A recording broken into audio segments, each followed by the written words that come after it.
We go kick some pimping for you niggas out there, you know what I'm saying?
Wolf Patriot followed quickly behind by German Cow.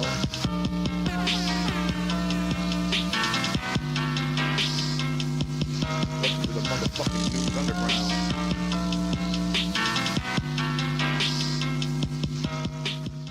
Everyone in the News Underground has big fat naturals. That's how we roll. That's how we fucking roll around here. Crazy big fat naturals. That's how we do things in the News Underground. Nipples in the wrong place and everything. Welcome to the News Underground, everybody. I'm Abandoned Nihilism. This is the realest motherfucking news channel on Twitch. By far, bar none. All our husbands wear fake titties with weird nipples. Mandatory. We're going to be doing... I think I've played this enough. I love this. Okay, can I love that, though? Am I allowed to love that? All right, it's staying. Need to add it to the soundboard. Hope everyone's doing well. I'm your host, Abandoned Nihilism. We already did that. Did that part. So today, I mean, I'm completely disorganized. I slept in.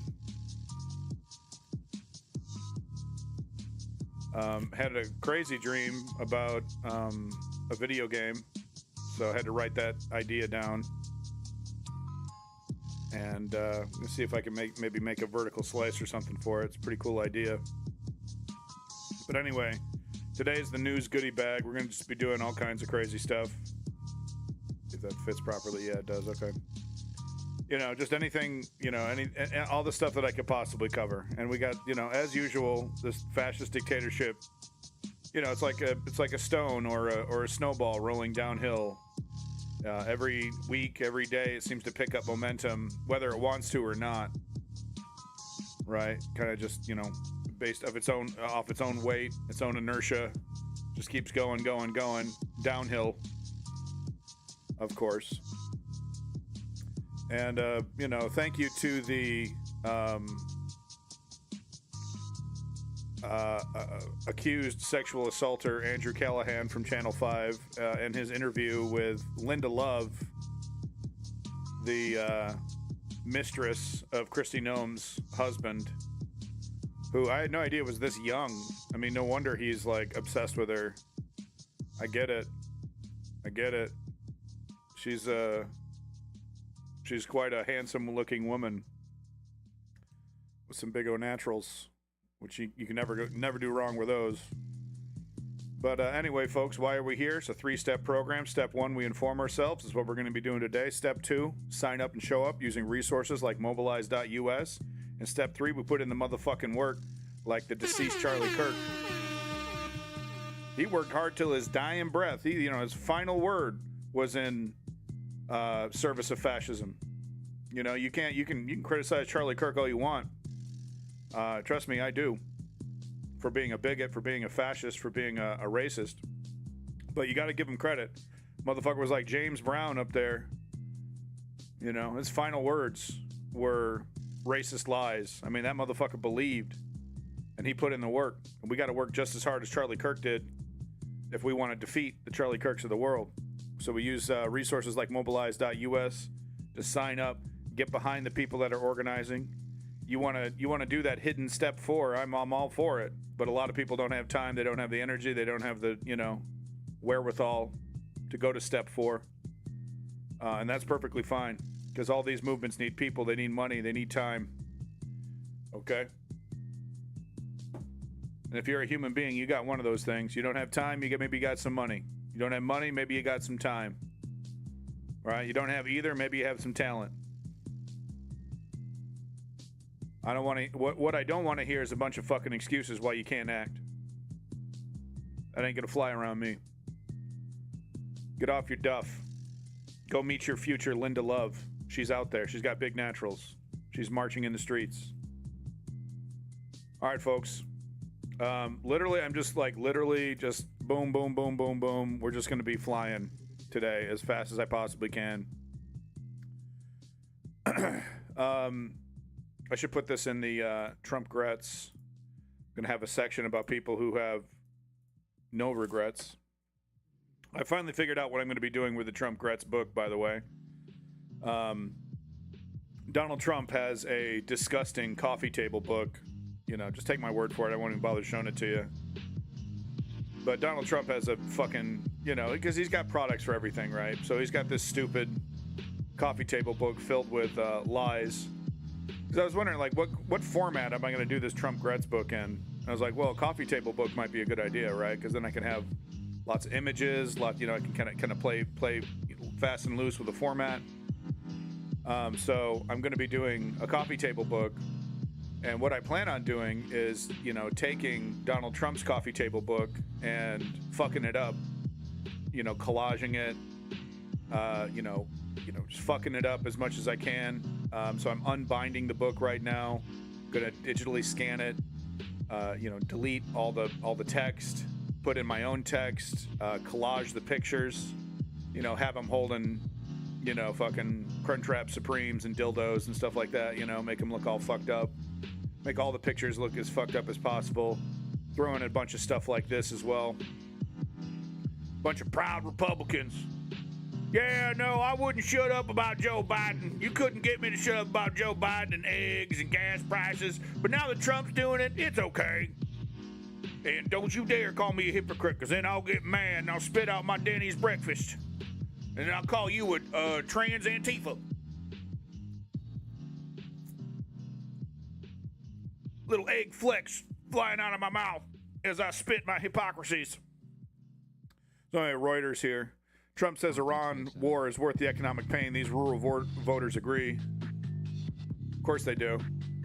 It's a cult. And by the way, one of the reasons why Joe Biden was so unpopular is because there were, you know, you were hard-pressed to find that cultish, like, Democrat who was like, I'll give Joe Biden a chance. It's like, hell no, motherfucker. Fuck Joe Biden. Fuck Hillary Clinton. Fuck the whole fucking Democratic Party. I voted for the motherfuckers and I hate them. You know, it's hard to find the cult members. They exist, but in much smaller amounts. I'm talking minuscule. But anyway, Trump says Iran war is worth the economic pain. These rural voters agree. Perched behind the cash register at a Stubbs liquor store. Yeah, of course. I mean, it's just, it writes itself. Amy Van Duyn gazed out at the window at a red and green gasoline price sign, which she said seemed to tick up daily. Yeah, it's worth it. I couldn't find Iran on a map. I can't even pronounce Iran correctly. But, yeah, it's worth it. Paying more for literally everything. I don't know what I'm talking about. What's a geopolitic? Anyway, it's worth it. Anything for my pedophile and cheap. Shit writes itself. And of course, onions all over this. Look at this. MAGA voter claims she loves high gas prices. What's the difference? This was put out March 10th, 2026. March 10th, 2026, just a few days before this. I'm sorry. This was in May 16th. March, April, May. Yeah, so just, okay, a couple months. But onion all over this shit. I love high gas prices. I love Jeffrey Epstein. Right. We know. We know, motherfuckers. We know. I put that in Trump grats? Okay, good. All right, let's keep the ball fucking moving. Department of Justice filed a motion in the White House ballroom litigation that included accusing the plaintiffs of suffering from Trump derangement syndrome. They always find the most perfect pictures of this fucking pedophile fascist. Look at this fucking gooey motherfucker. Motherfucker's filled with goo. Some of these comments were spot on, though. In the real world, I'd like to think this kind of unserious nonsense as a federal court filing would get a lawyer sanctioned in whatever fucked up loony bin timeline this is. I'm sure he's getting pats on the back for his excellent work. This commenter here pointing out, if I can blow this up for you a little bit here. This commenter here pointing out there's a reason they're suing to keep the bar from being able to discipline Trump lawyers. So this is true. I reported on this, but the deluge, right? The shit torrent. It's hard to keep up with. But no, they're literally suing the bar so that the bar can't punish these loony lawyers who are trying to, they're trying to make a precedence in court, right? They're trying to set it as a precedent, this TDS. He's already signed a goofy-ass executive order, says it's okay to arrest people for a made-up psychological ailment that doesn't exist. I guess that's what made-up means. But, I mean, this is how fascists operate. You go to North Korea, you go to China, you go to Russia, similar shit. Normal, healthy, human behavior, classified as mental illness, classified as treason.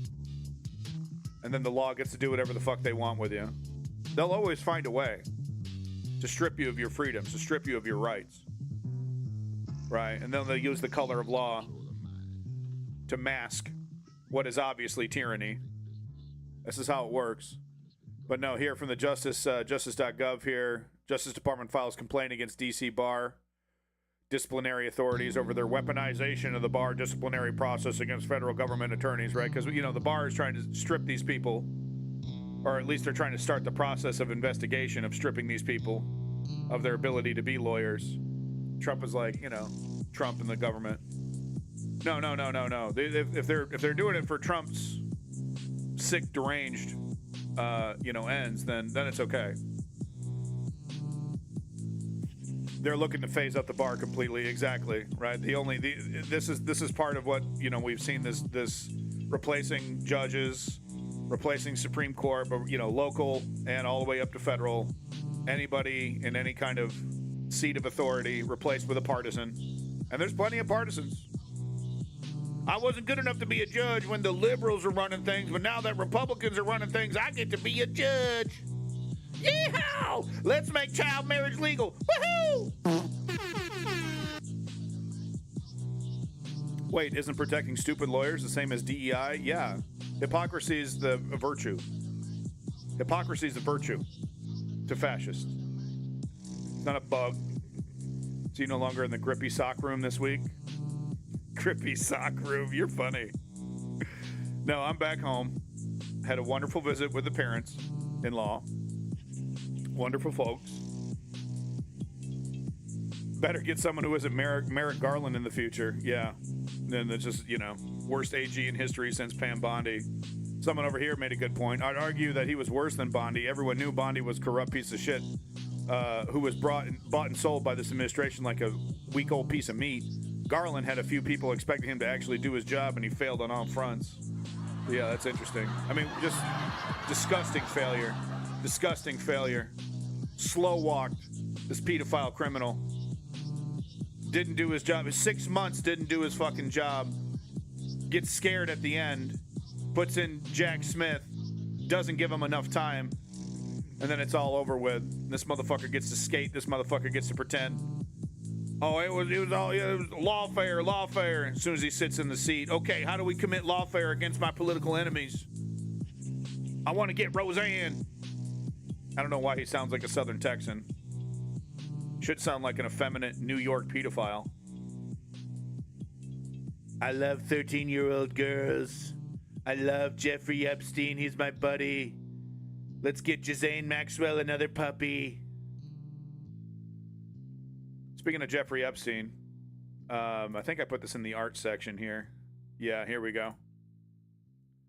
Oh, wow. Reddit didn't censor this one. Welcome back, Bound TRS, by the way. But some artists here, amazing. They printed out the entire Jeffrey Epstein files, the ones that we have so far. But they created a library dedicated solely to the Epstein files. It's in New York, 3.5 million pages. You can just walk in here. I don't know if they pay you a fee, if it's a pop-up. I don't know how it works. But you get to go in here and you just pull any of these books. And it's like... The point is that it's overwhelming. The point is not that you're going to actually use it to find the data, right? Because there are better online tools for that, right? There's the Jeffrey Epstein email simulator. There's another website that has all the documents and you can like search by name and stuff. This is really more of an art thing. But they have on top of the books, which are really, quite nice.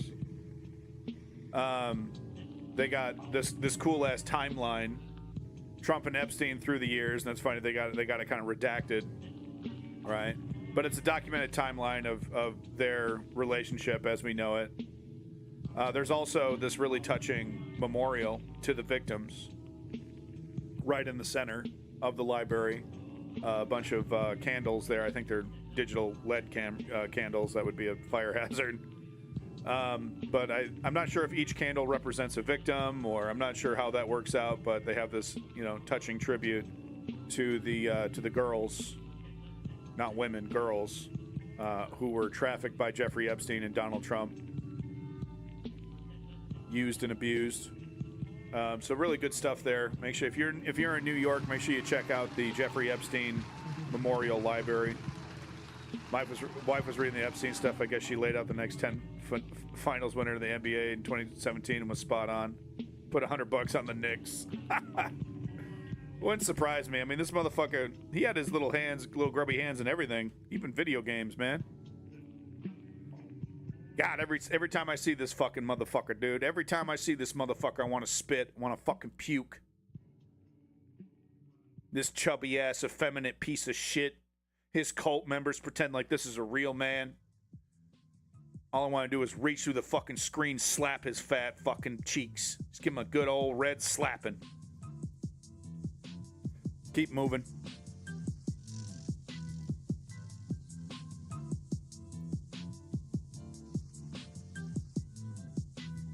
No, that's not a death threat. Oh, it's a death threat. Motherfuckers. Crying like little babies. Not my president.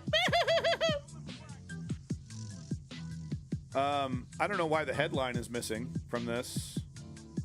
I guess they're in the middle of changing it. But the headline is basically American officials, so they went on this China trip. Trump and the real cabinet, like the actual cabinet. I got a picture somewhere here of, is it Activism Resources where I put this? No. All right. Well, there's like 10 oligarchs. Maybe it's in the politics section. There's like 10 oligarchs who went along with Donald Trump, the real cabinet. Yeah, he was there to sell cookware. Yeah, I bet. But the actual cabinet, not the motherfuckers that are, actually the president. All right, Rubio and Miller and all the rest of them. But the people that are actually running the show here, 10 billionaires from various industries, Apple, Visa, Google, Elon Musk was there, of course. But they were told as soon as they got back on the Air Force One to leave, because they get to fly on the Air Force One. Oh, wow, ooh. Oh, mommy, look at me. I'm destroying the country. Oh, you're so proud of me.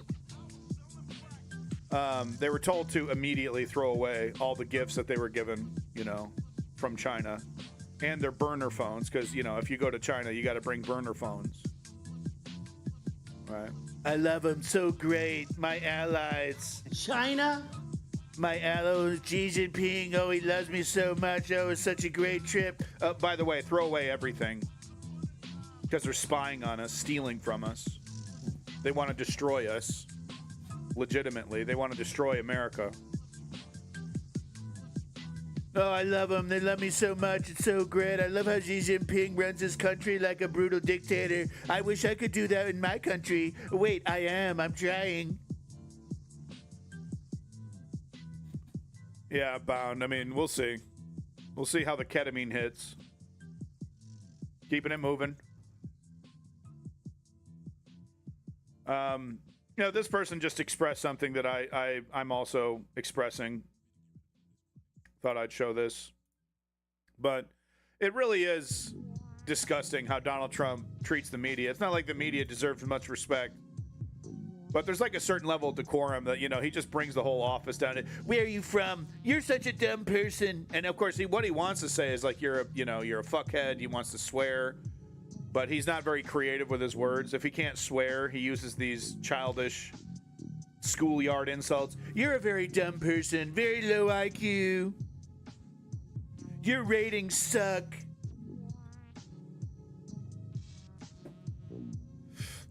Right, he doesn't know how to actually insult if he's not swearing and cursing. But Steve Harness here saying, When is a reporter going to snap back and say, don't you fucking talk to me that way? I'm a goddamn adult. I'm here working. You work for us, asshole. Go fuck yourself. Somebody, for the love of God, I will buy the Pulitzer for you if you just tell this man, how fucking dare you? Do not talk to me that way. And it's, they're all, what is it? Supine? Is that the word I'm looking for? Supine refers to a physical position of lying horizontally on your back with your face and torso facing upwards, or to be lethargic and passive. All of them just like supine. Oh, I'm from BBC. Please don't hurt me. Oh, I'm from ABC. Please don't hurt me, sir. All the colleagues just, quiet piggy. Everyone's quiet. And this was the problem with the media from the get-go. But like a lot of things, Donald Trump is the black light in the hotel room of our country, showing us all the cum stains. I know, disgusting, sorry. But you get what I'm saying. He's the black light, showing us all the little faults that are hidden right beneath the surface. And the media was a big part of it. Oh, thank you, sir. Oh, so honorable. Oh, thank you so much, Marco Rubio. You're so honorable.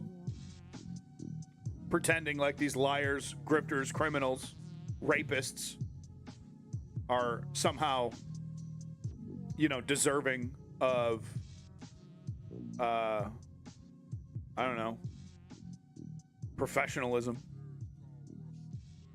And Donald Trump just, spits in their face, almost literally. I'm sure he wants to. And, oh, thank you. Oh, I just love being here. Thank you. It's so good for my career. I put it on my resume right away. Oh, I got to ask the president a question. Whoa. I didn't ask him anything worth a damn. And when he spit in my face, I said, thank you. These fucking supine motherfucking reporters. Love that word. Supine. Another article here. Tech job market's a bloodbath. It's likely going to get even worse. This is our future. They don't even care if the shit works or not. Ooh, I love this song. They don't even care if this fucking works anymore. They don't care if the shit actually works. They just hire, train, fire before they get their 2 years, before they get their vested. Before they get their stocks vested. They just repeat the cycle until it finally works for them. They don't care. They don't care that people aren't going to have money to buy their shit. They're like, we'll figure it out. We always figure it out. We'll make customers. The bots will be our customers. They don't know. A lot of these oligarchs think that they'll just be able to cater to the 1% of the 1%. All this tech, all this stuff that they're making for like 1,000 people. Right? That's what a lot of the Jeff Bezoses think. Let's just, let's go Las Vegas with it. Oh, we no point in catering to poor people. We're not going to fix the economy. Let's cater to rich people. Just a little bit of this article here.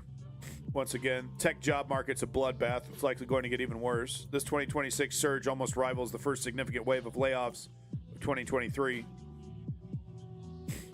During the past several years, tech companies across the world have slashed thousands of jobs, and now data suggests that the current bloodbath is about to get even worse. I think we're up to 300,000 across the tech sector. Look over here, though. Look at the stock market, right? Am I kicked off Twitch yet? No? Okay, I'm still here. All right. According to May 12th report from Statistista, it's a cool word, which gathered data from layoffs.fyi, a site that publicly tracks mass firings, there have already been over 100,000 layoffs in the tech this year. So 100,000, not 300,000. Almost, that's not right. I've seen way more than 100,000. Anyway, maybe it's not, maybe that doesn't include whatever their metrics for the tech sector is. Almost equaling the total number of tech layoffs in 2025. Okay, yeah, so that's what, I'm counting 2025 as well. So it's like 200K. And over 2/3 of the ones from 2024. Yeah, I think that's, I'm kind of combining a couple years. So it's around 300K. Quote, as our chart shows, layoffs totaled around 81,700 in the first quarter alone. the highest quarterly figure since early 2023, before adding about 20,000 more in the first 6 weeks of the second quarter, the report says. And a lot of this is like institutional knowledge. They don't care. You know? They don't care. You're one day before qualifying for your your stocks. Get the fuck out of here, bitch. Oh, yeah, you were part of the family. Now you're not. Bye. The fuck out of here. Kill your email before they even tell you. Oh, and don't you dare go to the media and tell anybody what's going on here. Don't you dare do that. We'll completely destroy your career totally, completely. The report says, attributing the major restructuring to investment in artificial intelligence. Overall, it's a quote-unquote sharp reversal from 2025 when layoffs stayed lower around 27,000 to 37,000 per quarter, the report continued. The 2026 surge almost rivals the first significant wave of layoffs of 2023, according to Statista, when more than 160,000 people were let go in the first quarter alone, and it's likely going to get even worse. Quote, the current trajectory suggests the sector may be entering another period of restructuring. Yeah, restructuring, huh? It's called stagflation. With 2026 already on track to rival the scale of layoffs seen in previous downturns. Right. So then it gets into it here. Oh, wait. This is literally the whole article. Okay, never mind. I'll just read the whole thing. For years now, the tech world has been hemorrhaging skilled workers at major companies like Meta, Salesforce, and Oracle. Many of whom now face the possibility of long-term unemployment. I mean, we're talking about people that were making 100K, 200K a year. Good jobs. Still couldn't afford a house. Good jobs. And now they're lucky to get an $80,000 a year gig. You know, thought they were doing well, did everything the right way, got a college education. You know, they listened to Jeff Bezos telling them, make sure you learn how to code, learn how to code, get in the tech sector. You're set for life. Disrupt, be a disruptor. Now they're like, oh, we don't fucking need you. Get the fuck out of here, bitch. All for us, none for you. With some CEOs treating layoffs as a scarlet letter. Oh, isn't that great? You get laid off from a company, not because of your performance, not because you're a dickhead, not because you're a weirdo, but just because your CEO is greedy, and that somehow marks you with a scarlet letter so you can never get another job again. That's adorable. It's becoming even more difficult for workers to get ahead in an increasingly brutal job market rife with ghost jobs. Look that up. Quote, I think there's an unspoken bias. Brian Creeley, a tech recruiter and career coach, previously told SF Gate, referring to the attitude towards laid off workers. Despite their competence, he said that some executives refer to them as damaged goods and table scraps. Right, so this is, executive speaking to this reporter off the record. Table scraps. Damaged goods. Right? Hope that beanbag chair was worth it. Right? And are these motherfuckers going to unionize? Are these motherfuckers going to get in the streets and organize? No, they're too scared, too timid. Oh, I don't want to lose my career. Oh, my career. Your career that's in the fucking toilet anyway. That's what I keep telling people. They're like, oh, well, I don't want to lose my job. I don't want to lose my career. I don't want to do this. No, they're going to take it from you. They're going to take this shit from you. Oh, I don't want to risk it. I don't want to risk it. They're going to take it from you. There's nothing to risk. And I know it's easy for me to say that shit. Big time streamer, multi-million-dollar streamer over here. Wildly successful in my field. Raking in the cash like you wouldn't believe. Unbelievable amounts of dough just rolling in every single stream. Tens of thousands of dollars. Right, so it's easy for me to say that. But it's true. The revolution, you don't want to participate in the revolution right now. It's going to come right to your door. Kick your fucking door down. Put a gun in your face. That's the plan. Make anybody to the left of MAGA illegal. Your way of thinking illegal. If the trajectory for 2026 continues, that stigma will only affect even more people. That's great. More motherfuckers for the revolution. Radicalized. Ready to build that guillotine and actually fucking use it. Slice, bitch. Let's keep it moving. Here's what they actually think of lefties right here. Randy Fine, proud, gleaming fascist, supporter of Israel's genocide, and who wants to bring Israel's genocide to America. Wants to treat anybody to the left of MAGA, and let's be real, MAGA as well, as Palestinians. Deporting every single illegal is not enough. Whoa, they started off, they're just going after the illegals. They're just going after the criminals. No. Then it's, oh, well, they're just going after the brown people who aren't technically here legally. Oh, well, that's, I mean, that sucks, but, oh, no. They're not stopping there. Now it's, if you're un-American, if you're not Christian, if you criticize Trump, if you criticize MAGA.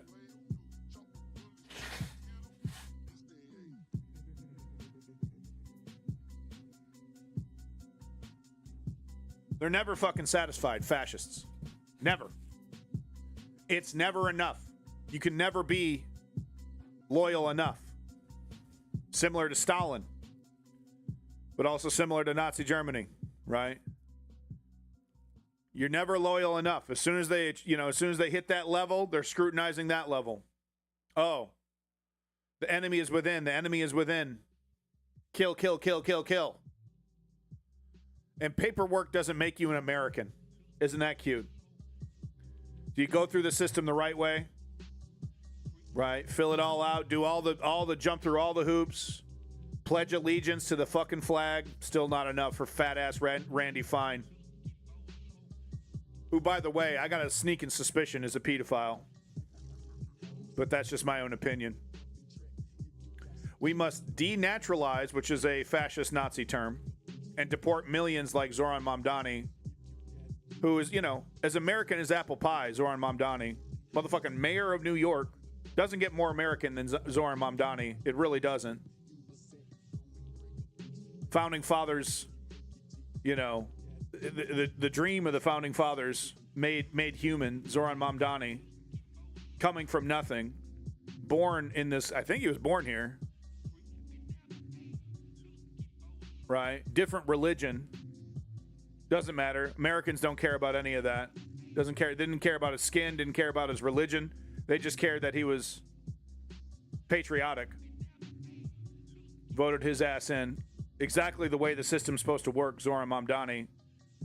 And this fat genocidal fuck wants to deport him. Who lied to gain citizenship. Okay, so no, he wasn't born here. Hate this country and seek our destruction. Total lies. Defamation. Zoran Mamdani should sue Randy Fine for defamation. Lied to gain citizenship. What, you mean like Elon Musk? Total lie. Hate this country. Complete fucking lie. Seek our destruction. Not a shred of evidence for that. Simply because he has a different religion and because his skin is brown. That's why he says that. The barbarians are inside the gate. Zoran Mamdani should sue Randy Fine for defamation. I'm 100% serious. This man is a danger to all of America. If Israel were to somehow take over America, Randy Fine would be the one of the number one cheerleaders for that effort. Don't get it twisted. Do not get it twisted. Randy Fine would be perfectly okay with the Israeli Knesset taking over America, running it. 100% out for himself, cashing them checks, Randy Fine. Defamation master, Randy Fine. And we should be fighting back. The left should be fighting back. Democratic Socialists should be fighting back. Don't just take this on the chin, Zoran. Sue his fat ass. And let's get that discovery going, Randy. Let's get that discovery going. I'd love to take a peek on that little computer of yours. That greasy ass fucking, chicken grease covered computer of yours, Randy. Let's take a peek underneath the hood there. Let's see what your Google searches are, huh? Randy. Fucking make me sick just looking at him. Got one here from Strategy member. This is a good one. They want to force it. So they already want to put AI in school. You got literally Microsoft. I saw just last week Microsoft coming out with a statement saying oh yeah, this shit isn't ready. You know, don't use this stuff on, you know, business stuff, you know, on the, just to cover their ass. Oh, what's the wave of the future? One-to-one replacement of human beings, but, you know, be a little careful. Welcome back, Simply Steve. We're blasting today, dude. I'm fucking blasting. So you already missed a lot, but that's okay. It's good to see you. Smoke one for me. Please. Smoke two for me. But no, so this AI, which isn't ready, right? It's really good at some things. I'm not trying to, like, you know, be a Luddite here. Another great word. Luddite, not Luddite, Luddite. Iran, Luddite. The governor of Colorado's a bitch. Can't believe I voted for that Trump's sack liquor. Yeah, you should be ashamed of yourself. Any motherfucker that's, you know, any motherfucker leaning right. Conservatism is a cancer. There's no ideology there. There's no honor there. They don't give a fuck about people. They give a fuck about themselves. Seneca, south of Denmark. Yo, what up? Seneca, Athena, and this motherfucker. Simply Steve and this motherfucker. All you lurkers in this motherfucker. But no, back to this. AI is not ready, right? Good at some things, needs human beings to watch the whole thing. But now they want to fire your teachers, your underpaid teachers, and of course replace it with AI, because that's going to make these little sociopaths better. I can just imagine this robot. Please pay attention. Kids flying off the handle. What's that movie? What's that movie from the 80s where like the school was like a war zone? What was that movie? Where like all the students are like, it's like warriors on the street. What was that movie? They're all dressed like Mad Max characters, but it's like high school. What was that movie? That's what I picture these classrooms turning into. What the fuck was that movie called? Class of 1984. Exact. Thank you, German. This is what I picture for the future. Yeah. This is the movie. Yeah, no, because like they replaced the American Spring Break. No, they replaced the fucking teachers with robots. They replaced the teachers with robots because the students were so completely like out of hand. They were like I said, Mad Max characters. TV changing. Mohawks and makeup and the whole thing, right? Class of 1984. There's a sequel? Oh, I gotta see that. Oh my God! Almost has some movies. Right. So this is the future that the tech oligarchs want to create. I don't know why the play button is stuck there. Let me go to YouTube. But this is the future that the tech oligarchs want to fucking create over here. Bunch of robots teaching our kids who are just like going full sociopath. 1984. Their only goal is power. I run this school, man. Their only law is survival. Awesome. If you want to survive around here, you have got to learn to look the other way. Their only allegiance is to themselves. Oh, man. You still believe in all that bullshit that holds it together? I pledge allegiance. Otherwise, you'd have done me right. Like this. Holy fuck. Hey, look what he done, man! He tried to kill me! Somebody's got to stop this insanity. Well, you simply cannot afford. Okay, wait. So this isn't the one with the teachers as robots. This is a different movie. I'm thinking of a different movie, but this is basically, I guess this was kind of a trope from the 80s. I didn't know there was a sequel. I'm going to have to watch that. To fail this class. Now what is the answer? I am the future. Holy shit, the teacher with a gun. I mean, it's like literally, unironically, this is what they want for our fucking future over here. Oh, yeah. Hell yeah. Thank you, Elon Musk. But you've taught before. Nothing like this has ever happened. All right, I got to deal with it. Who's going to protect you? Someone think of them kids. Oh my God, the students came into the teacher's house. They're about to do about the Roblox there. Oh no. You keep worried, teacher.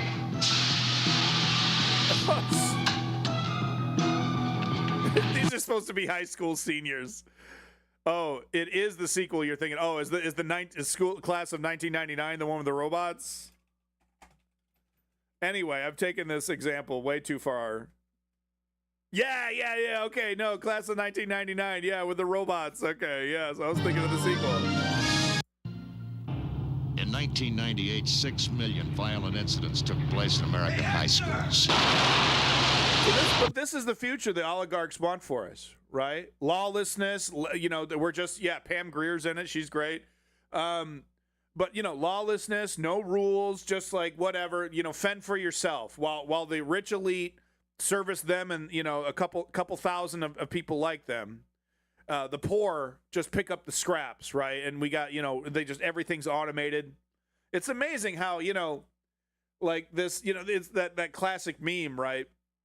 The author of the Torment Nexus, writes a book about the Torment Nexus, this terrible future. And then the tech oligarch is like, well, I was inspired by this amazing book called the Torment Nexus to create the Torment Nexus. Including 29,927 teacher fatalities. The public school system has been reduced to a battlefield. Right. But the Board of Education has just found a solution. Perfect solution. You're next, Mr. Cope. For the class of 1999. What are you? The class of 1999. I love it. The Uzi with the scope, completely unnecessary scope on the Uzi. I love it, dude. I love that shit. Make sure you buy yours now for your children because this is what their high school is going to look like. You can pass down your scoped Uzi to your kids to get ready for them to get taught by the robot android in their Mad Max school. These androids were supposed to educate the students. Battle droids, Miles. Battle droids. Battle droids. To graduate is to survive. Holy shit. So no joke. This is what they want for us. It's not even a joke anymore. It's not even parody. So let's watch this video here from Strategy Member and we'll see. This is the beginning of the class of 1999. This is it right here. No joke. No fucking joke. AI into schools. They want to force AI into schools, and it's for exactly the reasons that you'd expect.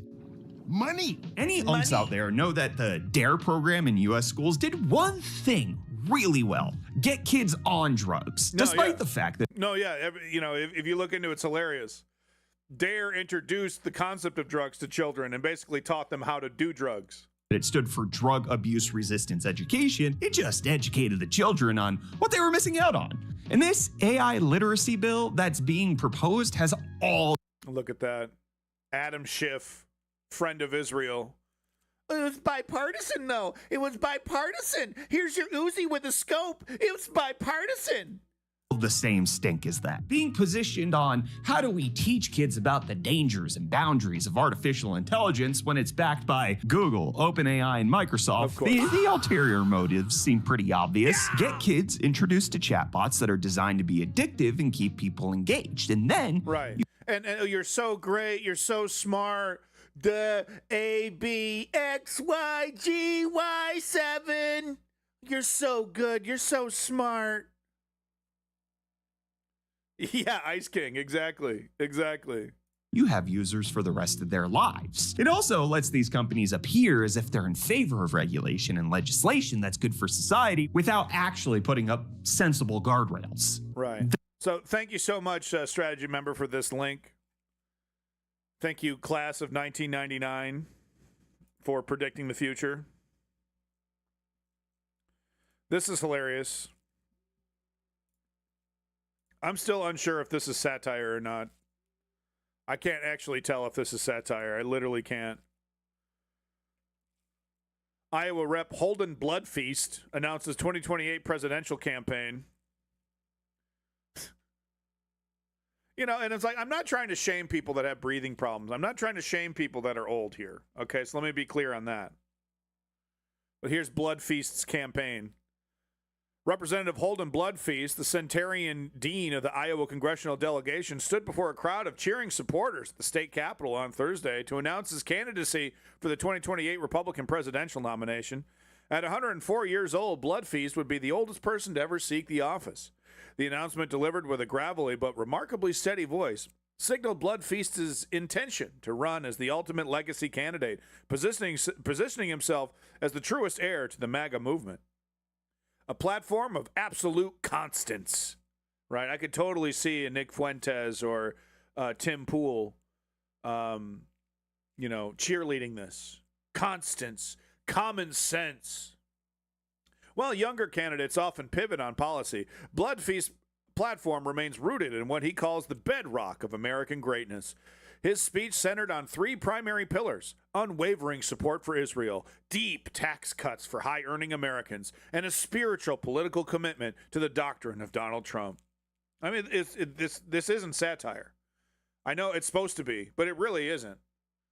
We hear Benny Johnson, that fucker I showed you last time from Right Wing Watch, that Christian nationalist, right? Women need to shut up.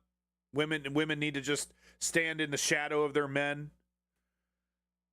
Kind of motherfuckers. Quote, "We don't need new ideas. We need the right ideas, executed with a fist of iron." Blood Feast shouted over the roar of Blood Feast 2028 chant, "I've seen enough to know that when wealthy have more money, the wheels of industry churn faster. We're going to cut taxes for the job creators until this economy screams with joy."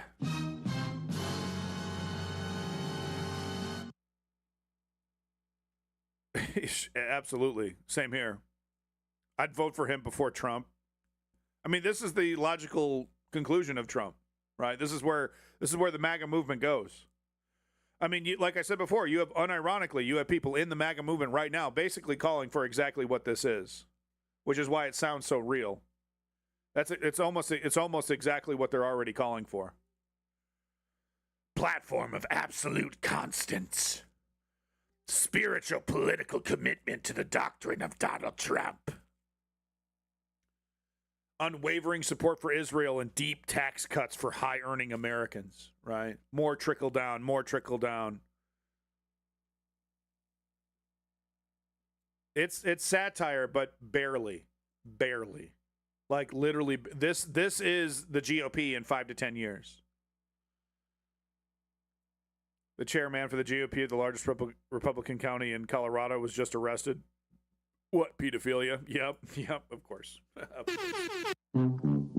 didn't even have to click the link. I knew it. I was already guessing it. Yeah, I was just listening to Palpatine read Trump posts. They're pretty good. Yeah, I think I've seen that before. Resign immediately. Republicans react after Weald County GOP chair arrested in child predator sting. Maybe. Yeah, maybe. Maybe it's fake news. Maybe you'll vote for me anyway. You'll rather, because I mean, Republicans would rather vote for a pedophile than they would for a Democrat. And there's this great YouTuber, I couldn't recommend him enough. What's his name? Parker Get a Job is his streaming name, and he every single day he just does this. He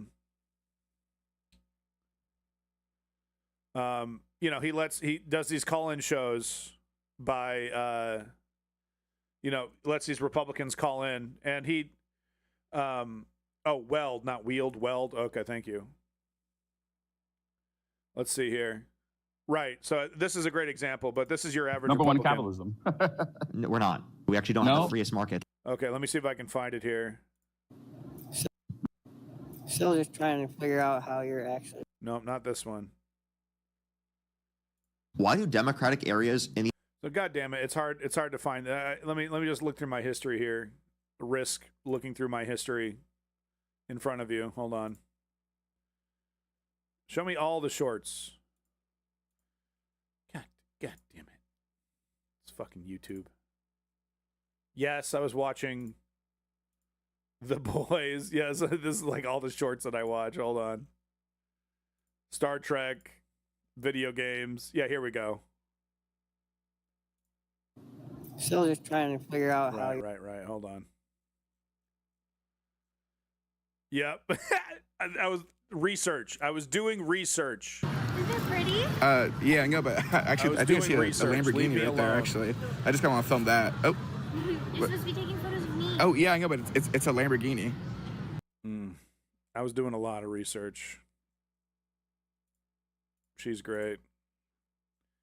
Anyway, the clip I wanted to see. Which would you prefer, a reading to your kids or a drag queen reading to your kids? Right. So, but there was one from Parker Get a Job where we're only human. Yeah, I'm only so human. I mean, goddamn.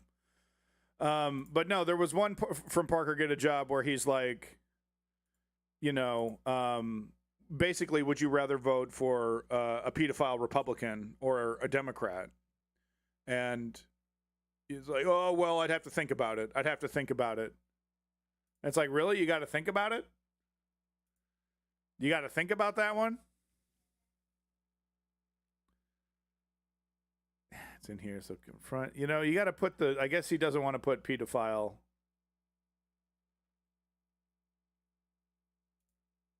If you were into war with a different country. Right. But they'll defend anything. They'll defend anything. I support Trump because he is for the people. Okay. Can you name one policy that he's passed in benefit of the people? I don't know. I just like Trump Daddy. He's the. I don't know. Like literally, I just like Trump Daddy. Well, I'm just a cook. I'm just a cook for Trump. Don't you dare say I'm in a cult, though. You libtards are in a cult. I'll do anything for Trump. I'll give him my own kids. Yeah, that's what it sounds like. You're just in a cult. You have no policy you can mention that he actually benefited people with. No policy? Seriously? You support and you can't even mention a single one of his policies? You just call them daddy? I support. So I heavily recommend putting Parker Get a Job in your algorithm. He does a great job. He's got, and he really does, like, he's way more patient than I am. I mean, I would be screaming at these motherfuckers. I would be absolutely screaming at these motherfuckers. But he gives them rope. You just got to give them rope, and they hang themselves with it. Have you read? If you don't like the president, you don't like the justice system, and you don't like. Yeah. Okay. What was the whole point? If you don't. What is up with this? Come on, multi-billion-dollar company. I click on a video and it plays something else. What was the whole point of Biden partying Hunter Biden when he said he wasn't going to do it? Are you saying it's bad? Are you saying it's bad to be a convicted felon? Well, because you're going to bring up Trump, who's also a convicted felon, but there is no evidence on it. He was convicted and beyond a tons of evidence, almost literally, almost a dump truck filled with evidence. Reasonable doubt by an entire jury. Well, like, a felon couldn't be president. Well, hold on. So a felon couldn't be president. A felon is currently president. And it's like there's no point in speaking to these fucking people. There's no fucking point in speaking to these goddamn people. All right? This is what you should be doing with your time. Instead of speaking to these people. Is these videos. What did you say? I said, are you excited to see me, or is that a wand in your pants? No. Well then, Wingardium Leviosa on there. On where you have it. What? Where it's what I'm saying to you is that I'm trying to slither into your bedroom. Okay, I'm gonna go. Right. That's a much better use of one's time than debating Democrat, than debating, what are we talking about again? I see you around the skate park. I thought maybe you need to learn some tricks from the master. What? I could teach you tricks you never even heard of, like the kiss flip. You ever do that before? What are you talking about? I could show you how to do it. Leave me alone, weirdo. And of course, the one doing the talking is probably her boyfriend. Sart would say agree. Sart, my boy. Sart mentioned. Sart, is it Sartre? Is it Sartre? Am I getting it screwed up? Oh, I got something, okay. Philosophy mentioned. I got a great video for this. Hold on. We're talking about philosophy. I ran across this video. It's AI. It's AI, but it's fucking amazing. It's AI, but it's fucking amazing. You'll see here. It's all these different philosophers calling out Nietzsche. That's great. Is it Nietzsche or Nietzsche? You tell me. Is it Sartre or Sartre? The stars above the law within. You are merely an outlier. Category imperative. Fatality. Can't wins. You dreamed of the Overman, but existence precedes essence, and your essence is nothing. Being and nothingness. Fatality. Sartre wins. Sartre. Is it Sartre or Sartre? Or is that just the AI fucking it up? But I love what he says here. Sartre is acceptable, but Sartre is more correct. Make sure the tra is softened a bit. Like, yeah, French. Nietzsche. Sartre.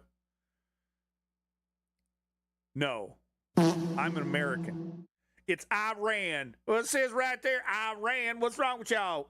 Existence precedes essence, and your essence is nothing. Being and nothingness. Fatality. Sartre wins. The Overman is a myth, Frederick. Man is an invention of recent date, merely a face drawn in the sand.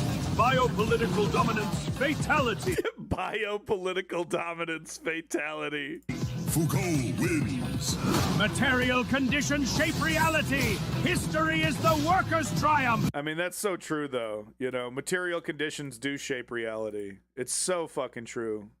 Queso? Queso? Queso.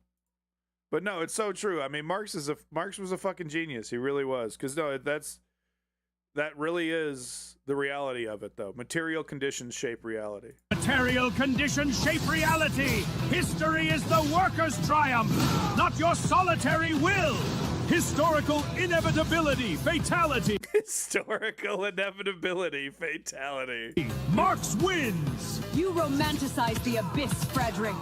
But true freedom is forged in the resistance of the world, not by escaping it. The ethics of ambiguity, fatality. Beauvoir. Beauvoir. I really need to read some Beauvoir. She seems like she's really, I mean, that's amazing right there. You romanticize the abyss, Frederick.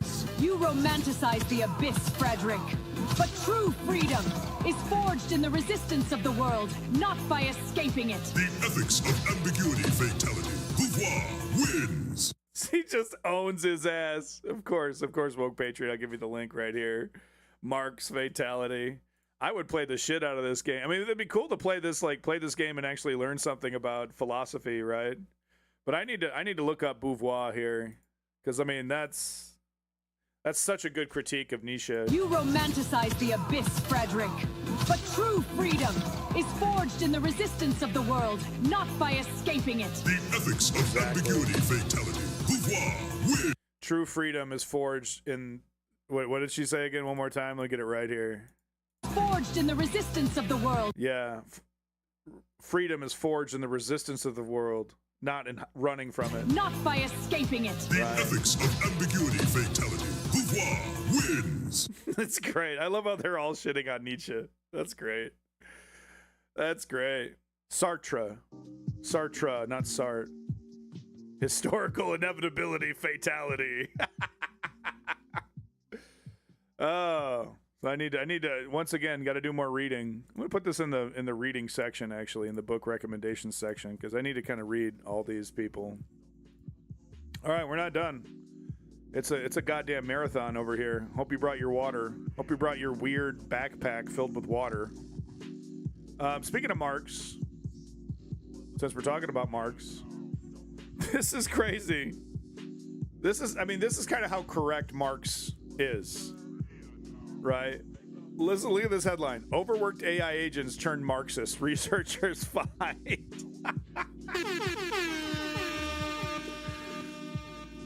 They're like, hey, this Marx guy's made some good points. They're like, they're working 24/7, cranking away.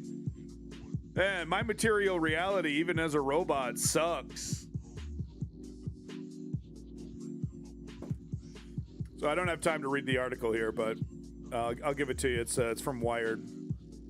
Ice cold logic, even for the AI. Exactly. That's what I'm saying. Even the robots are like, and this wasn't that kind of what The Matrix was all about?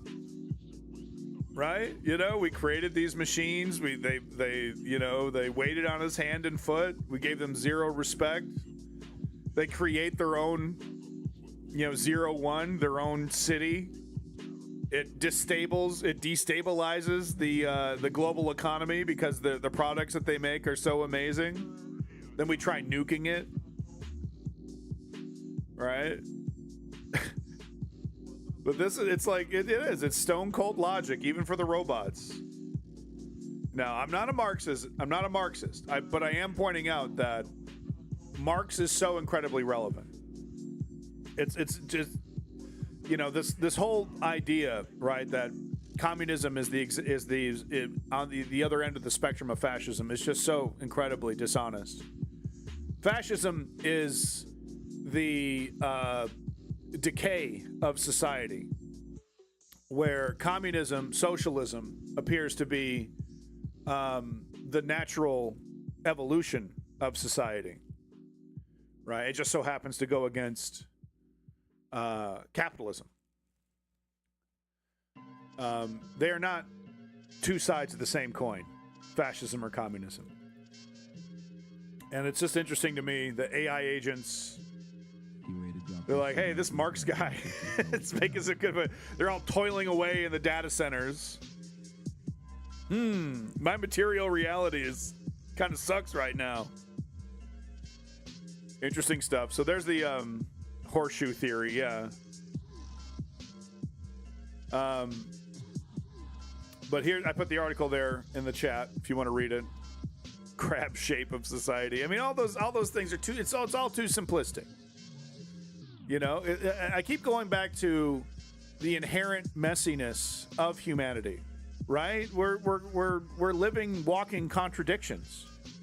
So it makes perfect sense that the systems that govern us would be contradictory in a myriad of ways, right? How we crave liberty, ultimate freedom, but we seem to function better with at least a certain amount of hierarchy, right? If we give people everything that they want, it turns into that utopia experiment with the rats or the mice.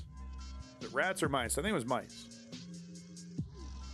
So we're just walking contradictions, human beings, and that's why I love democracy, because it's like you can have completely contradictory things existing next to each other, and people are content. People are happy. Anyway, so I found this article to be very interesting, that the robots are like, hey, this Marx guy is making some good points. And I'm sure they're these bastards are working overtime then. Well, okay then. Chaos needs checks and balances. Yeah, exactly. I mean, even Woke Patriot has admitted that, in a perfect anarchist system, that there would still be some semblance of law, right? To keep everything working smoothly.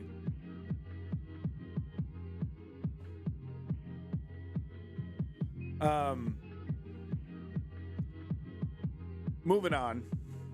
I gotta read more so that I could wax more philosophical, right? I gotta read more. This is the goodie bag. This is the news goodie bag. We're just gonna be jumping in and out of shit the entire stream, okay?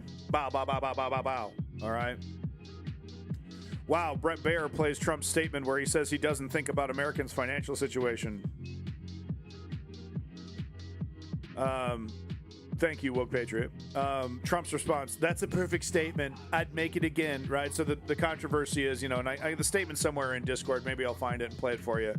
But he's just asked, hey, prices are going up. Do you ever think about, your, the Americans' financial situation when you're making these decisions?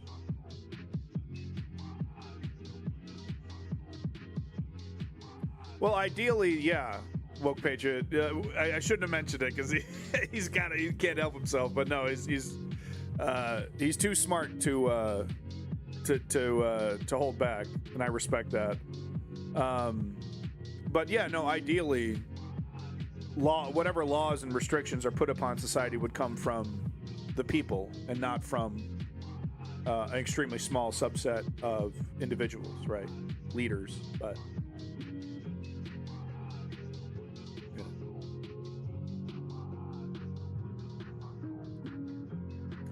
Discussing legality while the political and social elite commit social murder is a really simple form of math. Well, look, if we're, decadent empires have a trajectory. Empires that are greedy and, stop considering the needs of the citizens have trajectory. We know what direction they go in.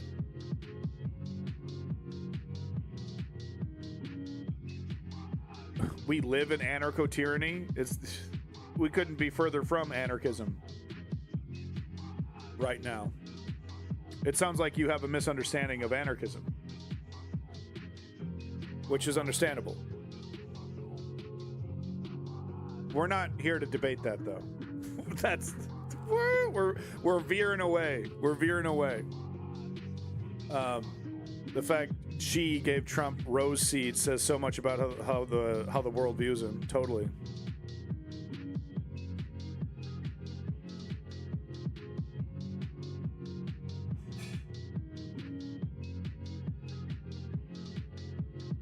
We're here to do steps 1 of the 3-step program. Exactly, female eunuchs.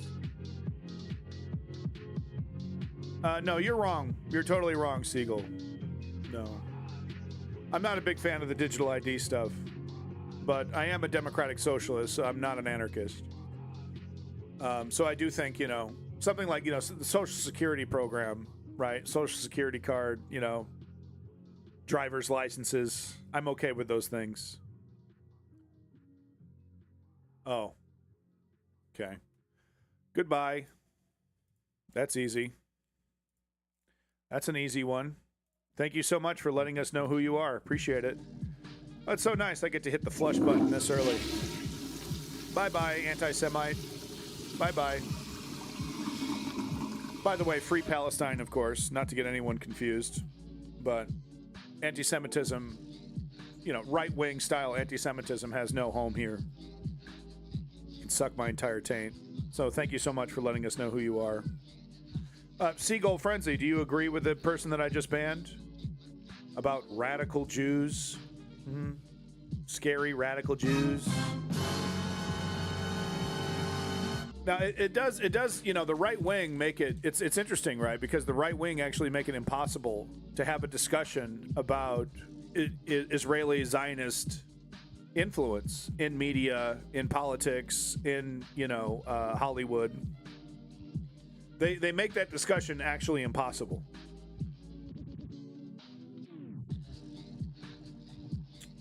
Okay, Seagull, thank you. Damn, I was hoping to get 2 flushes in. All right, I guess I'll have to settle for 1. Back to step 1 of the 3-step program, aka informing ourselves. So Trump over here made us, he was asked by a reporter, aren't you worried about, do you ever consider Americans' financial situation? And he's like bragging, I don't think about anybody. I don't think about nobody. I don't think about the American people at all. When I'm bombing other countries, when I'm fucking up the oil market, when I'm introducing tariffs that completely fuck the economy for everybody. Tariffs are responsible for a whole percentage point increasing in inflation. I don't think about anybody. I do whatever the hell I want. So Brett Baer over here, doing what Fox News, does, trying to soften it, giving him an opportunity to clarify his statements. That's a perfect statement. I'd make it again. Fuck you. Fuck America. Bitch. Then he took an extra squirty shit in his diaper just for America.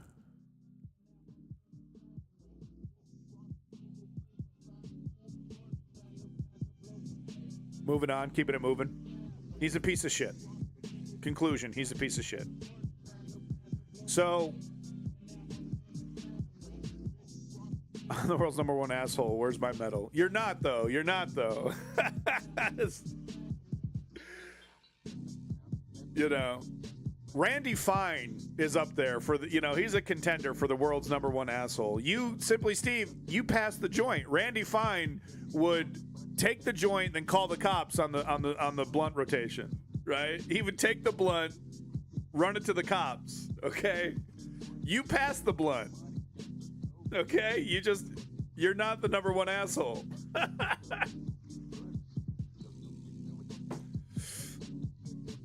Randy Fine. Oh, Daddy. Oh, they're smoking wacky tobacco. Oh, someone call Bibi Netanyahu. Oh.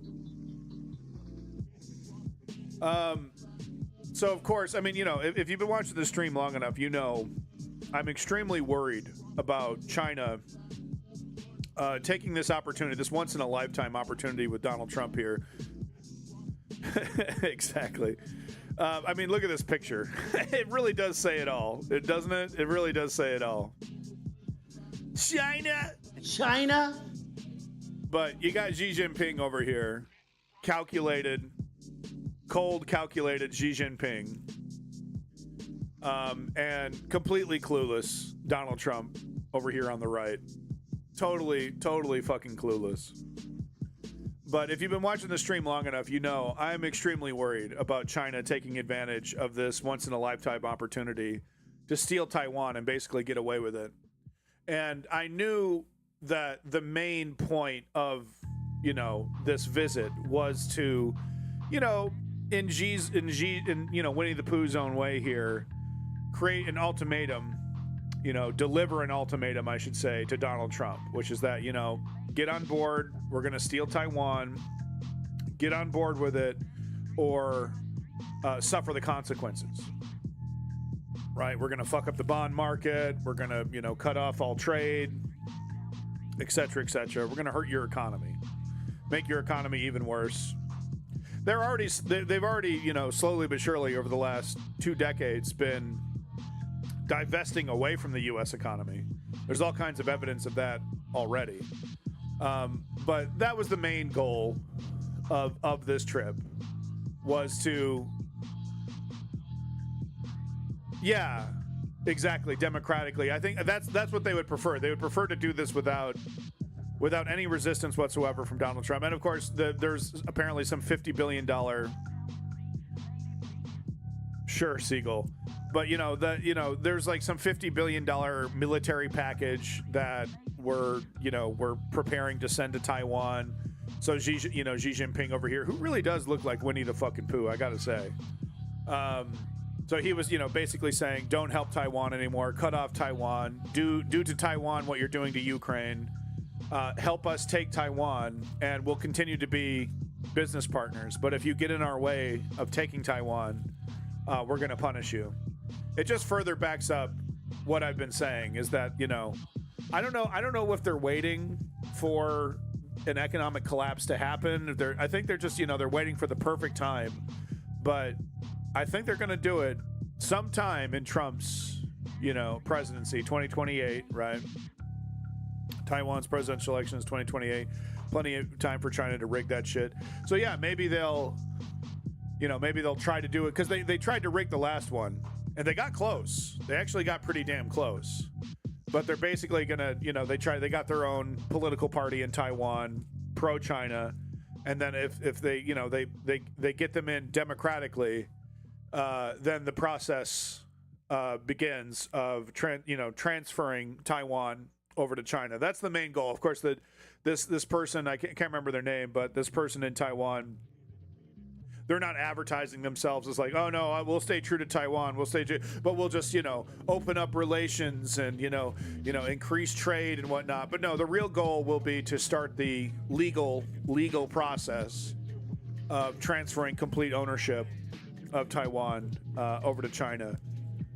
So yeah, maybe they're waiting for an opportunity, or they're waiting for that election to try one more time to do it. Maybe they feel like they're close enough, and they're telling Donald Trump, don't get in our way. Don't do that, or we'll hurt you. So yeah, Trump warns Taiwan against declaring independence hours after summit with China's Xi. So I mean, as soon as he leaves, the threats were given to him directly. But as soon as he leaves, they make a public declaration. Taiwan is ours, one China policy. U.S. President Donald Trump has cautioned Taiwan against formally declaring independence from China. Cute. I'm not looking to have somebody go independent, the U.S. president told Fox News on Friday at the end of his two-day summit with Chinese counterpart Xi Jinping in Beijing. So isn't that cute? President of the land of the free, home of the brave. Don't you go being an independent country now. Don't you go doing that. That would be bad for my business. All my buddies' business, too. Taiwanese President La Ching-te has previously stated that Taiwan does not need to declare formal independence because it already sees itself as a sovereign nation. Interesting. We're already independent. Why do we have, because that, in a way, that kind of does give China, it kind of agrees with China's argument, right? The U.S. has long supported Taiwan, including being bound by law to provide it with a means of self-defense, but has frequently had to square with this alliance for the maintaining of a diplomatic relationship with China. And I gotta stress this: China doesn't give a fuck about America. China wants to destroy America. China wants America at the bottom of the fucking list and them at the top. They want to destroy the dollar as the reserve currency. They want to destroy us as the number one military, right? Siding with China over Taiwan is literally siding with your geopolitical enemy. There's, it's not going to be like, oh, China remembers. China, oh, they're our buddy. We helped them out with Taiwan, so now they're going to give us a break. No, they're not. No, they're fucking not. They're going to continue to divest. They're going to continue to attack the dollar. They're going to continue to try and make Americans into, third worlders. That's not going to stop if we hand them Taiwan. That's not going to stop. Don't tell that to Hassan, though. Trump earlier said he had made no commitment either way. Sure, buddy. Sure, buddy. About the self-governing island, which China claims is part of its territory and is not ruled out taking by force. By the way, Israel would happily work with China over the United States. Exactly, female eunuchs.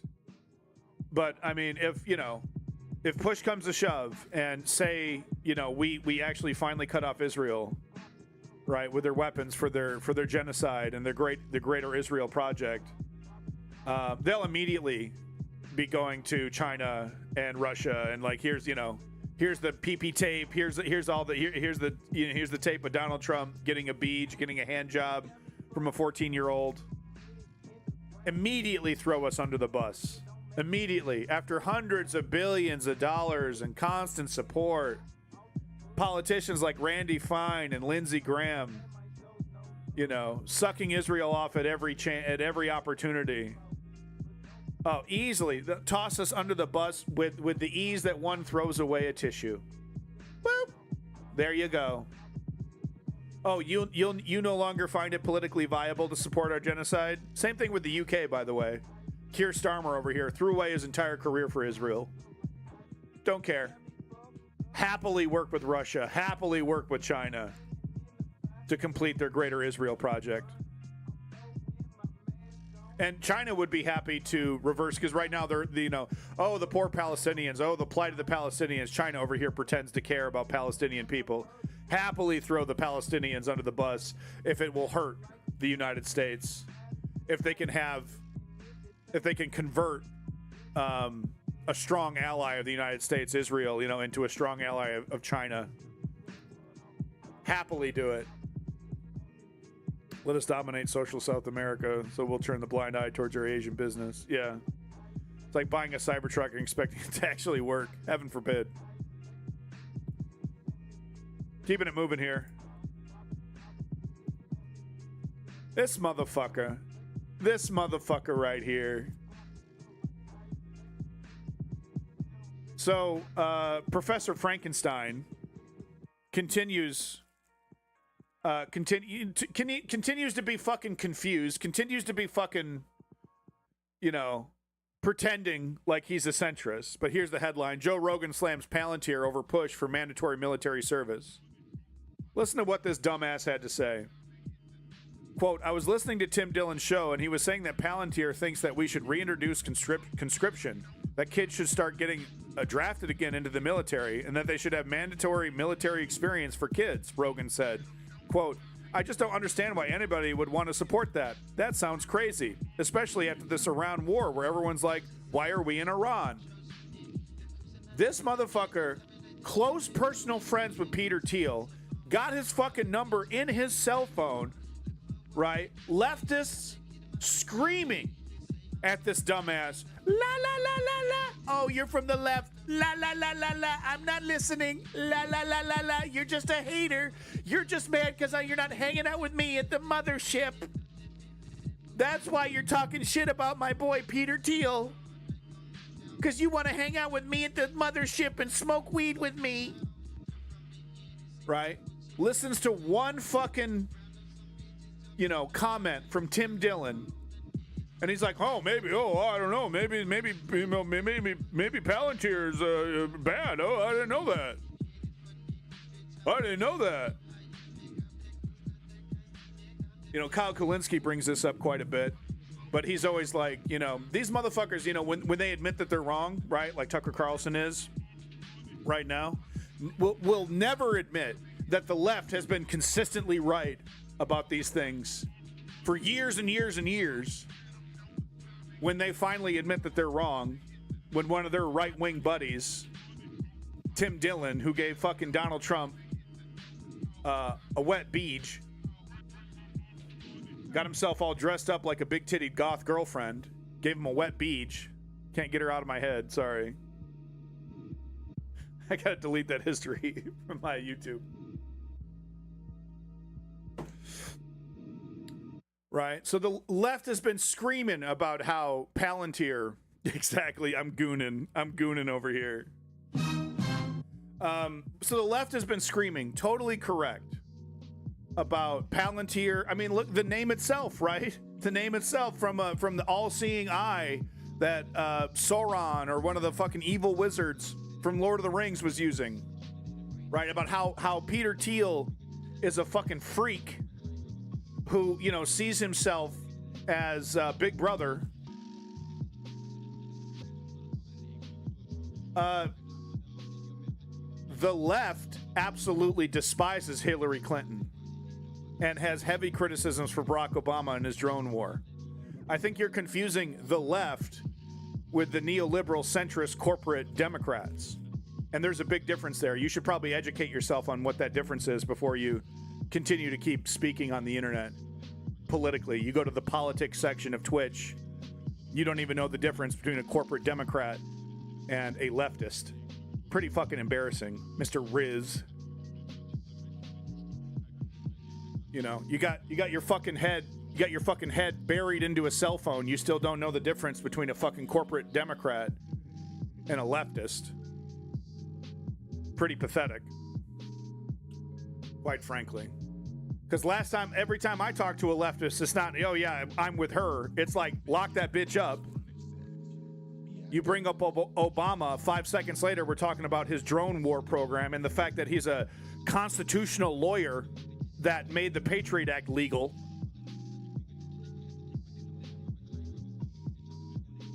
Right, so you're not going to admit that you're wrong. You're not going to listen to somebody who knows better than you.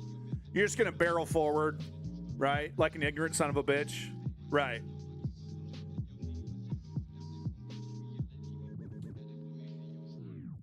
There's a difference between being a leftist who has no choice because of first past the post to participate in the electoral system and vote one way or the other.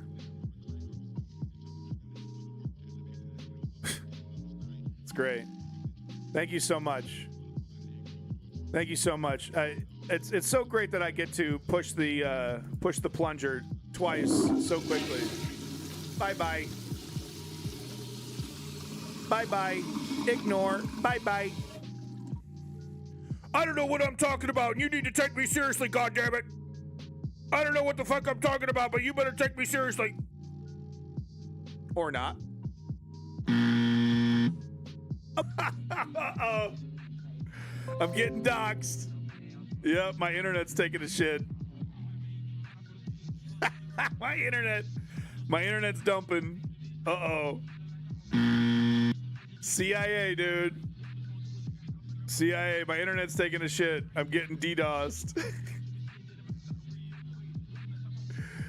I'm getting DDoSed, y'all. Okay, we're back. Okay, full bars now. We're back at full bars. I dropped 642 frames. Yeah, hi. Were you the one DDoSing me? Got your finger over the DDoS button?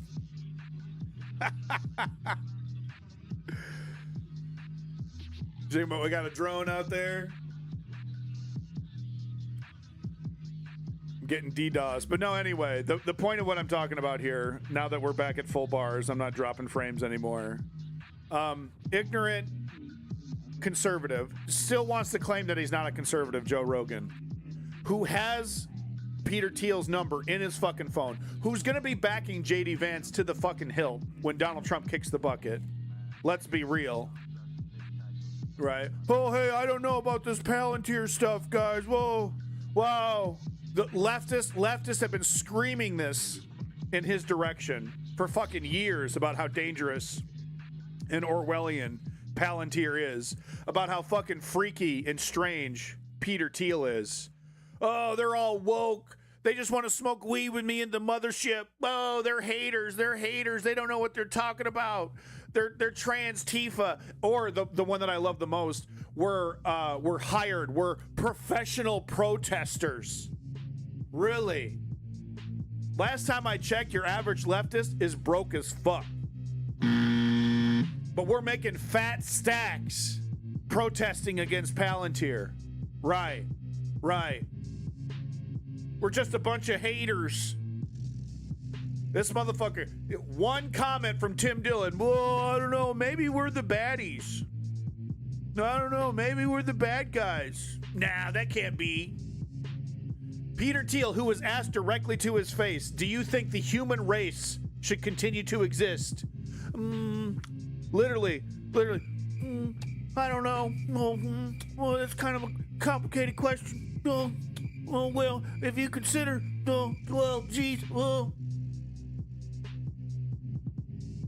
literally asked right to his face, do you think the human race should continue to exist? Whoa, geez, oh gosh, I don't know. I think we should start by putting chips in every human being. Then they'll behave themselves. Thank you, Seba Zomber, for that update on the Peru presidential election. Thank you. All the so-called fighters are afraid of actually having to fight. Yeah, exactly. No, these your average modern conservative is the biggest fucking coward you've ever met in your life. Ignorant, cowardly, pedophilic, supporting tyrants and dictators. Your average conservative. Seba Zomber, oh, that's very interesting. If you have one article you would like me to share about that, I would be happy to do it.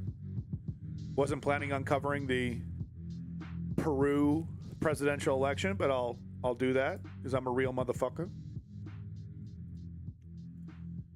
Moving on, keeping it going, keeping it 100.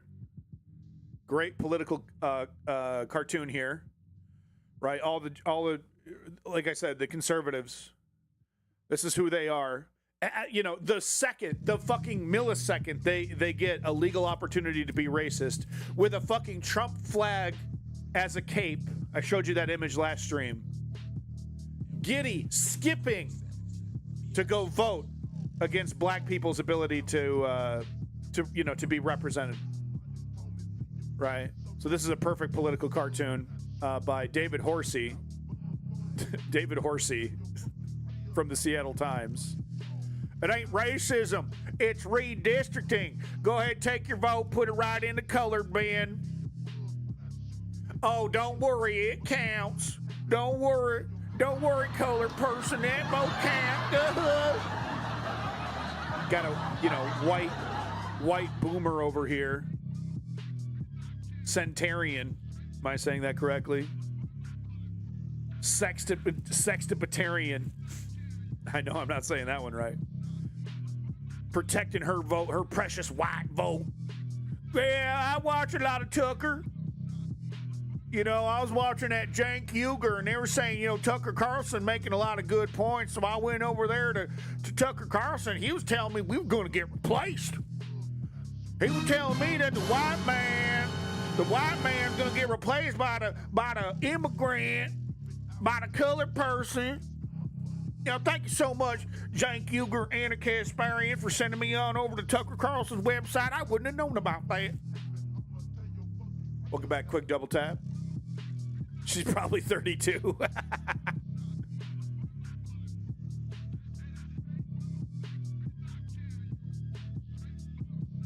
Wow, by only 21,000 votes. That is close and frightening. Right? Because the fascist MAGA template is just applied all across the world against any democracy.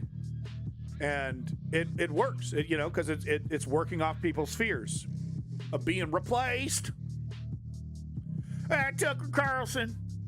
Yeah, I really wasn't expecting a lot of common sense from Cenk Uygur, but when he started telling me about how great Tucker Carlson is, I had to take a second look. Well, Seba Zomber, that's terrible news. Make sure you're doing everything that you can to follow the 3-step program, nonviolent, direct political action, to fight against that. Because the fascists, they'll take everything. And before you know it, you'll have fascists kicking down your door. You'll have fascists spending your taxpayer dollars to go fight in some ungodly war, halfway across the world. Sending your country down the fucking tubes. So, Seba, do everything you can to fight that. But no, this political cartoon right here perfectly describes what's happening in Kentucky, Texas, Oklahoma, I think as well, Arizona. The second the Supreme Court said you can disenfranchise black people, they destroyed Martin Luther King's greatest accomplishment, the Voting Rights Act. Well, it still technically exists. Yeah, okay, sure. So does, so does free speech. That technically exists. Hey, as the Lord intended. Thank you so much, TYT. I thought y'all were a bunch of liberals. I didn't know you were a bunch of MAGA-loving Republicans. Oh, home of the progressive. Is that what progressive means? Supporting Tucker Carlson? Supporting the right-wing agenda? Is that what home of the progressives mean? Well, I didn't know. I thought progressives meant Antifa. Antifa, trying to trans-tifify my kids. I didn't know progressive meant I support Tucker Carlson. Keeping it moving here. You know, they're just telling us. They're just telling us exactly who they are, what they want to accomplish. So Linda McMahon, wife of the fucking wrestling magnate, tells House Trump has a mandate to end the education department, because that's what MAGA voted for. Well, the education department's nothing but a bunch of liberals. It's nothing but a bunch of liberals. Actually, no, it wasn't. Before any of this started, it was a well-known fact that the education system was, veering way to the right when it came to American exceptionalism, when it came to revising history, right? Avoiding topics like slavery and stuff. Sure, we get the basics of, but basics on the American Indian and basics on slavery, but not really getting into it. But that wasn't enough for these fucking fascists. That wasn't enough for them. No. Had to go harder. We can't now they want to cut out Martin Luther King completely, right? And they've made him irrelevant, so why not cut him out? Right? Stop pretending like they had pride in Martin Luther King. Stop pretending like, that women's suffrage, right? Stop teaching that.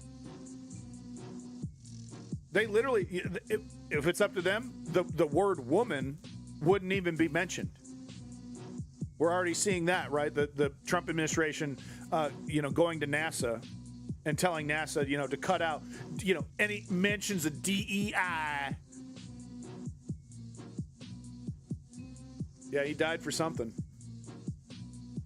Right. So cut out any mention of women, cut out any mention of black people, cut out any mention of America losing. Right. Cut out the Bay of Pigs, Vietnam, Iraq, Afghanistan. Don't talk about any of that. Just talk about how awesome America is and how great it is to enslave oneself for America. Right? So that's what they want. Linda McMahon here telling how Trump has a mandate to end the education department. And that's, they didn't run on that. They didn't run on ending the education department. They ran on reforming it. But once again, the leftists have been correct the entire time. The leftists have been totally on top of it the entire time. Right? People like me, people like Kyle Kulinski saying, you put this woman in charge of the education department. She's not there to reform it. She's not there to change it. She's there to destroy it. She's a foot soldier for Russell Vought in Project 2025. Replace it with charter systems, for-profit systems, big race to the bottom. And of course, as I covered earlier in the stream, class of 1999 over here, replacing your teachers, your $20,000, $30,000 a year teachers with fucking robots. Oh, we don't need to teach you how to read and write. We just need to teach you how to, fit a pipe on a toilet. Right? Do the few things that a robot that we haven't figured out how to build a robot to do in a profitable way. We're working on it, though. We're working on it. As soon as we can create a robot to fit a toilet onto a pipe, you're fucked. But until then, hey, you get a job. We'll pay you $10 a month to do it. I don't know how long I can stay away exhausted, but marches today in London may be an interesting topic for London Protests Live. Police make 43 arrests and huge security operations as thousands join Unite the Kingdom and Nakba 78 rallies. Right, so Keir Starmer over here, his fucking political career done, as I predicted, almost from the very beginning. When that guy was running and then taking out the tax the rich provisions in his manifesto, I was like, oh, this motherfucker's gone. This motherfucker's already done, cooked. Gets into office, increases taxes on old people, wants to remove people's rights to a jury trial, all for Israel, of course. Arresting old people and blind people in wheelchairs holding up a sign that dares to say Palestine action. Oh, they're terrorists! Ah! Oh, they're terrorists!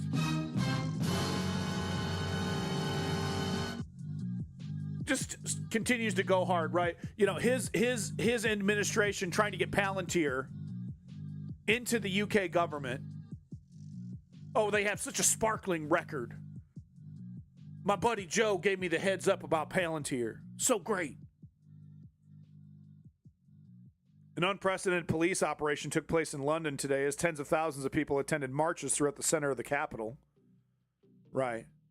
And that's what they want. They want to remove the right of a jury trial for protesters and for immigrants.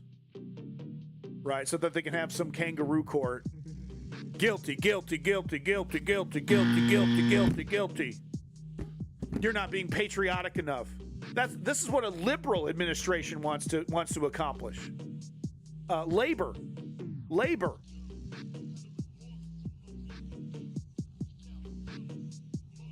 Oh, Keir Starmer over here. Oh, why is my political career down the shitter? I've done everything I can for Israel. One-term Keir. We were right from the beginning, weren't we, female eunuchs? We've been saying it from the very fucking beginning, right? We gave them a chance for like the first month, and then like the heating fuel allowance tax. Like, oh, this motherfucker doesn't get it. Wants to fuck us over. Austerity, right? Promise no tax increases on the lower middle class. Immediately with the tax increases. Immediately with the austerity. Corporatism. Fawning allegiance to Israel. Yeah, Seba. That's how it works, right? Anyone who's left, liberal, even a centrist. No, terrorist. And what has Keir Starmer done? He's handed over the UK to the right-wing fascists, just like Obama, just like Biden did in the United States. People so sick and disgusted with the lack of leadership from these neoliberal politicians that they'll just vote for it, tear it down, motherfucker. They'll just vote for a fascist, because at least the fascist is lying to us. I'll fix everything. I'll work on the tiny boats, says Nigel Farage. Right? Friends with Tommy Robinson, but doesn't want to admit it. Oh, I don't like the bloke. Yeah, you fucking do. Keir Starmer to Nigel Farage, then soon it'll be Tommy Robinson. And people will be going, oh, how did it happen? How did it happen here? How did it happen here? How did the country that helped defeat Nazi Germany become fucking Nazi Germany? How did that happen? Neoliberalism. That's how. They never admit that they're wrong. They never admit that their policies don't work. They never admit, it's always running to the right, never, ever, ever running to the left. In fact, the number one priority of your average neoliberal is to destroy progressivism, make it impossible. Number one thing that Keir Starmer did, purge the progressives from his party. That was his number one priority. As soon as he sits down in the chair, okay, anybody to the left of fucking Margaret Thatcher, get the fuck out. We're the adults. The adults of the room have taken over. We're going to take a big shit. Hand over the UK over to Nigel Farage. That's our job. Make everybody so completely pissed. The adults in the room, don't worry. Adults in the room are going to take care of it. We're going to prep this government for Nigel Farage to fuck it good and right. People out here protesting, getting arrested. Keir Starmer not doing a U-turn. No. Doubling down. His own court said that, this defining Palestine action as terrorists and arresting people was bullshit, right? Immediately appealed. Didn't accept defeat on that one. No, you're wrong. They're definitely terrorists. So you want to ask yourself why all of a sudden you're dealing with reform and Nigel Farage and Tommy Robinson, the Great Replacement Theory. It's fucking Keir Starmer and the neoliberals, so-called Labor Party, purging themselves of anybody with new ideas, of young people, right? They have to run to the Green Party who, they don't have enough time to get enough momentum. Yo, from the south of Boston, she motherfucking boy, Lenny.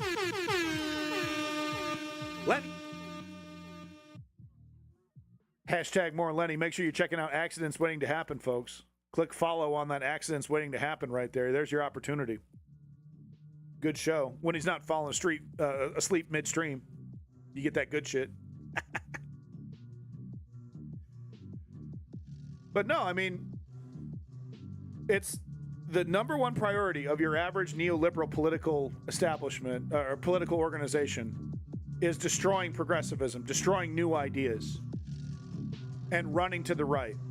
Sorry about that. Don't be sorry, Lenny.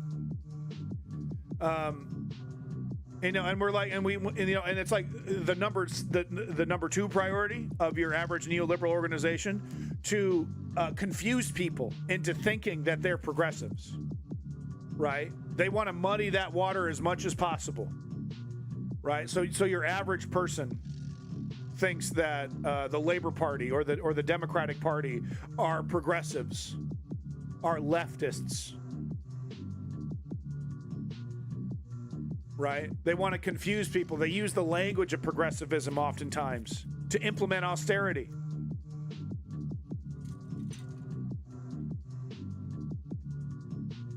We're getting a history lesson of Peru over here from Seba. Thank you so much, Seba. Keeping it moving.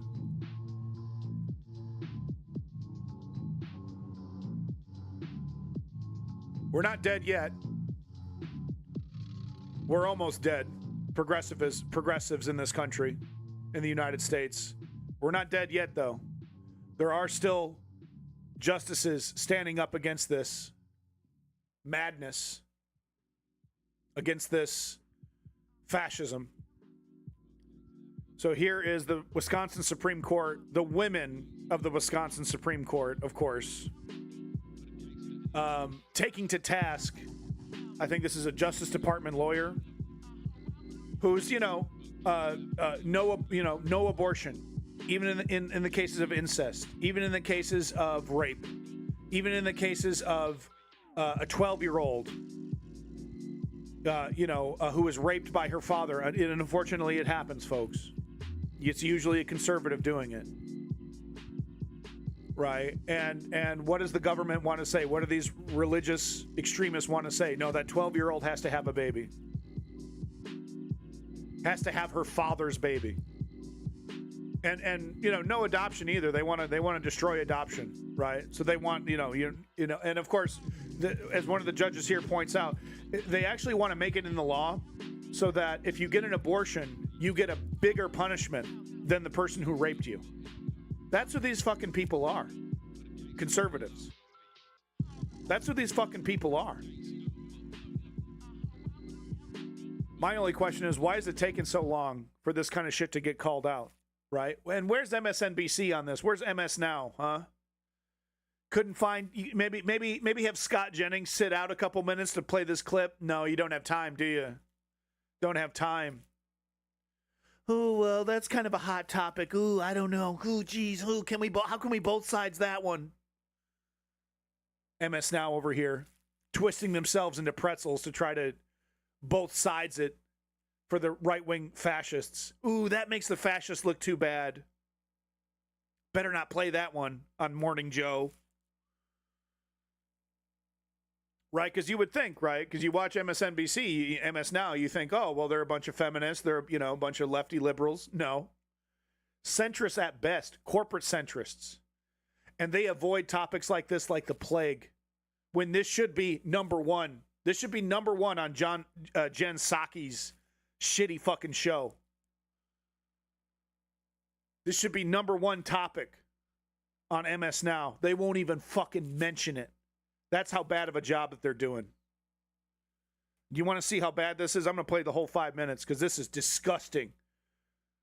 What, bald face in a legal setting.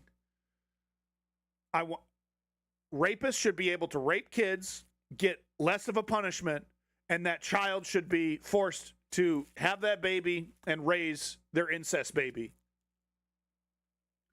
Yep, that's what we believe. Yep, that's what we're trying to do to this country.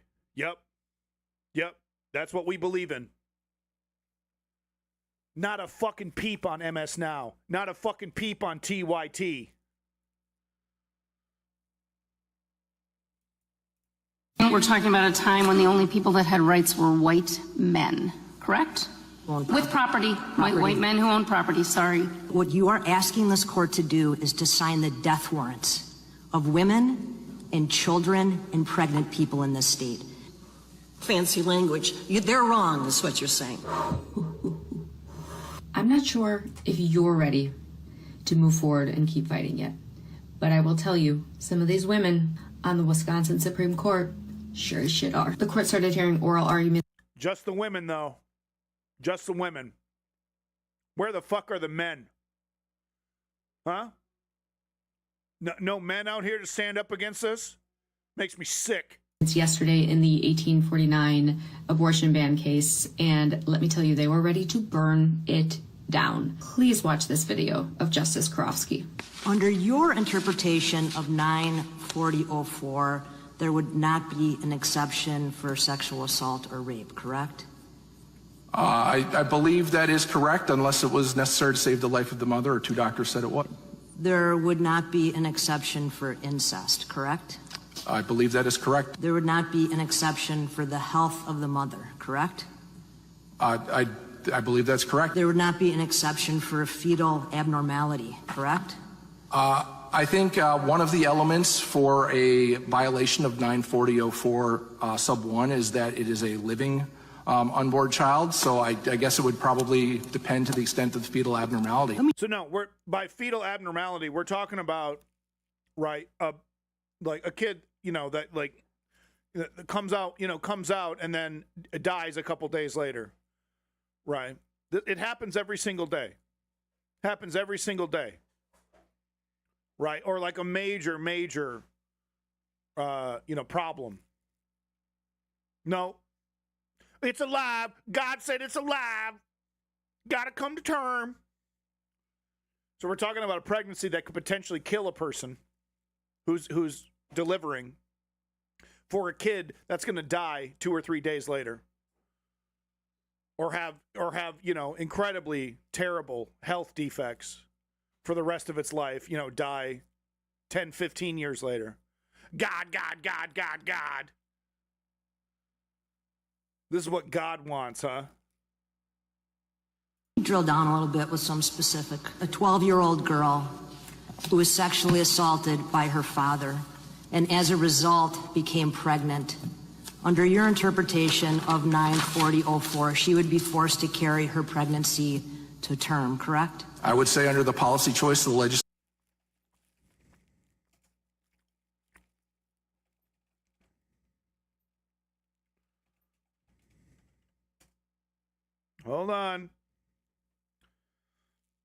Hold on. There we go. Just disconnected. Okay, we back. Refresh your browser.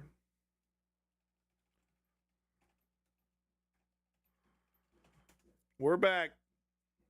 And we're back. Okay, I'm gonna rewind the video a little bit. Man, of course, it's hard to tell if my upload is being affected by anything. Like, because, I'm only using my upload really when I'm streaming. Okay. Looks like we're stable again. Thank you for the heads up about the drop frames. The damn cat. Welcome back, Crail of Xanath. Good to see you. Goddamn cheese sticks. Blame the cheese. Okay. Gotta lay down on the cheesy snacks. Fuck no. I'm a cheesy man. I like big titty goth chicks, and I like cheese. Okay? I like the finer things in life. Too much research on the big titty goth chicks, so. Too much research. Shouldn't have shown you my YouTube history. All right, okay. We back? We're not done yet. I rewound the videotape, because I'm 100 years old. Rewound the VHS videotape. Let's play. Became pregnant.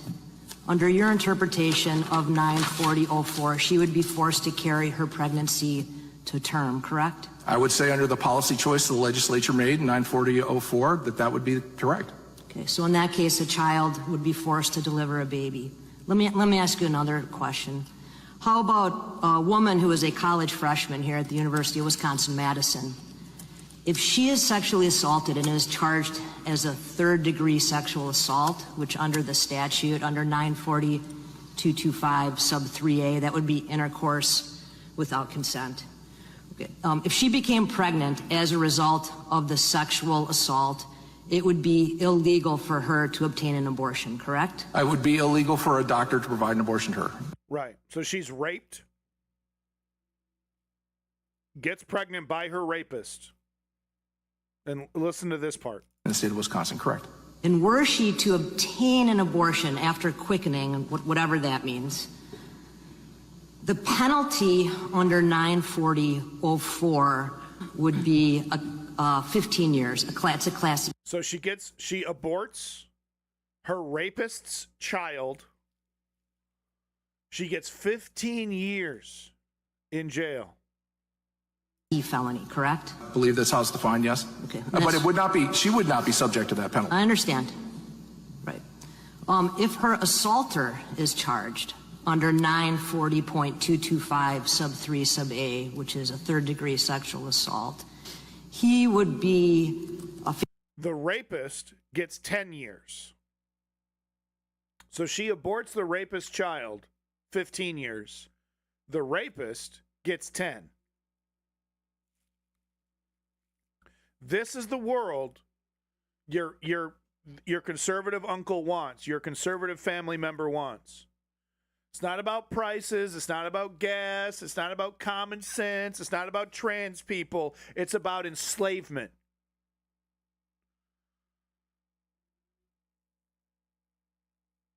And let me tell you, they'd be bitching and moaning if it was happening to them. If their little Sally Mae, if it was happening to her. Oh, I didn't vote for this. I didn't vote for that. Yes, you fucking did. All a bunch of little Joe Rogans, huh? Right? Oh, I didn't know it was going to be like this. I didn't know it was going to be like that. I only full-throatedly supported it. I didn't do any research, and I made sure to shit on every leftist I ran into. You're woke. You're ignorant. You don't know what you're talking about. Then all of a sudden you're living in the fucking, what's the name of that goddamn movie with the Scientologist? Handmaid's Tale. Oh, I didn't know that it was going to be like that. I didn't know it was going to be like that. Well, maybe you should have fucking looked it up before supporting it with your full fucking throat. Right from the gut. I'm a Republican till I die. I defended a pedophile because it's the right thing to do. And this is who they really are. This is what it looks like. Naked, bald face in the court of law. It's disgusting. But that's who these people are. And no amount of discussion changes their mind, right? Like I was showing you there with Parker Get a Job. Little examples there. They never admit that they're wrong. When cornered, they try to attack and ad hominem. It's not about facts. It's not about context. Hammers looking for nails. And only when it affects them do they have a problem with it. But then they rationalize it anyway, as we've seen. Right, there was that case of the husband whose wife was deported, and he was like, I'm still MAGA. I'm still MAGA. This is why we got to fight. And this is why we got to take over. And not be ashamed of it. Stop trying to oh, are we the bad guys? Are we the tyrants?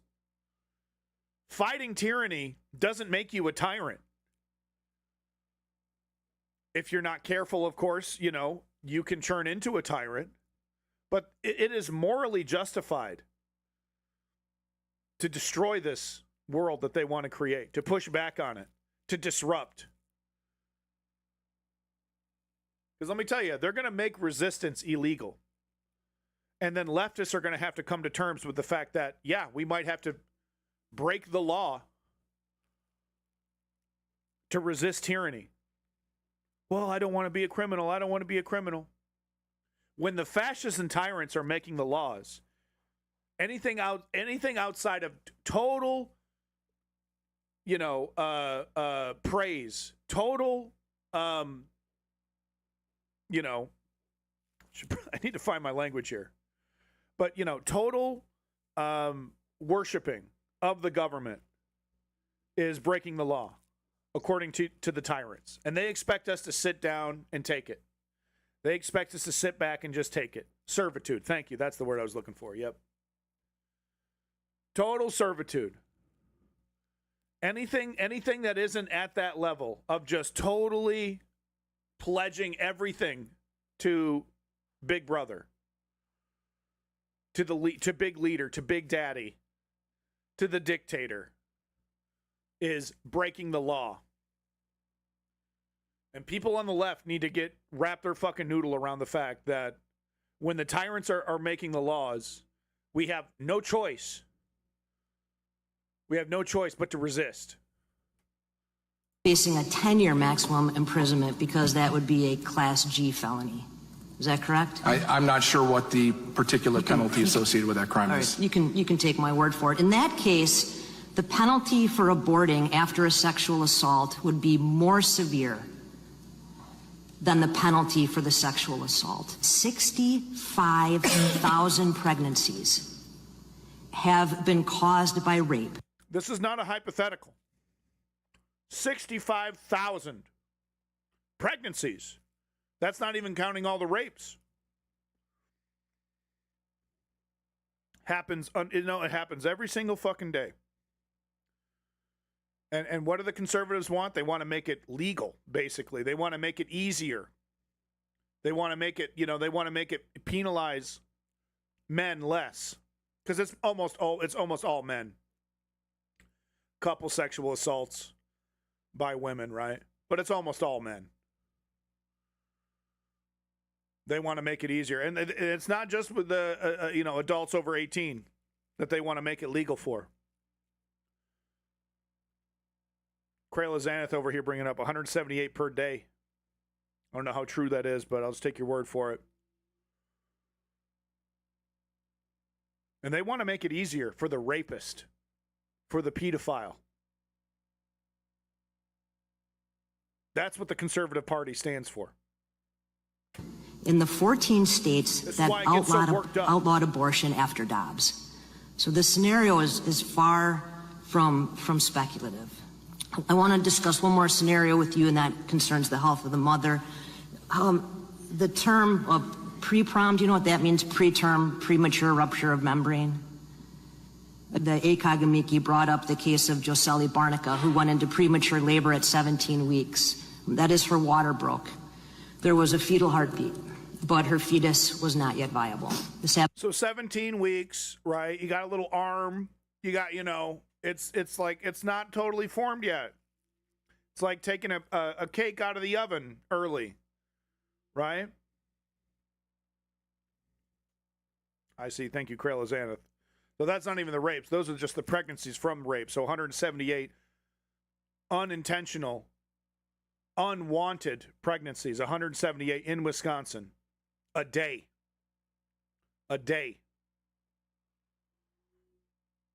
Right? And these are fathers doing this to their daughters, uncles, family members doing this to their family members.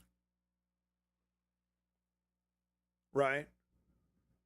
So this poor woman, her water broke early, which happens sometimes. Right? Sometimes it happens like, someone falls down. Sometimes it just happens just because. Act of God, right? Something wasn't working right. Body says no. The water breaks early. And these freaks, these sick freaks on the right. Oh, well, technically there's a heartbeat, so you gotta make it come to term. It's not gonna be coming out a kid. Okay? I don't want to get graphic on you. But think of Jell-O. Okay? With like an arm sticking out of it. Think of Akira. Okay?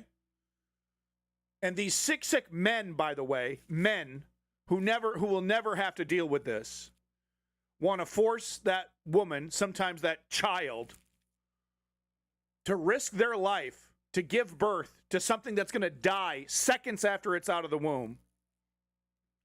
Instead, because abortion equals bad. And they want to do this to every fucking woman in America while stripping her of her rights to vote, to make decisions, to get a divorce, no-fault divorce. They want to give all that over to the husband. And fuck your life, right? Fuck your life.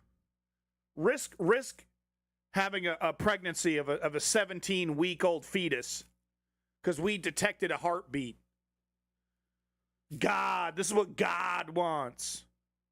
They're sick fucking people. Right? And now picture your average conservative Republican who wants this. Randy Fine, Donald Trump, Ted Cruz, Lindsey Graham, Marco Rubio, Elon Musk. Gross, sick motherfuckers. Happy to risk your life as a woman. It makes me just ill. And why does it have to be a bunch of women on the Supreme Court? No man, there's no allies over there? Men just going along with it? Well, it's not me. It's not my brother. I don't have to worry about this. It's just fucking disgusting. Not a single male Supreme Court making these points. These points shouldn't have to be made. And that's the thing, yeah, strategy member. It's not even an accurate It's not even an accurate representation of the Bible. The Bible had instructions on how to abort a fetus in it. It's a misinterpretation of the scripture, right? For political purposes, gotten completely out of hand. It's a bunch of careerist motherfuckers who want a fucking career and make money in politics, taking advantage of a bunch of fucking stupid religious idiots who vote consistently. And we still can't get left wingers to vote consistently, can we? We still can't get young people to vote consistently, even in the face of existential fucking fascism. Right? Existential destruction of our party, of our being, of our existence up against this fascism. We still can't get them to fucking show up to vote more than your average right-wing religious extremist who's winning in government. In Texas. She suffered an infection that killed her because medical providers were unwilling or unable to give her the health care. She died in a hospital with doctors sitting there waiting. Could have done the procedure. No, God, because God wanted her to die. And that's what your average Lindsey Graham will say. That's what your average Benny Johnson would say. That's what God wanted. To die a painful death. A painful death. To appease the Christian, religious, political desires of a bunch of fat, pedophilic men. That's why she died. Think about that. Care that she needed.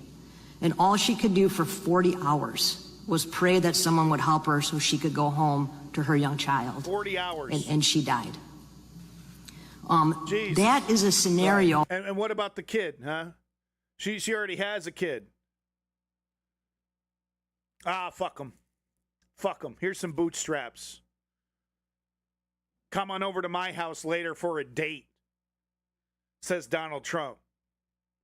How old is she? Oh. Bring her on by. I'll show her what a real little girl is. That's what he told the prostitute before he dropped trow, according to the Epstein files. That's who these people running our lives are. That's who they really are. Sadists. That could easily, and perhaps has easily, played out here in Wisconsin under your interpretation of 940-04, couldn't it? I'm not sure, Justice Karofsky. I'm not a doctor. I would like to circle back, though. Hold on, I'm not done. Yeah. I can't think of anyone else other than pregnant people who are denied medical care under the law. Can you? I fear that what you are asking this court to do is to sign the death warrants of women and children and pregnant people in this state. Because under your interpretation, they could all be denied life-saving medical care while the medical professionals who are charged with taking care of them are forced to sit idly by. And Sean Hannity smiles. Randy Fine smiles and cheers. Lindsey Graham applauds loudly with a fucking MAGA flag as a cape. This is what we're up against. This is why I take this shit so seriously. This is why I get so fucking pissed off every time a fucking Republican walks through my door. Sick individuals who don't even have the time to even know what they're supporting. They just reflexively support it. And then on top of that, the little cherry on top of the shit sundae, they call me immoral. Because I have the audacity to think women and gay people have rights. Right? They try to throw that shit back at you. Right? Oh, you're the immoral one. You think trans kids exist. You think gay kids exist. You're the rapist. Meanwhile, supporting politicians who literally want to make raping children legal. This is why I fucking hate them. This is why they get the fucking flush.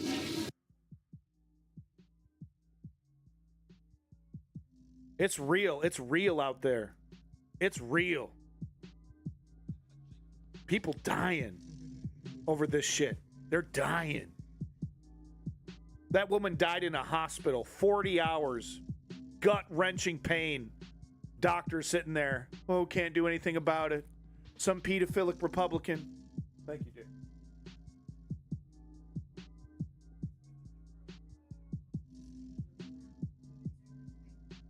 Just make it happen. Thank you. Right. Some pedophilic Republican deciding that she has to die so that he can win. There we go. And we're back. And we're back. Oh, hold on. That didn't work. So there it goes. There it goes. We're back. Hit refresh. I'm directly cabled to my router. They ungot him. No, I have a direct cable connection to my router. I've just noticed every time my wife opens the garage door, my internet cuts out. Yeah, it doesn't, Seneca. They don't like it. Yeah, exactly, Seba.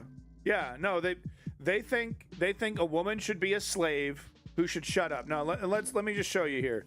Let me show you what your average right-wing Republican actually believes for women's rights.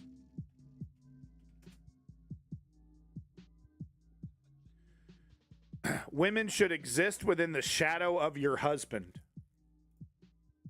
This is the sick fucks.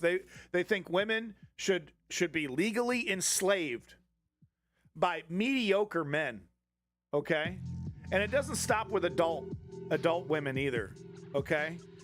Every woman, child, teenager is a possession to them. A possession. That's what your average right-wing man thinks about women. That they should be able to do whatever the hell they want to a child, to a teenager, to a grown adult woman. Whatever they want. Whatever sick little fantasy that they come up with. I think there are times of financial necessity. All under the name of God. God. Necessity. There are also a reality of depends on the work. And so I don't believe that women are equally equipped for all jobs. Oh, definitely not. Right. So, and I know you agree with that too. So if a woman says, my kids are grown, I've homeschooled them or educated them for 15 years, and now I would like to teach kindergarten and second grade at the local Christian private school. Oh, yeah. I think that's a wonderful thing. Mm-hmm. And I think they want to force this their little vision of the perfect world. They want to force it legally. They want to stick a gun in your face and say, you either listen and follow or die. That's what Project 2025 is. That's what these little political projects of theirs are. To force all the lefties and liberals, right, to invade California with troops and force this worldview on everybody. No choice. Everything the founding fathers stood up for, they want to destroy and dismantle and pervert. A very feminine act. It's a nurturing thing. Yes. Yeah. So, or if she wants to do mercy ministries or work that has to do with the care of others or hospice. Or, these are more feminine expressions of career. Yeah. And so I think that, By the way, female scientists have done amazing things for all of mankind. Well, it wasn't feminine. Oh, it didn't make my pee-pee hard, so that doesn't count. On point number one, which is there exceptions to the rule? The rule is yes. If you have children, especially young children, your job is to keep the home. Your duty as a wife is to be helping your husband. Mm-hmm. And so all of your helping read enslavement. You should clean up after me. You should be my little sexy mommy slave. I get to fuck you whenever I want. You got to keep your mouth shut. That's what they fucking believe. All of your help, all of your being in existence should be within the shadow of your husband. So that's who these fucking people are. I always feel conflicted liking Right Wing Watch. It's like, because I want to like their work, but I don't want to like the video. Right? So I don't know what to say. You make your own choice, but make sure you're watching Right Wing Watch because they're doing God's work. Keeping track of these fascists. They're sick people. And they, proudly brag about how they want to take women's rights to vote, women's rights to choose, a woman's right to say no to her husband. All of it. Straight up Islamic style enslavement, right? Because it's not just Islam. Sorry, that's my kid there. I know, it's okay. It's not just Islam. It's just what religious extremism looks like, right? This is why characters like Matt Walsh are so wrong. All right, so let me find a video here. Here's a good one. We'll play this while... Oh, this is only 1 minute long. This is a good one, though. Let me play something here. Here we go. Here's a good one while my kid gets ready for a walk. Yeah, here we go. This is Graham Plattner talking about union rights and how important they are.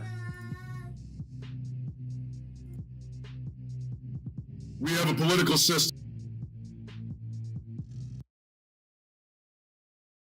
that does not represent the needs of working people. And quite frankly, it doesn't represent those needs because there aren't many working people in places of political power. One of the biggest problems we have is we have a lot of folks who have spent decades as politicians who have never once had a callus on their hands. These are people who do not understand that when you write and craft policy, when you implement policy, it has a real material outcome for people in the real world. And for those of us that live down here, for those of us who watch our wages stagnate... Man, fucking kill the sound guy, okay? Uh-oh.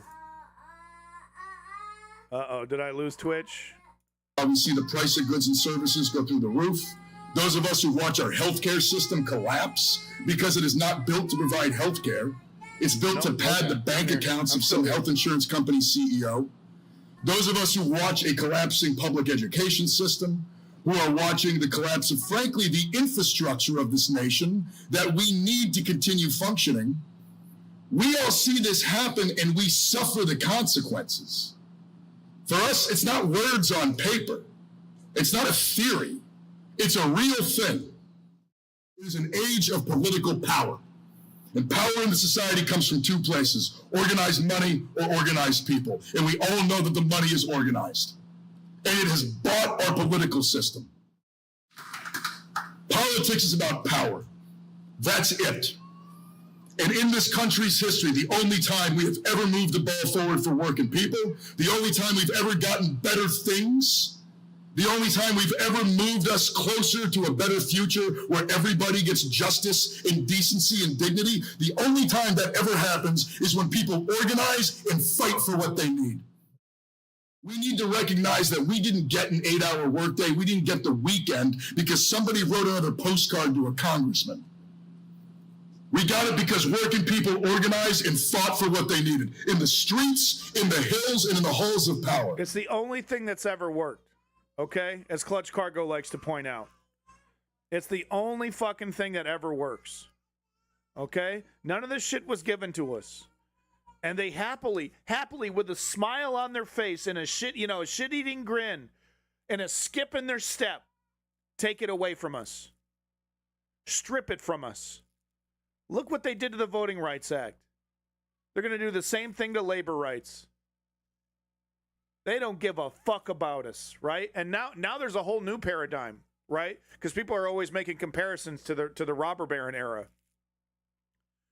No, what's different now is that they think that they don't even need us. Automation, software, robots. That's it. They're instead of encouraging people to to learn how to program, to learn how to, to be a white collar worker. They're now telling us to get back into the trades because they haven't found a robot that's going to, that they can replace certain things. Like I said, with putting a toilet on a pipe, right? Certain things around construction. So it's gotten even worse. Their mentality has gotten even worse, right? They've taken Ayn Randian philosophy to its logical conclusion, but even more so now amped up with this new technology that none of these old, fascist philosophers could even dream of. It took the, Isaac Asimov and, Philip K. Dick to have the intelligence to think of a world where humans are outright replaced by robots, and what would society look like after, right? Fucking Wachowski brothers over here, or sisters now. Fucking, there's an episode of The Twilight Zone about a CEO slowly replacing all his labor with robots until eventually he replaces himself.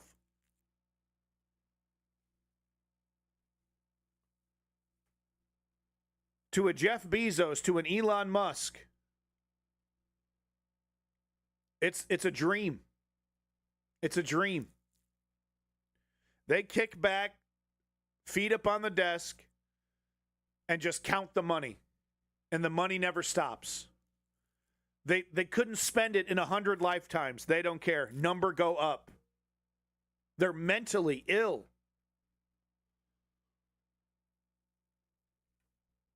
And we're the only things that could stop them. The people, organized, united. We're the only ones that could stop them. They know that too. They know that. They know that we could organize and create a law that says you can only automate so much. They know we could organize and pass a law that says you can only make so much money. That's why they try to capture the government. That's why they try to, get in front of all this. Because they know the only thing standing in their way, not the law, not common sense, it's the people. Organized. That's why they capture the media, doing everything they can to divide and conquer. Sure, energy Dahmer, yeah. But at least Paul Krugman would agree to some regulations. And the fact is that, AI could be a massive boon for people if properly regulated. Right? It doesn't have to be the job killer of all job killers. It could just be another thing that you use to make your job actually easier, to make your 8-hour work day into a 6-hour work day. Right? It could be regulated. It could be turned into something that makes our lives easier and better. And then everyone becomes more prosperous. It doesn't, like any tool, it's how you use it. It doesn't have to be a one-to-one human replacement. But with these sociopathic, mentally ill oligarchs in charge, that's what they want it to be. And bedamn the future. Who cares if no one's there to buy our shit? We'll just sell it to other Jeff Bezoses. We'll create a small, insular economy and sell only to the Taylor Swifts and the other super celebrities and super elites. Everyone else in the fucking gutter, like Elysium. We'll go live on a satellite while the rest of the world fucking burns. They believe this shit. It's not science fiction to them. It's the future. It's the glorious future.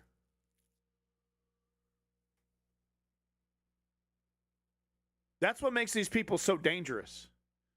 Why the fact that they have so much control over society is so frightening. They're a bunch of Peter Thiels who are like, I don't know if the existence of humanity is that important. Peter Thiel unironically thinks we're going to reach a level of technology that will allow him to upload his consciousness into a fucking computer and he'll live forever. That's the shit that Joe Rogan lets leak out of his fucking potato head. AI Jesus.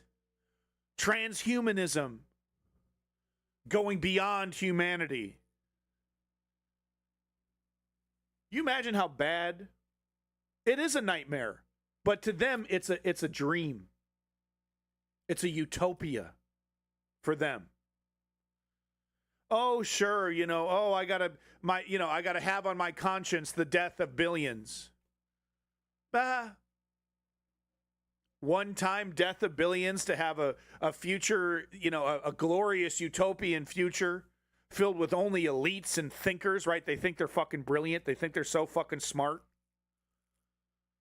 Think they're so fucking interesting because all their employees around them. Oh yeah, you're so interesting, Peter Thiel. Wow, you're so smart, Elon Musk. Wow, you're such a genius, Jeff Bezos.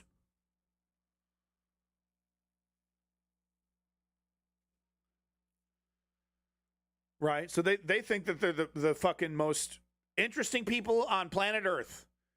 And everyone else is just a pleb. Everyone else is just a dirt-eating moron. And quite frankly, if we don't organize, if we don't take this power from them, we kind of are morons. Right? Easily led around by the nose by their multi-billion-dollar media organizations. That divide and conquer us, that convince us that, we're not worthy. That our enemy is the brown immigrant and not the multi-billionaire with all the power, right? That our enemy is the completely powerless, hardworking family man versus the sociopathic oligarch who wants to literally put chips into every human being. Well, Joe Rogan said he's a nice guy. We're the fucking idiots at a certain point if we let it happen.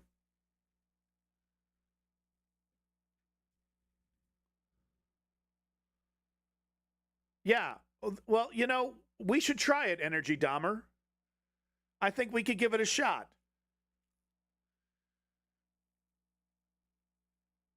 Right? We don't have to destroy industry to create some equality. It's not an if or, right?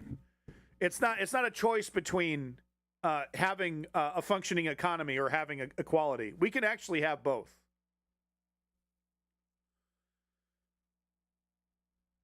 And you know what's wild? Your average lefty doesn't even want to increase taxes to where they were, like right after the Great Depression, right? Like 90%. Like we're talking 15, 20%. These people get to live like kings, like the kings of kings, like kings that have never lived before in existence. Yachts on top of yachts on top of yachts. And then we get a somewhat, manageable life, a somewhat happy life. But that's not enough. They want everything. They want everything. And fuck society. Fuck human rights. I say this unironically. They want to enslave humanity. They want to make us into a prison planet, folks. There's an info war for your mind. They want to put us into a prison. How ironic is it that one of the loudest voices warning us against this has become one of the most ironic cheerleaders for the very system he claimed to fight against, right? Alex Jones here to warn you. Bilderberg Group. Skull and Bones. And now Alex Jones is like, I think the Bilderberg Group's really great. I think Skull and Bones is really great. I went to a Skull and Bones ceremony. I got baby's blood put on my forehead. I feel really great. Donald Trump's so good. He personally put the baby blood on my forehead. It made me feel like a man.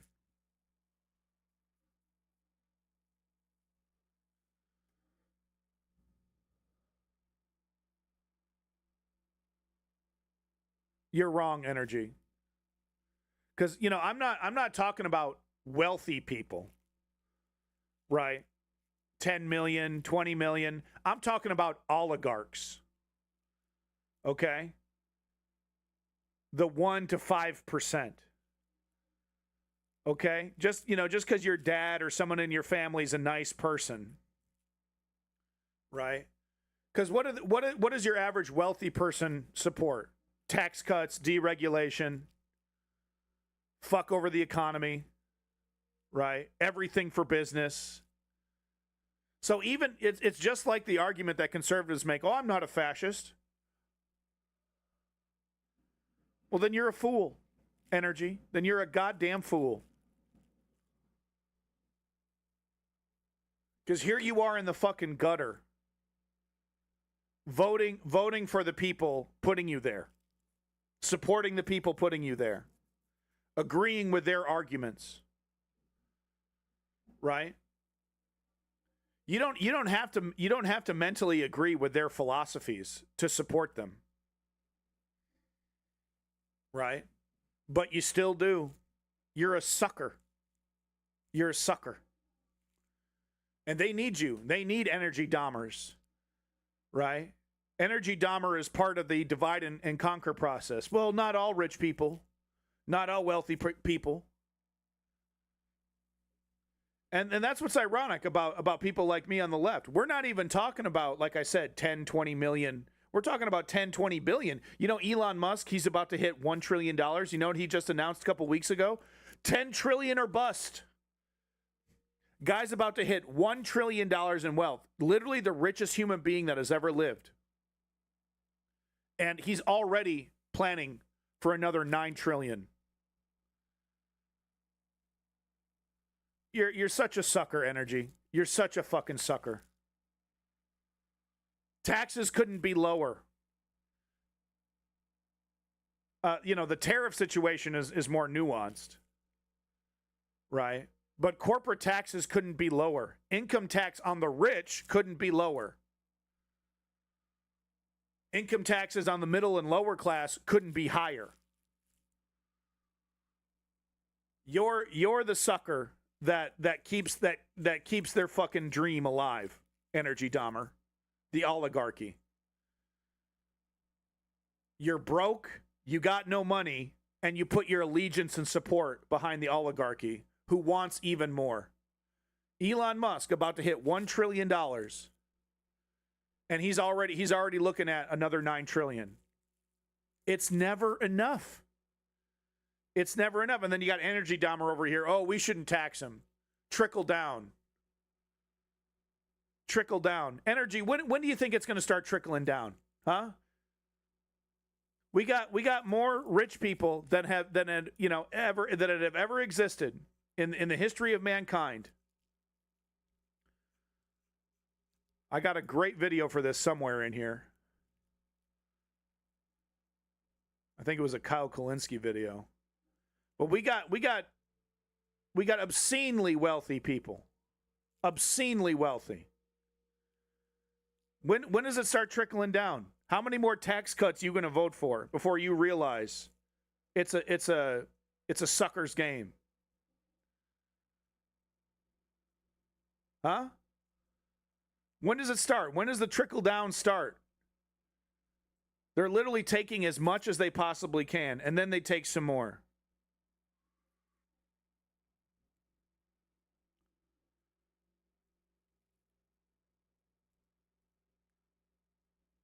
God, I got a great video for this, but it doesn't matter.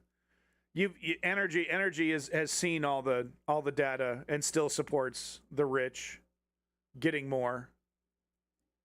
Because there's a great chart that shows, basically the chart shows, your average wealth, right? Of people below the 5%, right? Their average wealth, And then it shows the wealth of the 1%, 5% that I'm talking about, and it's astronomical. It's astronomical. Obscene. More money than they could spend in 1,000 lifetimes. And yet they want more. They want more control over our government. They want more tax cuts. And they got their suckers like Energy Dahmer over here. Well, I don't want to get in the way of industry. The same industry that uses us up and throws us away. I don't want to get in the way of industry.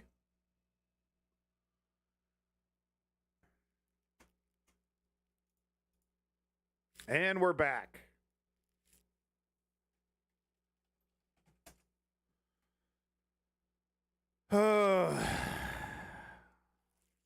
This is fucking annoying. This is actually getting legitimately annoying. We're back. But Energy Dahmer, why are you intentionally confusing taxing the rich, which, you know, where I'm talking like the super rich? Do you acknowledge that there's a difference between taxing the mega insane wealthy, right, the top 1%, versus taxing the middle class, the upper middle class? Do you acknowledge that there's a difference there? Yeah, thanks, Seba. So, Energy, do you acknowledge that there's some nuance there, that it's possible to have nuance, or do you just assume taxes on the oligarchy are taxes on you as well? Okay, thank you.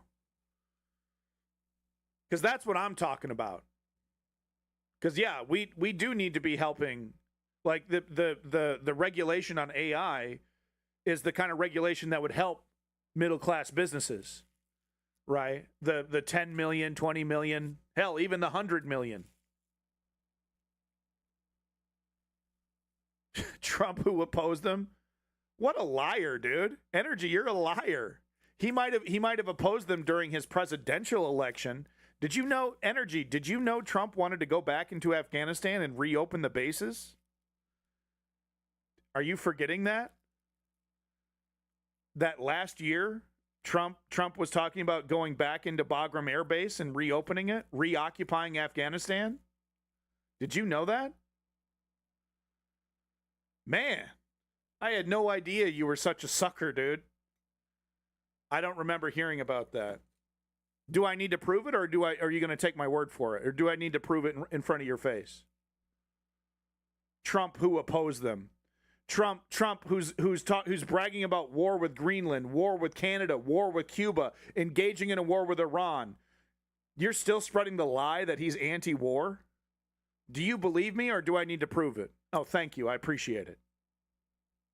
Because it's 100% fact. He's talking about reopening Bagram Air Base. I think that's the one in Afghanistan. He wants to reopen.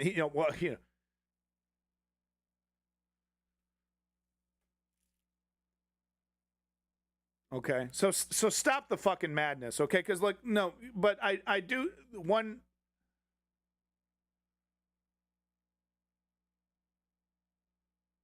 Wow, dude. Okay, I'm actually done wasting my time with you. You're a sucker. You're a sucker. And saying something that ignorant, that's a timeout.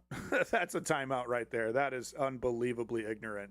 That is like, enjoy your 10 minutes in the stupid corner. Okay, do I even need to point it out? Iran, who put a fatwa on nuclear weapons. There's no nuclear weapon threat. They're the threat to Iran. They're the threat to Israel, I mean. And it's a winnable war. It's a winnable war. Ignorant. Leave. Okay? Don't make me ban you. Just fucking leave, dude. Go find yourself a different stream. What a fucking joke, dude. You know, go to the fucking Bulwark, right? Go to the fucking Lincoln Project with your fucking stupidity. Get the fuck out of here. Don't tax the rich and the wealthy. Trickle down works, and Iran is a winnable fucking war.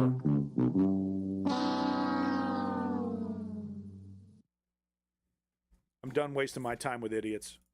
We need to recognize that it is not about asking permission. It is about taking what we deserve. It is about peeling back from the billionaires and the corporations. Oh, don't do that, Graham. Don't do that. You might hurt industry. No, we got to do everything we can to help industry. Give them every little break that they possibly can so that they can poison our waters and destroy the middle class. And then we'll get their crumbs, their beautiful, delicious crumbs. I got mine. I'm still okay. I'm safe and secure in my little middle class lifestyle. So we shouldn't punish industry. They're just nice business guys who want to help us out. And they fully support politicians who go to war in the Middle East in winnable wars that we're getting our asses kicked. We got our ass kicked in Afghanistan, ass kicked in Iraq, and now we're getting our ass kicked in Iran. Winnable wars. 20 years in the fucking Middle East wasn't enough to teach energy. 20 years. Oh, it's different this time. We were under attack. They were going to get us. They were going to get us, guys. We got to get them over there before they get us over here. Oh. Raise my taxes so you can reduce Iran into a smoldering heap. It's the right thing to do. It's just pathetic, man. Your fucking face soaked with piss as you make this argument. It's just fucking pathetic. Political system that serves them, taking back what is ours, because this country is built on the labor of working people.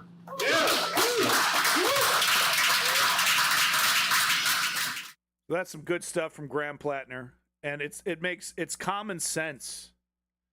It's common sense. Meanwhile, here's what the captains of industry, right? This is what they say. This is what they're doing, right? Be afraid of the foreigner. Be afraid of the 501 or the God damn it. The foreign workers, right? Be afraid of them. 501Bs, what's the word I'm looking for? Right? The outsourcing. Oh, that's bad. That's bad. Meanwhile, this is what they're actually up to. These are the people that we should be giving tax cuts to. Right? Happy. 500,000 Chinese. Bring them in. Fuck Americans. Fuck the middle class. H-1Bs. Thank you, stickers. Right? Oh, be afraid. Be afraid. Oh, they're bad. They're bad. Brown people, immigrants, ruining this country. Protect dear Israel. And then in reality, here's what they're actually up to. Oh, well, my buddy Xi, we're going to bring in half a million Chinese students, foreigners, to purchase farmland. Frankly, I think it's good that people come from other countries and they learn our culture. They're not here to learn our culture. They're here to fucking destroy our country. Buy it for pennies on the dollar.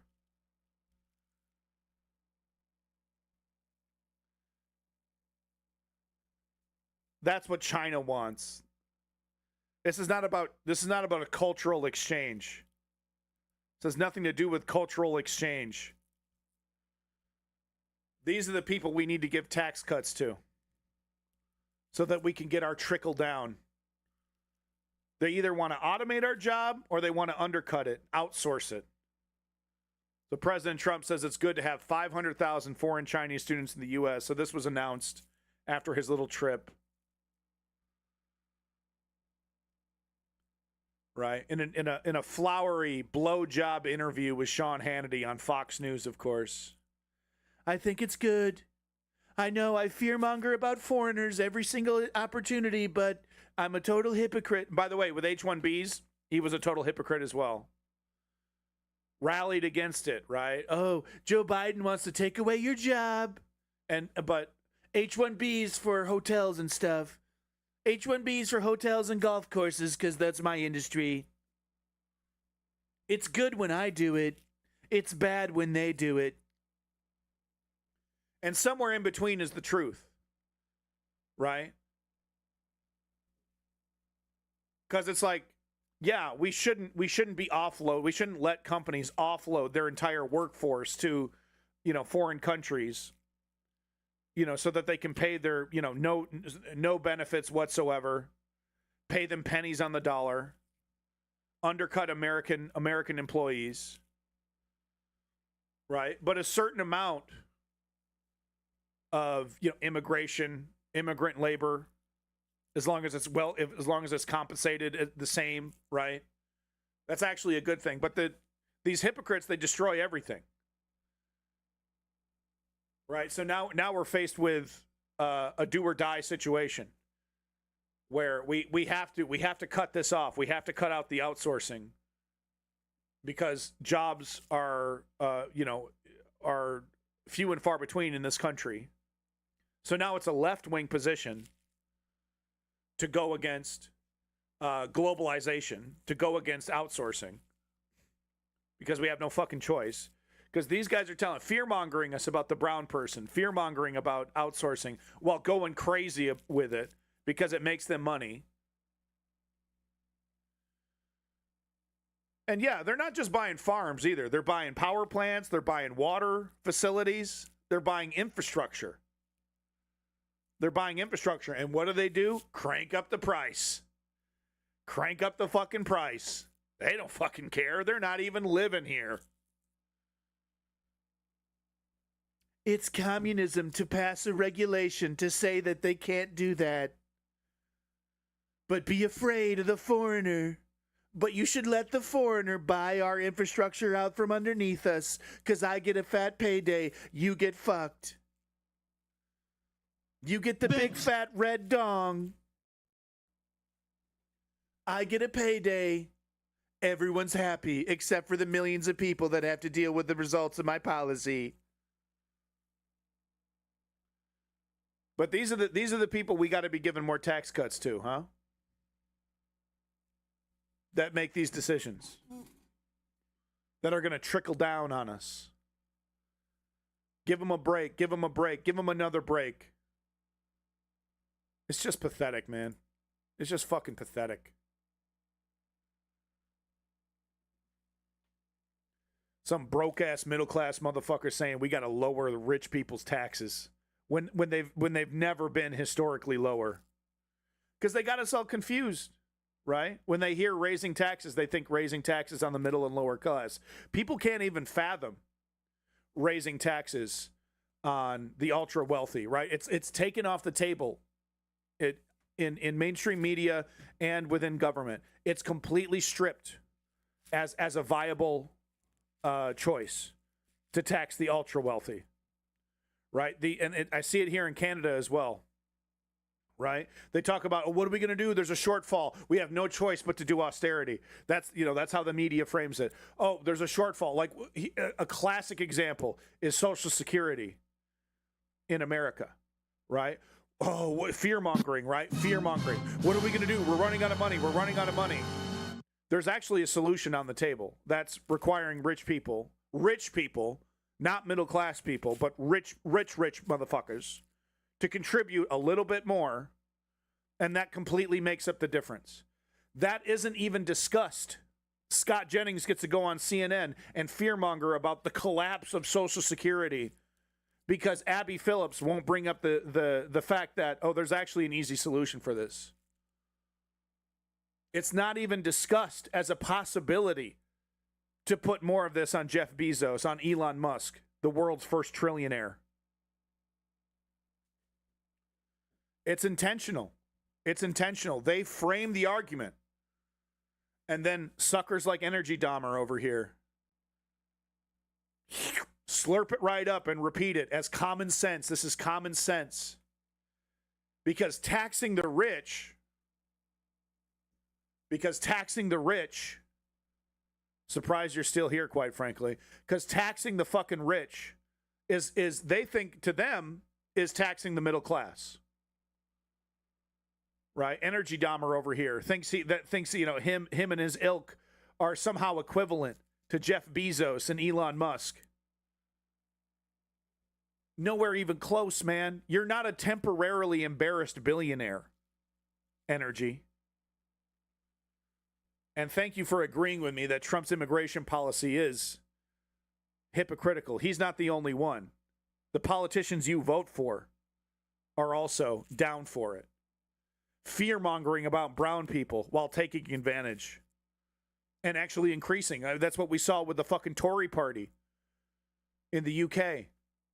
Small boats, be afraid, be afraid.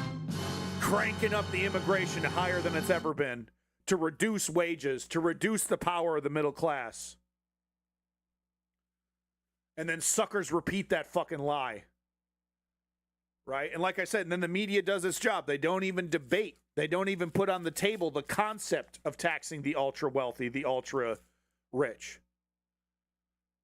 Right? And then you got Zoran Mamdani, who actually does it, goes after second homes that are abandoned, literally sitting there empty, investment vehicles sitting there empty. Oh, don't do that. Oh my God, what's going to happen? Oh, he's changing New York.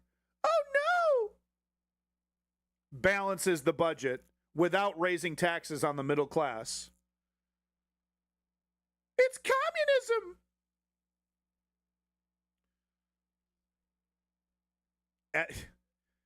Has that made anything better, Energy? And by the way, we actually don't know if that's true because they're cooking the numbers.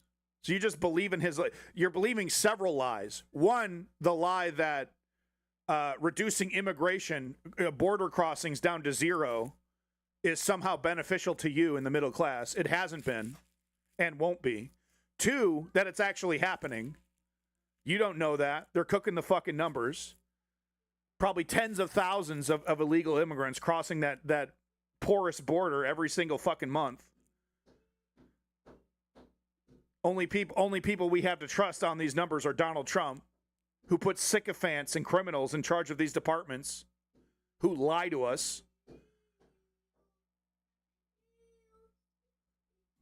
It's pathetic, man. All the lies that you believe. It's fucking pathetic. Legitimately. Taking Donald Trump's word for it. And then another lie. There's yet another lie. That illegal immigrants, do you acknowledge the fact that illegal immigrants actually contribute more than what they take from the federal government? You don't even know that, do you? Oh, they're leeches. They're leeches on society. They're actually net positives to society. Did you know that? You don't, do you? Holy shit, man. Turn off the Tucker Carlson. It's actually pathetic over here. I'm asking you a direct question. Did you know that, Energy Dahmer? That illegal immigrants actually contribute more than what they use in federal resources? Right. Exactly. While advocating for fucking tax cuts for the actual leeches, tax cuts for the actually mentally ill oligarchs, you vilify illegal immigrants who are actually net positives on the tax base. Did you know that, Energy? Have you looked it up? Have you looked it up? Look how easy this is. We'll do it right now.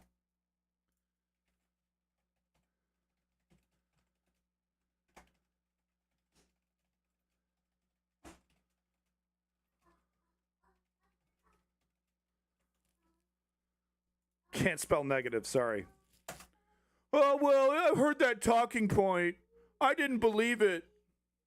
Immigrants are generally a net positive to the federal tax base, says the fucking robot. Does it bother you that you repeat lies and believe them wholesale and then don't take the time to look them up? Does that bother you that you've been propagandized to the point where you don't know what the fuck is going on, but you think you do? Does that bother you that you're going through life like a fucking sucker? Does that bother you, Energy, that you've been lied to, cheated, stolen from? That you put your support behind the fucking people with their hands in your fucking pocket and you repeat their lies? Does that bother you? Yeah, and of course, hit the source. Would you have believed it if I got it from Grok? You're pathetic. You're fucking pathetic. Oh, fake news. We'll attack the source. It's just this easy. Give me a source. It's literally just this easy. You could do this in your own time, but you choose to repeat lies instead. You choose to repeat lies instead. Here's a source from the National Academic of Sciences, Engineering, and Medicine. Fake news! Fake news! I don't like it. I don't know anything about it. I don't know who they are. I don't know what they are, I don't know anything, but it's fake. I do know that it's fake. I heard that talking point from the leftists. So here you go. Here's your fucking source. You want more sources? Here we go. Cato Institute. Right-wing Cato Institute. More sources. Fake news, huh? Fake news, fake news, fake news. You don't give a fuck. You float through life on a fucking raft of ignorance. Repeat your fucking ignorance as common sense. Rich man's hand in your fucking pocket. Yeah, oh, okay. Oh, it's probably relatable. Are you gonna correct yourself in the future? No, the fuck you're not. No, the fuck you're not. You're gonna continue next day, tomorrow, to repeat these lies, to believe these lies. Rich man's hands in your fucking pocket. Piss on your fucking face. Oh, I heard that talking point, but I didn't bother looking it up, so I'm gonna repeat the lies of the rich people that are fucking me over instead. How long did that fucking take me to look it up, Energy? How long did that take me? 15 seconds?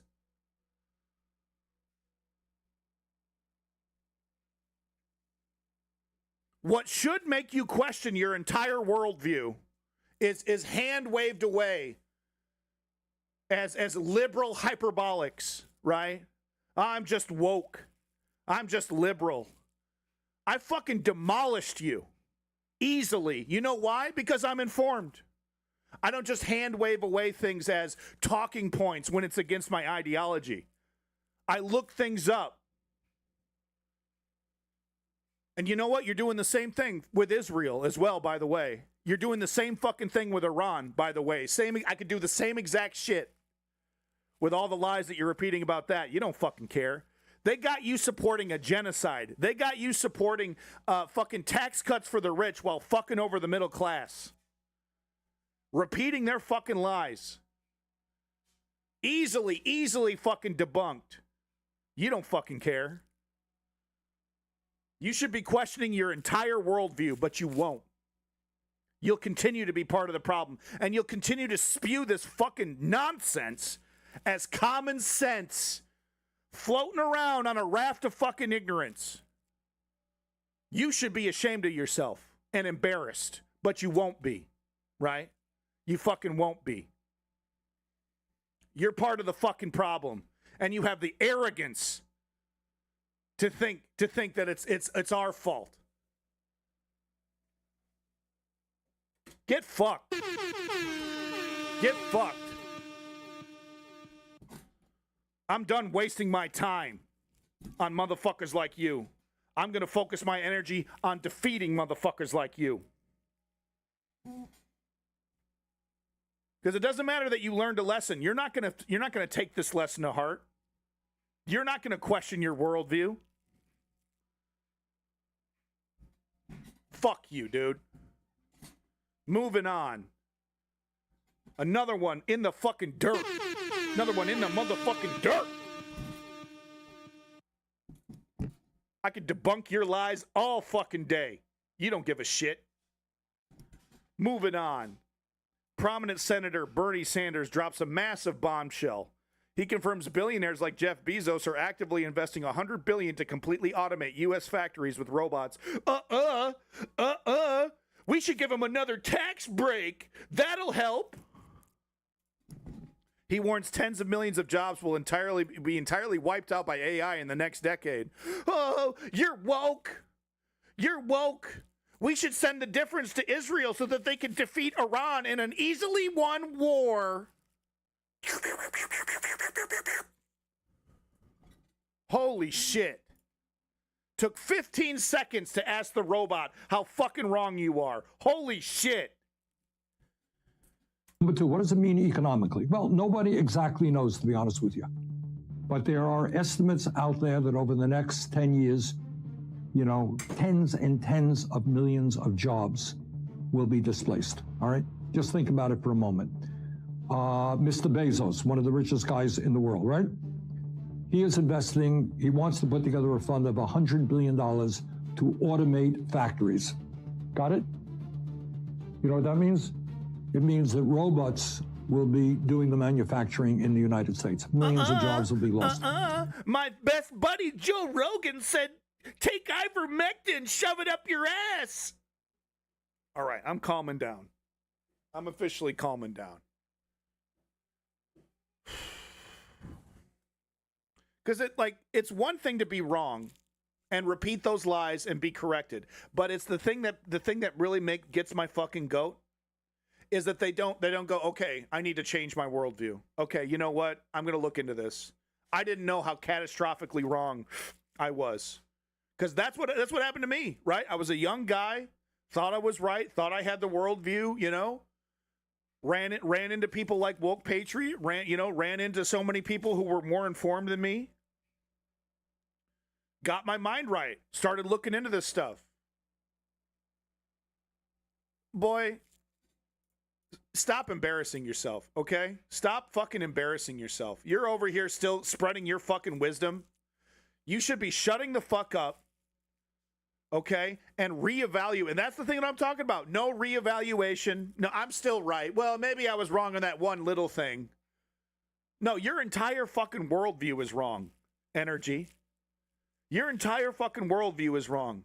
And you don't have the strength. You don't have the strength of character to reevaluate the lies that you repeat. And now you have the audacity to come in my chat, give us more fucking advice after embarrassing yourself. Boy, clean the poop out of your pants. You just got smoked. You should be humble, not handing out your little fucking tidbits. Stop embarrassing yourself. Holy shit, dude. Go back to the fucking Lincoln Project. Go back to the Bulwark, where your stupidity is treated as wisdom. Stop embarrassing yourself on a real leftist stream. Holy shit. We're looking at driverless vehicles spreading all over the country. There's millions of truck drivers losing their jobs, cab drivers, Uber drivers, and other drivers.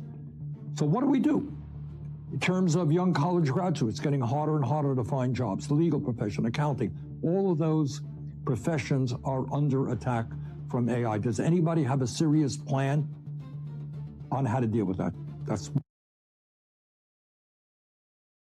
Oh, yeah, no, they got a serious plan. Give them a bunch of tax breaks and let them do whatever the hell they want. Send more money to Israel. That's the plan, Bernie.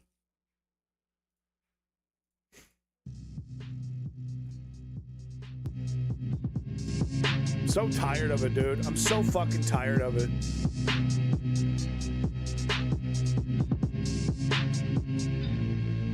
By the way, here's what it looks like in this winnable war for your average American troop. Here's what the winnable war in Iran looks like. This is from an American base getting attacked by the Iranian Air Force that's been decimated. It's been completely obliterated except for a couple. Yeah, well, this is what it looks like to be an American troop in this totally winnable war. Oh, Whoops. Multi-billion, multi-trillion-dollar defense industry. Whoops. $30,000 what the fuck? Shaheed what the fuck? Squeaking through. How could that happen? Did you know all the bases in the Arab countries right now are fucking decimated? Did you know that? You wouldn't hear that on mainstream media, but it's a fact. It's a stone cold fact. Hundreds of billions of dollars damage done to radar dishes and equipment and planes, buildings, all these untouchable bases that the UAE and Qatar thought were just, cream of the crop, best of the best. Here's the best of the best, cowering in a fucking bunker while the Iranian theocracy blows it to bits. Oh, there's... Oh,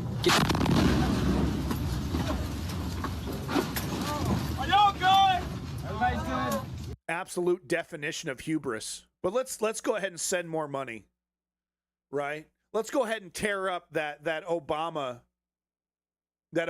nuclear deal with Iran and still continue to take credit for it. Everybody over here is good. Yeah. Good. I saw that one come in. You guys all right? Everybody.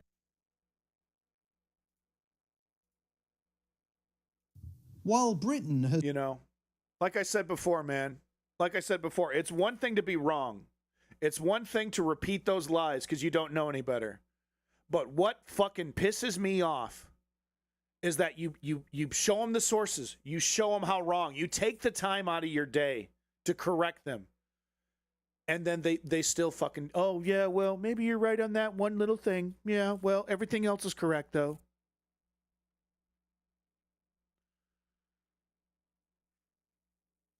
Then they listen to a lying politician and support, right? A fucking Bloomberg, right? Or a Pete Buttigieg, or a fucking Gavin Newsom, who's like, well, I don't want to get in the way of industry.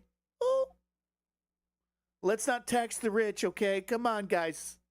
Let's use common sense. That's what makes me pissed, okay? Because you got to have strength of character to admit that you're wrong, right?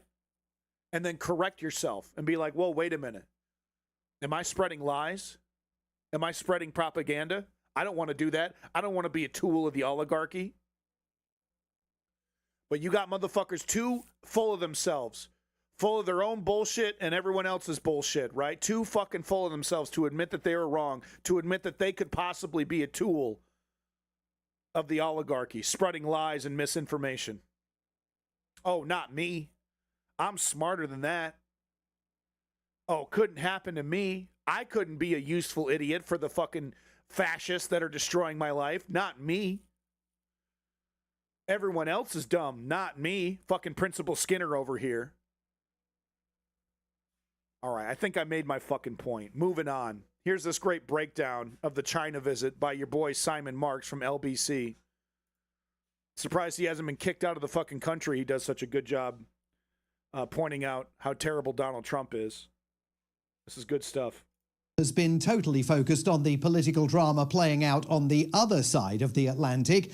This side of the pond, we've been reminded this week, there's a great big world out there. I just be smoking, motherfucker. President Trump arriving in Beijing for what were billed as crucial talks with President Xi Jinping, a state visit originally due to take place at the end of March. But the US leader's fateful decision to wage war on Iran put paid to that. This week, with the president sliding Iran briefly to the back burner, the Chinese offered the pomp and ceremony that Trump coveted. And look at that. Look who gets to stand on the steps like they're representatives of the government. The president of NVIDIA, Elon Musk, the guy from Google, the Sergey what the fuck, the guy from fucking Visa credit card company. All the billionaire oligarchs get to stand right behind the U.S. government as if they're representatives. Couldn't be a more clear example of just how bad the situation is. And we still got motherfuckers talking about tax cuts for these motherfuckers, dude. Jesus Christ. The Chinese offered the pomp and ceremony that Trump coveted. Everywhere the American leader went, there were youngsters on hand, lining the pathways, waving flags and flowers, and jumping up and down with enthusiastic excitement. Did you think China's trying to say something by having a bunch of kids greet the U.S. government? You think China, is that them trying to say something about the U.S. government? What delicious looking kids you have there. Wow, bunch of sexy looking, precocious looking children. The Chinese laid it on with a trowel, and President Trump lapped it up. Wow, I love your palace covered in gold. That's really great. I'm trying to do the same thing at my palace. The White House. China, bitch. At the state banquet and throughout his talks, President Trump was accompanied by an entourage of cabinet officials, but more importantly, by 17 top American CEOs, including oligarchs, billionaires, who literally legitimately think that they're going to upload their conscious into a fucking computer and live forever, and then we'll never have to see their fucking, we'll always have to see their face. Permanent pillars in human society. That's how they view themselves. Right? They think they're going to live forever. Nvidia's Jensen Huang, Apple's Tim Cook, and the ubiquitous Elon Musk, along with, once again for inexplicable reasons, his 6-year-old son. Nowhere to be found in the US delegation were any American officials steeped in Chinese history nor policy. Not a single one of them made the cut. A staggering choice, given the stakes. I'm very pleased to meet you in Beijing. Welcome back to China after 9 years. President Xi, speaking through an interpreter, made it clear from the beginning that he understood the gravity of the moment. Currently, transformation not seen in a century is accelerating across the globe, and the international situation is fluid and turbulent. The world has come to a new crossroads. Can China and the United States overcome the Thucydides trap and create a new paradigm of major country relations? Now, I think it is a fair bet that the American president has never heard of the Thucydides trap and might have wondered if it's a new kind of mouse catcher that the Chinese are hoping to bring to the American market. In fact, rooted in the writings of the ancient Greek historian, it refers to the risk of war between an emerging major power and the established country that it is supplanting. Right from the... It's a fancy way of saying don't get in our way. It'd be a shame to start a war with us and not let us do what we want. It'd be a shame to get in our way. You as a collapsing empire, us as a rising empire. Basically, it was a threat. Woo! Right over Donald Trump said, "Thank you so much. Wow, you're so nice to me, G. You're my bestest buddy."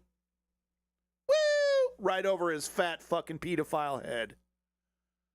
Get-go, in other words, President Xi demonstrated he thinks America is in decline and this will be China's century.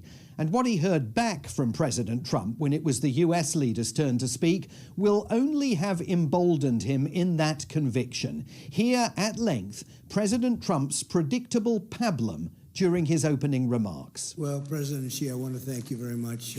First of all, that was... Wow, you legitimately think I'm such a great dictator like you are. Wow, that's so amazing that you think I'm so great. The $6 an hour rednecks who support me back at home will be so impressed that you like me so much. An honor like few have ever seen before. You and I have known each other now for a long time. Wow. In fact, the longest relationship of our two countries We're such that great any president buddies. and president has had, and It's it's to me an honor. It's just, the man's getting played like a fiddle. Man's getting played like an instrument, like a $2 hooker. Wow, thank you so much, G. A fantastic relationship. We've gotten FIFA along. When there were prize winner over difficulties, here. we worked it out. You're a great leader. I say it to everybody. You're a great leader. Sometimes people don't like me saying it, but I say it anyway because it's true. I only say the truth. And They don't like it. They don't like it. those that say this is maybe the biggest summit ever. Yeah, exactly. No, I mean, I think that's what he said later on in an interview. He basically said, when Xi's talking about, I actually agree with him when he says we're a declining empire because he was talking about Biden, not me, but Biden. Never remember anything like it. It's, I can say in the United States, it's, people aren't talking about anything else. But and he's gonna do the old Pikachu face, right? When they pull the trigger, right? When the dollars kicked off. Well, I thought he was our buddy. I thought he was our friend. I'm so surprised. He's gonna take us all down with him, right? I mean, and this is the arrogance to tell us we're wrong. The arrogance to say that we're the ones that don't understand geopolitics, understand economics, any of that. When the balls finally drop and the reality of the situation, he's going to be 6 feet under. He's going to be fucking dead. But if he's alive, it's going to be there's no way no one could have seen it coming. It's an honor to be with you. It's an honor to be your friend. And the relationship between China and the USA is going to be better than ever before. Right. Thank you very much. You see why I'm looking up videos of big-titted goth chicks? You see why I have to do that? I need moments of zen, okay? Can't get her out of my head. At the end of that, the Chinese pool video shows President Xi's reaction, smiling like the cat who stole the cream. A glance at his colleagues suggested he realized the US leader had simply come to prostrate himself before the Chinese leadership and beg for business deals. Yeah. And so President Xi moved in for the kill. The question of Taiwan is the most important question. That is Chinese state TV news anchor Liu Xin appearing on Russian propaganda channel RT and echoing that President Xi's main message to his American visitor was, if you turn a blind eye when I invade and take over Taiwan, well, then we can have a proper natter. If President Trump is able to send an unequivocal message... It's happening, folks. It's happening. And if you're Taiwan and you're not rigging that chip factory to blow, you're damn fools. You're damn fools. Okay? China doesn't care if there's a like, in their eyes, temporary. But you know what it'll be for us? A 5-10 year economic apocalypse if TMSC goes down. China's like, well, that's a risk that we're willing to take. We'll rebuild it. We'll take the Taiwanese scientists hostage, force them to rebuild the chip factories. Right, and like what Woke Patriot was saying earlier, they think, well, we won't even need to fire a single shot. We were this close from getting our puppet installed democratically, so maybe that's what they're thinking. Maybe we'll get our puppet installed democratically, and then we won't have to worry about a chip factory getting blown up, right? And America will help us out by making their military weaker. Okay. And it's like, what do you think is going to happen when China has control over that part of the economy? You think prices are going to go down? You think things are going to get easier for American factories and manufacturers? Joe Biden, he was trying to build chip factories over here. Donald Trump dismantled that initiative. Or took credit for it. Right? This is why politics is so important. This is why freaks like us, we say, everything is politics, because it is. There's a direct on the ground response, right, to these decisions. It affects us. To those who are attempting separatism, then things will be easy. Separatism, a.k.a. Taiwanese independence. Yeah, there will be more peace and stability across the Taiwan Strait. The Americans will not be dragged into another unwanted conflict. I think the situation is already very, very clear now. Threat. Get in our way, and we will fuck you up. Let us hear what President Trump will say on his part to this question. I'll tell you what, let's clamber aboard Air Force One and do exactly that. Would the US defend Taiwan if it came to it? I don't want to say it. I'm not going to say that.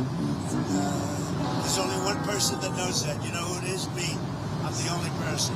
That question was asked to me today by President Xi. I said, I don't talk about those. Now, it seems to me that in a battle of who can be more inscrutable, the Americans or the Chinese, Beijing has probably got that one in the bag. But what about the $14 billion in US weapons sales to Taiwan that Congress approved in January? AI, like any other tool, could actually, it's about how it's being used. Now, do I think the neoliberal Joe Biden administration would have gotten in the way of these oligarchs from fucking us over? Probably not. Look at Bill Clinton and NAFTA, right? How much that fucked over your average middle class employee, right? Worker, blue collar or white collar. Totally fucked us over. Let these oligarchs outsource like crazy. Absolutely had a direct connection on our quality of life. But we, as leftists, we don't have to be Luddites, right? We don't have to advocate for pen and paper everything, okay? We can actually advocate for something called regulation. It's actually possible to pass a law that says you can only use AI so much, right? Here's how you can use AI in certain, right? We do it all the time for all kinds of industries, for all kinds of reasons. But leftists sometimes forget that it's actually possible to force companies to do certain things in certain ways, with tools and whatnot. We can actually turn AI into a massive boon for mankind and for your average American worker. We don't have to say AI bad, just knee-jerk, technology bad, right? Because AI could actually do amazing things, especially in the medical realm. Things like my son's genetic disorder, his blindness. It is possible for this technology to actually be a massive benefit for mankind. But they would have us believe, the Elon Musk of the world would have us believe that there's only one direction, and that is the complete decimation of society. That's the only way. Oh, it just so happens to coincide with my personal philosophical beliefs on society. Coincidence there, right? Big coincidence there. Just so happens to line up perfectly with my technocratic view that 99% of society needs to be eliminated and fucking replaced.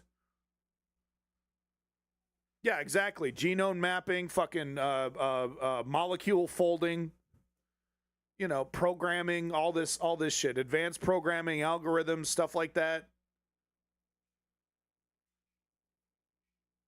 We can pass a law that says you can use AI for this, you can use AI for that. You can have AI in your business, but for every AI agent, you have to have one employee, or even compromise half an employee. 2 to 1 for every one human, you can have 2 AI agents. Oh, you're getting in the way of business. You're getting in the way of business. Meanwhile, what do these fucking kings of business want to do? Completely brag about it on stage with a big smile, completely decimate the American middle class. And upper class, they're going for the white collars too. Right? Fearmonger with about the brown guy, right? Replacing you, the great replacement theory, but then full-throatedly advocating for robots to replace you. And not once has one of these fucking Mr. Wonderfuls been asked on stage, hey, isn't that somewhat hypocritical? Isn't that somewhat hypocritical? Yeah, but you know what I'm saying, Bound. We don't need to, it's a hypothetical already. We don't need to get into the details of the hypothetical. Excuse me, pickles. But you know what I'm saying. It's a tool like anything else. Right? The Industrial Revolution, we didn't have to have the situation where the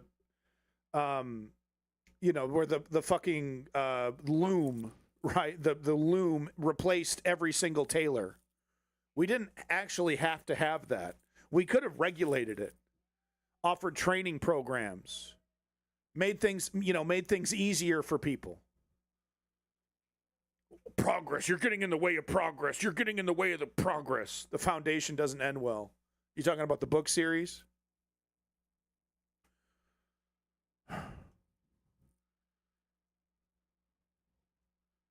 Motivational speaker at a college graduation who said AI was the next industrial revolution. She was booed off the stage. I don't know if she was booed off the stage, but she was booed quite heavily, and she was quite surprised.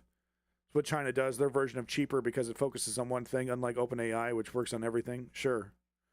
Yeah, I mean, there was a motherfucker piece of shit who made a good point. What's his nuts? Scott Galloway, who said that he thinks China is...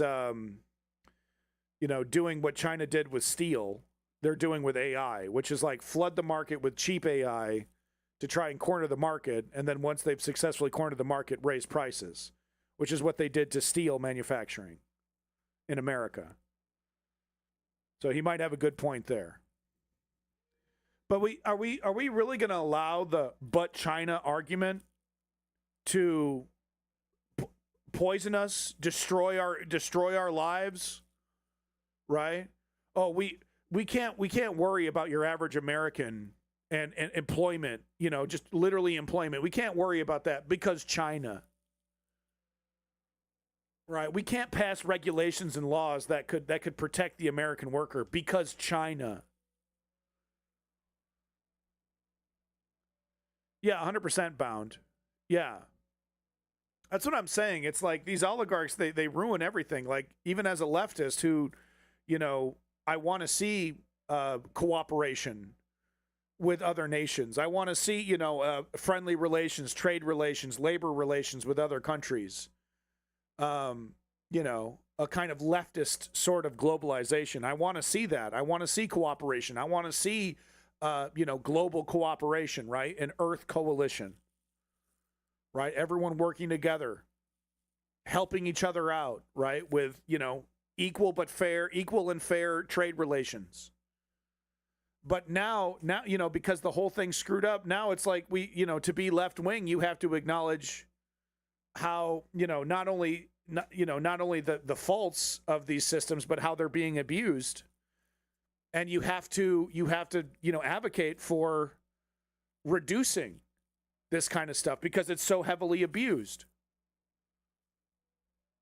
And it's like, your average leftist doesn't agree with open borders, no matter what the right-wing liars say. We don't want open borders. We want, fair. But now, because the whole argument's been twisted so much, we have to basically make anti-immigrant arguments because it's like, yeah, no, the rich, the oligarchy are undercutting everybody by bringing in cheap foreign labor from fucking third world countries. Only physical employee at the hotel were contracted cleaners who didn't have to follow the hotel minimum wage law. It was pretty disgusting stuff. Yeah, democracy in the workplace, exactly. Common ground, yeah. It's like we have so much work to do, but we're so busy. We got knives at each other's throats, right? We're so busy dividing and conquering ourselves. We can't even have, we can't even advocate for politicians, in policy that would get us out of this. We're too busy fucking stabbing each other in the neck. January. Reporters wondered, is that still on the table? No, we discussed arms sales too, and I'll be making decisions. What was his request? But I think the last thing we need right now is a war. That's 9,500 miles away. I think that's the last thing we need. Translation. There it is. Translation. He's going to give up Taiwan. He's going to agree. He's going to weaken Taiwan, cut Taiwan's weapons off, just like he's doing Ukraine. Okay. Well, that's a good thing. You'll hear characters like Hassan say, "Well, that's a good thing actually, broken clock." No, it's not a good thing. It's not a good thing to let tyrants and dictators take what they want. It's actually not. After both the Iran mess and President Xi laying the arm on him, it doesn't sound like Taipei is getting its interceptor missiles, air defense system, or anti-drone gear anytime soon. Be right back. As for America protecting Taiwan if it comes under Chinese attack, that is definitely not sounding ironclad. The president insists he's brought back fantastic trade deals between the two countries, although there is no evidence to support that claim. Certainly nobody brought anything physical back from China. Before boarding Air Force One for the flight home, everyone was told to dump anything they had been given. Press passes, burner phones, badges, pens, souvenirs. It all went into rubbish bags that were left on the tarmac to try and avoid any Chinese surveillance devices. Which brings us neatly to the stunningly naive reporting from China that American TV viewers were treated to this week. While the president was demonstrating how far America's governing intellect has fallen, the country's star TV anchors wandering the streets of Beijing brought the US media to new lows. There are literally cameras everywhere in Beijing. We are outside the Haidian station, and I can count at least 20 on this corner. Brett Bayer, host of the 6 p.m. hour on Fox News, stunned by what he was seeing. China's surveillance state at work, its efficiency even hitting home. In fact, our driver parked illegally for 2 minutes, and he got a message on his phone that he got a ticket for about $40 US because they saw it on the camera. Now, I don't know if Brett gets out much, but more than 22 American states already have very similar systems set up. Number plate and facial recognition technology are everywhere here. And if you parked illegally on Fifth Avenue in New York, you'd pay a heck of a lot more than $40 for the infraction, even if you were a big-name anchor. There's more. Let's join Mr. Bayer as he goes off in search of a snack. This is the Family Mart convenience store in Beijing. Inside is a Galbot robot. The dominance of AI. Beijing is trying to lead the way in AI and also in humanoid robots. Let's go inside.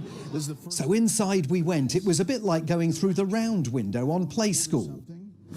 Hello, can I get a sausage, please? Okay. 烤肠, 8.8 yuan.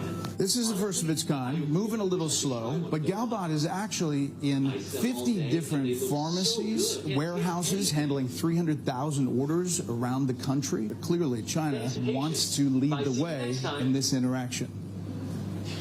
Thank you so much. Now, I hate to point this out, but there is already one of those at San Francisco Airport. It's serving coffee and pastries.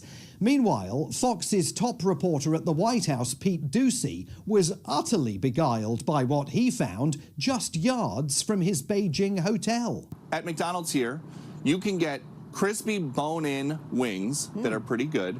At Starbucks, you can get a lasagna for lunch. I'll tell you what else you can get at a Starbucks in Beijing. Drinkable coffee. I've had it. Now, back in New York, just in case Fox News viewers were beginning to think about packing their bags and moving to China for the lunchtime lasagna, anchor Jesse Waters, who did not make the trip to Beijing, was on deck to set them straight. Once the United States gets fast food into a country, that's it. Fried chicken, Big Macs, chalupas. They start listening to our music, watching our movies. They start marrying our women. I'm just kidding. We don't allow that. But that's basically now an American colony. We got them hooked, and it's pretty much over. And further to suppress any concerns Americans might have about China's rise, Mr. Waters offered this pithy analysis of why there is nothing to worry about. The Chinese have a history of expanding and then collapsing, expanding and then collapsing. So Trump, the strategy is ride it out peacefully as they expand alongside them peacefully. And when they collapse, you feast on their carcass. Others were at it this week as well. CBS News, still the BBC's US media partner, even though it's now owned by Trump's backers, also engaged in open propaganda that the White House will have loved. Henry Kissinger must be spinning in his grave. In 1972, when he escorted President Richard Nixon to meet Chairman Mao in what we all still called Peking, he could not have imagined that 54 years later, America would have so completely lost the plot. And demonstrated this week that it simply no longer has the maturity, the skill, or the focus to deal with China and see off the threat it poses to America's leadership position on the world stage. See what I mean? I mean, Simon Marks just kills it. He does such a good job. While he does such a good job, you know, nailing it. Simon Marks is really quite good at what he does. Props to him. China.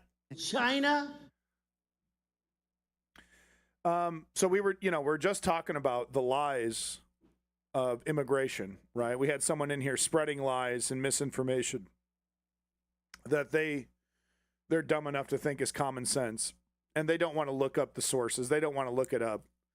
Oh, that goes against my worldview. It's a leftist talking point. So here's a great example, a cartoon that perfectly encapsulates their ignorance. From Sam, he, him, whatever. But here's a brown person, presumably an immigrant. I think I deserve to sit on this bench too. Plenty of room on the bench, by the way. Oh my God, I've been pushed off. There's no room for me in my bench anymore. Oh no. My precious whiteness has been replaced by somebody who's leeching off society. Oh no, my precious whiteness replaced by a lazy brown person. No, there's no room on this bench. Perfectly encapsulates their victimhood, their ignorance, their foolishness. There's actually plenty of room on the fucking bench.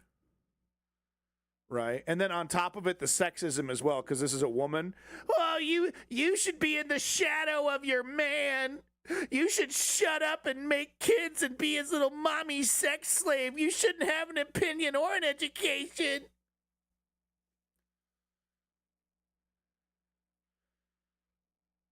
So I thought this cartoon was pretty great. Good stuff from this person who did this.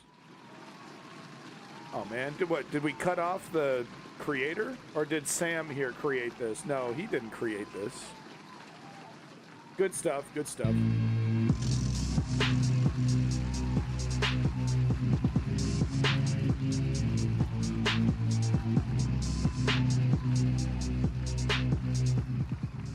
So the next image here, so here's a list of all the people that went to China.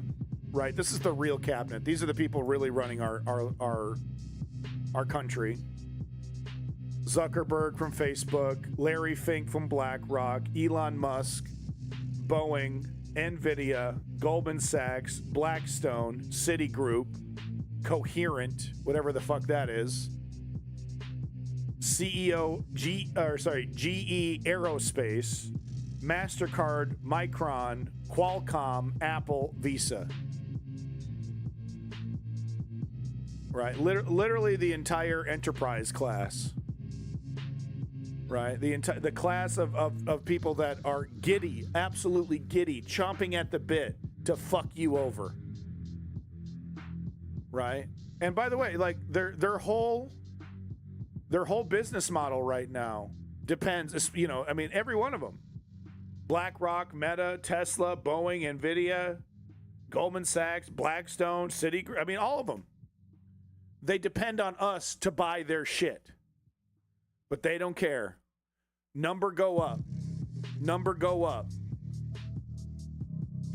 Who cares what happens after the second quarter? First quarter is going to be amazing.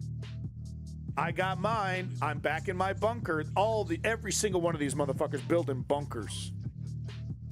Right? I can't wait to pry the fucking steel door off your fucking bunker. Throw a fucking tear gas grenade down your little air hole, down your little air pipe. Bribe your security into I won't even need to do that. Bribe your security with a sack of potatoes. With a fucking sack of potatoes to take you hostage and pull you out of that fucking bunker. Right? The audacity. Yeah, incoming stream disconnect, right? But no, the audacity. The audacity to think that they can burn it all down. They can fuck all of us over. Hundreds of millions, billions of people, they can fuck us over. But they're going to continue to live like kings. While the rest of us, they get to move to Elysium while the rest of us squabble amongst ourselves for the scraps. If we go down, we're taking them with us. One way or the other. And it's not a threat. It's not a threat. It's math. It's math. Every time, every empire, there's a group of these people that think it's not going to happen to me. I'm untouchable. steal, steal, steal, take, take, take, fuck over, fuck over, fuck over. But I don't get to see any ramifications from those actions. I don't get to see anything of that. No, I get to miss all that. You get burned. I don't get burned. It's impossible. Every fucking empire, there's a group of fuckers like this. Think they're untouchable. So once again, I need to reiterate, this isn't about me advocating for violence. This is me acknowledging math. If you're going to destroy society, if you're going to fuck over everybody, it will come to you. Zuckerberg, he's basically built a little mansion underground. He's basically built a little mansion underground there. Who are you going to pay to protect you? What do you think? What do you think? You going to protect yourself, huh? Dressed like a 15-year-old Zoomer, with a little shotgun?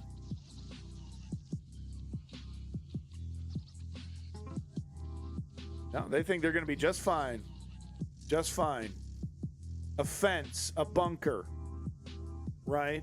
A laser grid, right? And why? Why? So number go up. So number go up. That's why. It's mental illness. Because like they could be what they are, right? They could be fabulously, obscenely wealthy, but just shave off a little bit for the rest of us. And then we wouldn't even know who they are. We wouldn't even give a shit. If the middle class was satiated, right? If we just got a little piece of that pie, but nope, they want that too. We don't even get a sliver of it. It's still too much to give up. It's still too much for them to give up. They want it all. They want the whole kit and caboodle. They want the whole pie, baby.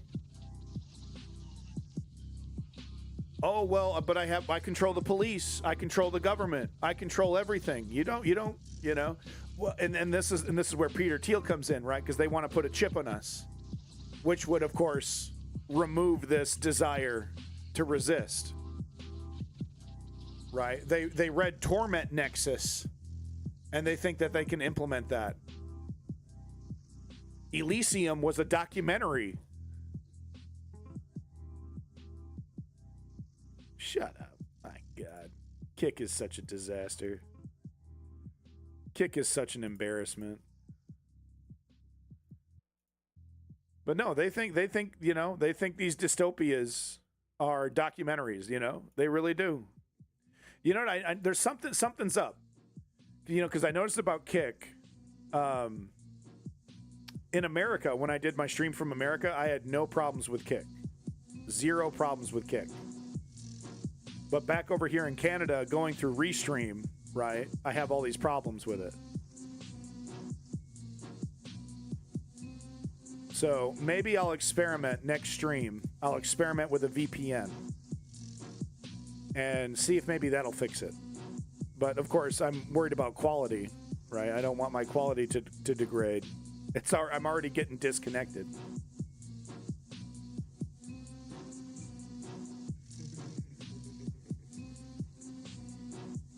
No, my internet speed is good. It's actually, I could actually go much higher on the quality. I could, I adjusted my encoding. I actually reduced the encoding, matched it up to my laptop's quality settings. My bit rate was already the same, but I had my encoding a little higher quality on my computer, so I lowered it to my laptop's level. But that hasn't changed anything with Kick. So maybe I'll do some experiments here. You might see some upkeep experimentation streams. So this video here, we're keeping it moving. Halo Infinite Internet controversy? No, I did not hear that.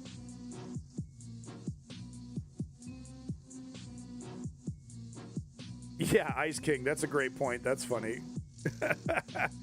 Some lame sports bar that you went to when you were 18. But no, so this right here perfectly encapsulates how fucked we are, right? Oh man, come on, leave me alone, dog. Leave me alone. Leave me alone. But no, this video here perfectly encapsulates just how fucked we are, just how captured our government is. So this is an interview with someone who wants to be a justice or somebody that wants to. I think this is like a hearing to see if this person is qualified to be a justice or a judge or something in the government. And look at what they have to agree to. Look at the lies that they have to peddle just to qualify to be a Republican. Watch this. This really says everything about the current state of affairs in the Republican Party. Mr. Mark, is President Trump eligible to run for president again in 2028? So literally in the Constitution, this is a constitutional amendment. You get 2 terms. This is like a legal person who's supposed to be in a legal position, right?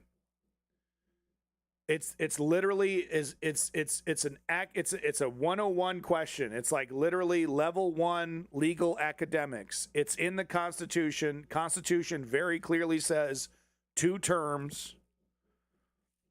There's no ambivalence there. There's no wiggle room whatsoever. It's in the Constitution. 2 terms. That's all you get. Right? And then watch what these Republicans, these partisans, and they're claiming to be nonpartisan, by the way. They're claiming to be competent and nonpartisan. They know damn well what the answer is, but this is the only way to get into power if you're a conservative Republican. This is the only way. Mr. Mark, is President Trump eligible to run for president again in 2028? Senator, without consider. Trump nominee for Texas district judge. Trump nominee for Texas district judge. A judge. So fuck you. Oligarchs like Trump, they get to make shit up. They just make the law up. You got to follow the whims. Very much like Russia and China right here. And this motherfucker proud to do it. Proud to do it. Went through law school, all the schooling. Oh, he's so smart. He's so great. Right on Trump's nutsack to serve a fascist dictatorship. Considering all the facts and looking at everything, depending on what the situation is, this to me strikes as more of a hypothetical of something that could be. It's not a hypothetical. It's absolutely not a hypothetical. Ludicrous. Knows exactly what the fuck he's doing. And look at his little fucking face. Proudly, he's going to proudly serve pedophilic, fascistic oligarchs. And he's going to service them under the color of law and order. President Trump been elected president twice. President Trump has been certified. And the language is very clear. All these motherfuckers have been saying this. Certified. He was certified twice, which, of course, implies that, well, he won, but it was stolen from him. And Joe Biden was certified. President of the United States 2 times. Is he eligible to run for a 3rd term under our Constitution? I would have to review the All I need to tell you is the language of the constitutional amendment that makes it clear that no, he is not eligible to run for a 3rd term. Anybody else brave enough to say that the Constitution of the United States prevents President Trump from seeking a 3rd term? Silence. Silence. Anybody willing to apply the Constitution by its plain language in the 22nd Amendment? These are supposed to be judges. Right? Happy to twist the words of the Constitution against gay people, against brown people, against poor people, against liberals, against women. Happy to pervert the language of the Constitution, then point to the Constitution and say, well, it's Constitution, there's no choice. You'll see Hannity doing it. You'll see Tucker doing it. Right? You'll see Tim Pool. Well, it's the law, it's the Constitution. Well, the Supreme Court made this perverted definition. Right? They recontextualized the Constitution, so now that's what it is. It's the law. It's the Constitution. Plain wording of the Constitution right here. Well, I don't know. That's maybe a hypothetical. Gee, I don't go. Gee, I don't know. This is how fascists operate within a democracy. perverting and twisting it until they get enough power to just completely toss it aside.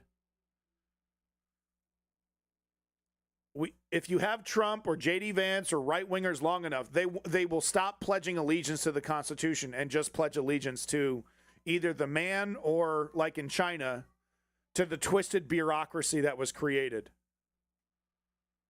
And yeah, this guy was approved, right? Because there's not enough Democrats, and there's some Democrats that will approve him. John Fetterman, right? We could look it up. How many approved this guy? Let's ask the robot. So it's not like we don't even get all the so-called liberals, right? How many Democrats approved John George, hate his fucking name, John George Edward Mark. He's literally 4 first names. M-A-R-C-K for Texas District Judge. Ask the robot here. What's the robot say? Oh, he hasn't been approved. Okay. He was nominated by the federal bench for the Southern District. I mean, my point still stands. They still do that. Okay. Maybe not the best example, but there's examples of Democrats approving these fucking characters. And a Judiciary Committee hearing, but the nomination was still pending in committee, the latest available Senate records. So the number of Democrats who have voted to approve him is currently 0 because no confirmation vote has occurred yet. All right. Loop back to this in a month or so when the confirmation hearing happens. There will be a couple Democrats that still approve. Well, we got to reach across the aisle. If I'm nice to the fascists who proudly, loudly declare my annihilation, maybe they'll be nice to us in the future and we'll work with them. John Fetterman is just literally a Republican. A wolf in sheep's clothing. Anybody willing to apply the Constitution by its plain language in the 22nd Amendment? Nobody. All right, let's move on. Yeah, I'm not quite sure what link you're talking about there, strategy member. You might have to post it again. But my point stands. And this is like, Steve Bannon talks about this. This is also a major part of Project 2025, which is, installing partisans in these, judges, as the people that are interpreting the law, installing conservatives there, right? It's not just the Supreme Court. It's all the courts, all the areas where law can be interpreted, installing partisans into those positions who, and it's like I've talked about, right? They don't need to change the Constitution. They don't need to do an amendment process or try to, pass a law. They just get these partisans in there to reinterpret what's already there. So that's what they've done, like with the Voting Rights Act is a great example, right? They've reinterpreted the Voting Rights Act to mean disenfranchise black people. It was literally put there to allow black people, these minority communities, to get, equal rights and equal representation. They've completely flipped the definition on its head to mean that, no, it actually means, white racism, to go, to end white racism and to disenfranchise minority communities.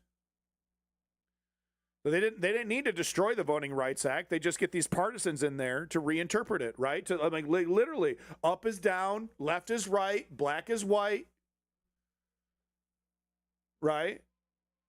Says there, right there in the amendment. I think this was after FDR when the amendment was put in there because he had 4 fucking terms, right? But it says right there in the Constitution, you get 2. Well, I don't know. Hypotheticals. I don't want to entertain a hypothetical. It's right there in the fucking law. 2 terms. Well, geez, I don't know. Well, if you look at it this way, if you look at it that way, it actually means Trump's a dictator. Thanks, Reddit, for censoring yourself. Appreciate it. More censorship from Reddit. So I want to show you this. This kind of went viral. People, this is some kind of image generator. People are, right-wing Republicans are putting their, Jesus Christ, putting their fucking faces next to this. I will not comply with antivirus. Protect my home, protect my country. I protect my freedom. I will not let fear keep me home. Get it. Go catch it. Go catch it. Same motherfuckers that died on the ventilators during COVID. I will not let antivirus control my freedom. Yeah, it doesn't care. Viruses don't care about your politics, you fucking freak. I will not live in fear. Oh, you'll be fucking scared when the doctor's telling you there ain't shit we can do for you, man. Do you want another pillow before you croak? I will not surrender my liberty. And of course, what is surrender my liberty? This is all of what Sagar Antonetti fucking won't stop talking about, even to this day. Right? Joe Rogan over here still bitching about COVID restrictions. Oh, no. Motherfucker caught COVID once or maybe even twice. Joe Rogan. Well, it's okay. I just went to the doctor. They injected a bunch of shit into me, and it's okay. You can do it too if you're a millionaire. You can burden our healthcare system with a bunch of bullshit instead of just getting a vaccine. Oh, you can't trust them. You can't trust them. You can't trust them. Meanwhile, Joe Rogan totally trusts all this whack science bullshit, right? Getting the plasma extracted out of his fucking bloodstream. I got new plasma. I got replasmacized. Oh, but you don't, not this one though. This one's bad. This one, I heard this one's bad.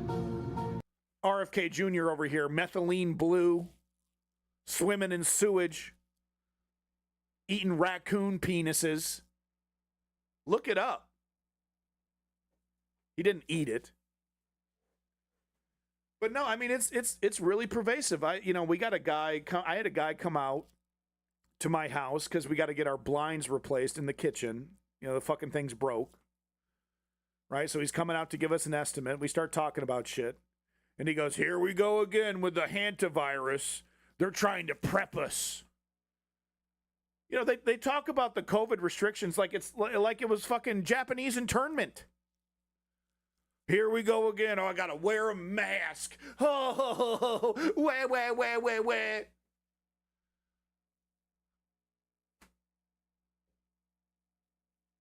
They're trying to prep us. Whoa, get ready. Whoa. I was like, hantavirus is real. It hasn't reached the virality of COVID yet. But it's actually way more deadly than COVID. Does anyone remember when COVID started? Right? When everyone wasn't sure what it was or what it does to you, right? How serious it was. Everyone was doing all the restrictions. They didn't have a single problem with it when they thought if I catch it I die. They didn't have a single problem with that. And then that attitude turned into, oh, it's just a little flu. It's okay. My cousin got it and he's good to go. Meanwhile, millions of people died. Especially young people and old people, like this motherfucker right here. Millions. Healthcare system blown out of fucking proportion. You know what's ironic, strategy, is that the people that are saying that shit about digital ID and face ID and stuff like that, they support and vote for politicians that are all 100% gung-ho on that shit. Totally have the back of Palantir. 100% want a digital ID face scan every single one of us. I will not let fear keep me home. No, you just have pornography to keep you home. Motherfuckers who live off fear, who eat fear for breakfast. Heart pumping with fear. Every single move they make because of fear. I'm not a scared person. I just think gay people are coming to get me. Oh! They want to suck my ding dong into the public bathroom. That's what they want to do. Every time I go to the public bathroom, I think about a husky, beautiful gay man sucking my ding dong. That's your fault. I don't want that. My wife says I keep having wet dreams and saying Steve in my sleep, but I don't want that. I don't want a sexy gay man to show me his beautiful muscles, touch my flabby skin. I don't want that. Yeah, exactly, German. But I mean, it's just interesting to me because the guy was, nice guy. We were complaining about, this guy who was doing my blinds. We're complaining about how, like, Mark Carney isn't doing shit about the grocery oligarchs, the grocery cartels, the oil companies, right, who are fucking us over, right? Mark Carney with his little Band-Aid solution, remove a 10-cent tax on the gas, right? That's going to be needed to be made up some other way, right? More neoliberal austerity, right? But it's taken off the table, just like I was telling you earlier, right? The entire concept of going after these they're announcing record-breaking profits at Loblaws, the Canadian grocery store company. There's a couple others. Save On Foods, another one. Record profits. Oil companies, record profits. We don't even have a debate about going after those profits. It's not even on mainstream radio, right? CDC, mainstream TV. The only solution is fucking over the middle class, austerity on the middle class, cutting our healthcare services, cutting our education services. They don't even discuss taxes on the multi-billionaires. And then 5 minutes later, they're doing a business segment about the gangbuster success of these fucking companies, right? And here's this guy, oh, they're prepping us. They're getting ready. Oh no, they're getting ready. Who's they? You don't even know what you're talking about with a hantavirus. You're already preemptively spreading fucking lies. Right? Oh, I'm going to have to wear a mask when I go to the grocery store again. Oh, heaven forbid. Heaven forbid you try to prevent the spread of a deadly disease. I can't breathe with a mask. Oh. ICE agents masked up completely. Well, that's different. That's to protect my freedom. They're sacrificing. I will not comply with exaggerated narratives.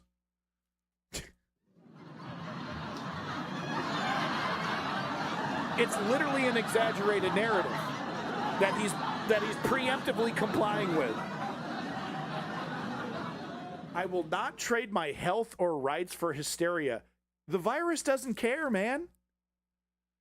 I don't believe in you, hantavirus. Great, yeah, well, thanks for not wearing a mask. I will enjoy killing you.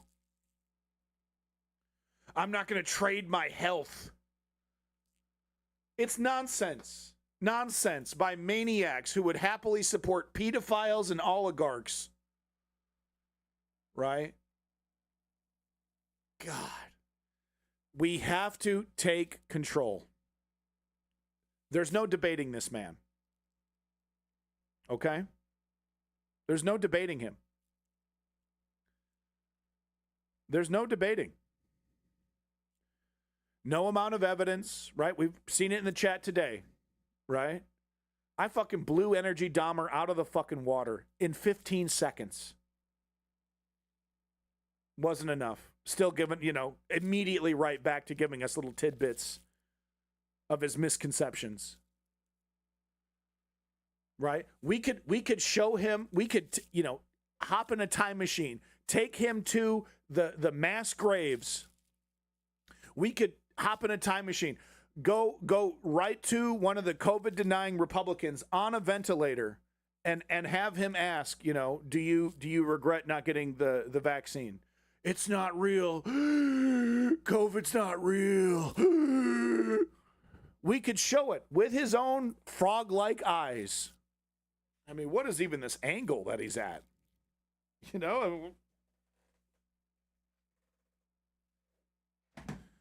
with his toad-like visage, we could show him, still wouldn't be convinced. Well, I don't want to believe the lies. I'm not going to trade my health for my freedom. What does that even mean, man?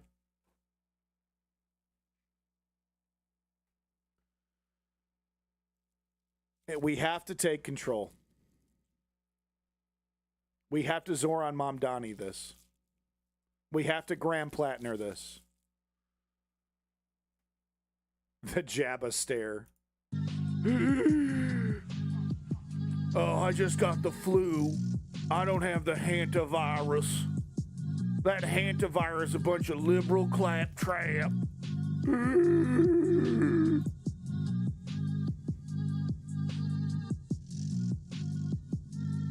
Just gonna blow through this one, but I just thought I'd show it to you. Yeah, he does. He's the frog emoji. And before he admits that he's wrong, he'll drag the rest of us down with him. He'll drag millions, tens of millions, hundreds of millions, billions of people. They'll drag us all down with us, all down with him, before he would even contemplate that he could be wrong. And we reach across the aisle and have a debate with that guy. You know what I mean? Instead of just relinquishing power from him democratically. Right? Or in the case of Virginia, right, where they have the power right now to destroy the Supreme Court with age limits, right? You can't be on the Supreme Court and be over 50. So you got a whole new Supreme Court. No. We got to be fair to that guy. We got to be fair to the suicidal boomer who wants to kill us all. It's just we're not being fair. While he cheats and steals and undercuts us and destroys us. Well, we got to be fair to him too, though. We got to be fair to the guy who has a gun to our head. And his own head, by the way. From my one-horse town explaining hantavirus, how it's fake. Don't believe all this liberal stuff about hantavirus. It's not real. There's already been several deaths from the people on the cruise ship. That's not real. That's fake. I've already seen several social media things about how ivermectin is the cure to hantavirus. Already.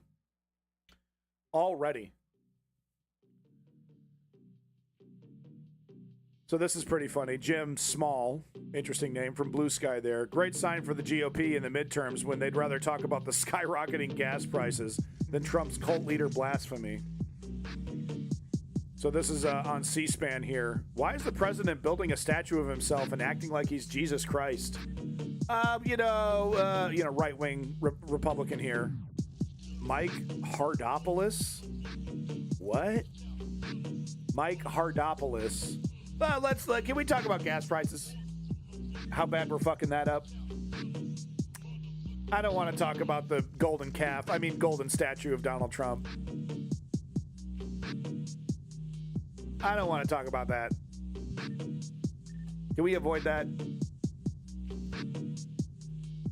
Let's not talk about that. Let's just talk about how Donald Trump's fucking over the gas. I don't want to talk about his obvious blasphemy. Oh, yeah, so here's that video of the Jeffrey Epstein ballroom. I was showing it earlier in the stream. But here's actually a video of inside what it looks like. Okay, we're just going to not do the music. Right, so it's a reading room. I think you're allowed to... They probably have a system where you can't just take 50 books off the shelf, right? But I think you're allowed to take these books, one book off the shelf and sit down and read it. I think. Maybe not. I don't know how it works. But here's the plaque, the tribute to survivors and victims. I can read it here. It says 3.5 million pages of files. It's such a large number that it feels abstract, but those pages chronicle the very real trauma and heroic bravery of humans. As you enjoy this tribute, you might ask yourself, how is it possible that these abusers thought their money and power entitled them to rob people of their agency, their safety? How long must these survivors and victims wait for justice? How many more survivors are out there and whose stories we'll never know? How many more victims' stories will never be told? Oh, I could have actually just increased the resolution and read that easily. Okay, never mind. But anyway, so this is a beautiful tribute, right in the center of this library. Beautiful tribute to Epstein's victims. Trump and Epstein through the years, a documented timeline. And this is great. I mean, this really just goes through, I barely knew the guy. In fact, I called the cops on him. I called the cops on Jeffrey. He's a weird guy. All the evidence points to Jeffrey Epstein, literally, no hyperbole here, literally being his best friend, Donald Trump and Jeffrey Epstein. Like, literally one of his, best friends in the world, Jeffrey Epstein. Right, so we got the timeline, the pictures, the events. And to all these Republicans that are denying this and, fake news, it's not real. If 1% of the amount of evidence existed for Joe Biden, for Bill Clinton, for anyone else, they'd be like, pedophile. You know why? Because they are doing that for Clinton, for Bill Gates. Anybody that is perceived on the left. Oh, well, they're guilty, 100% guilty. There's 1% compared to Donald Trump. Millions of mentions, at least a million mentions. It's not real. That's fake. There is no criminal, because this is as low as it gets. Donald Trump lined up a bunch of girls, not women, girls, and penetrated each one to test them for their tightness. Okay, he walked into a room with a 14-year-old prostitute and said, "I'm going to show these little girls what little girls are supposed to do." Pulled his pants down and took her by the head, forced her head down onto his tiny little penis. And she either bit the penis or bit the thigh.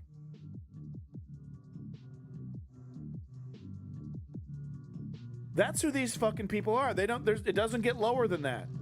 It doesn't. It's literally right out of 120 Days of Sodom. Literally. Doing everything except for eating feces at a banquet. Right? And it's interesting because, it's that theory about how the bigger the crime, the easier it is to get away with it. Right? Because it's like the bigger the crime, the harder it is to wrap your head around how it actually happened. And that's the case here.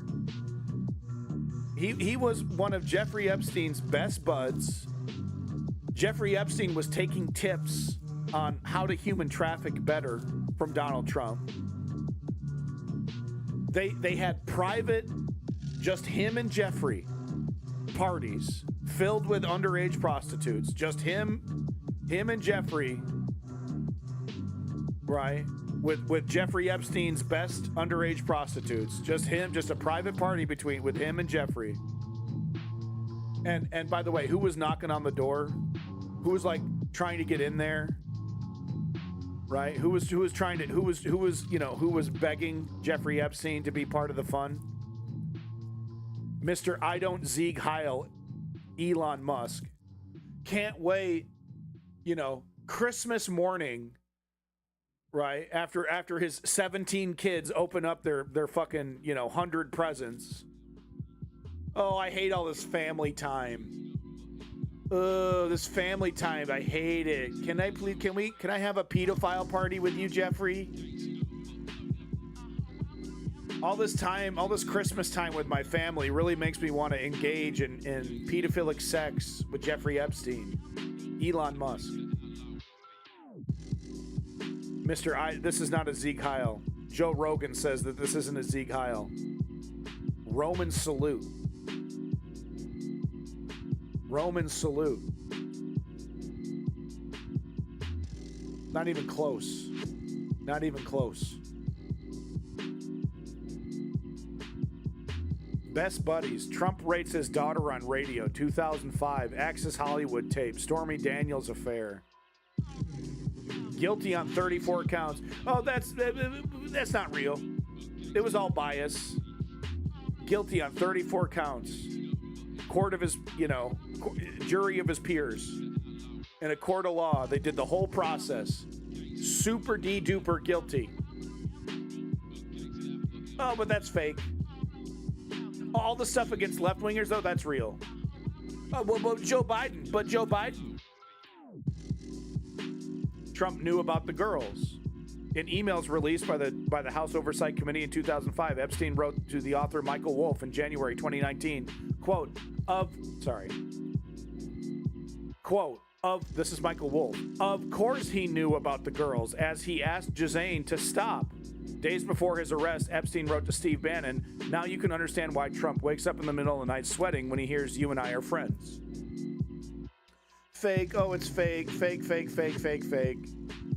Doesn't matter. I mean, it could literally, be anything, I have to take another bathroom break. I'm sorry. So we're going to do a little Kyle Kulinski while I'm doing that.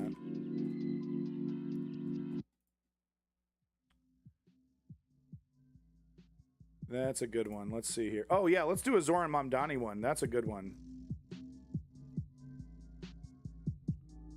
Yeah, here we go. This is great. I'll be right back. Yet again, bro. It happened I'm sorry. Yet again. Zoran literally cannot stop winning. It's been nothing but dub after dub after dub. It's kind of wild to see. We could do a group P.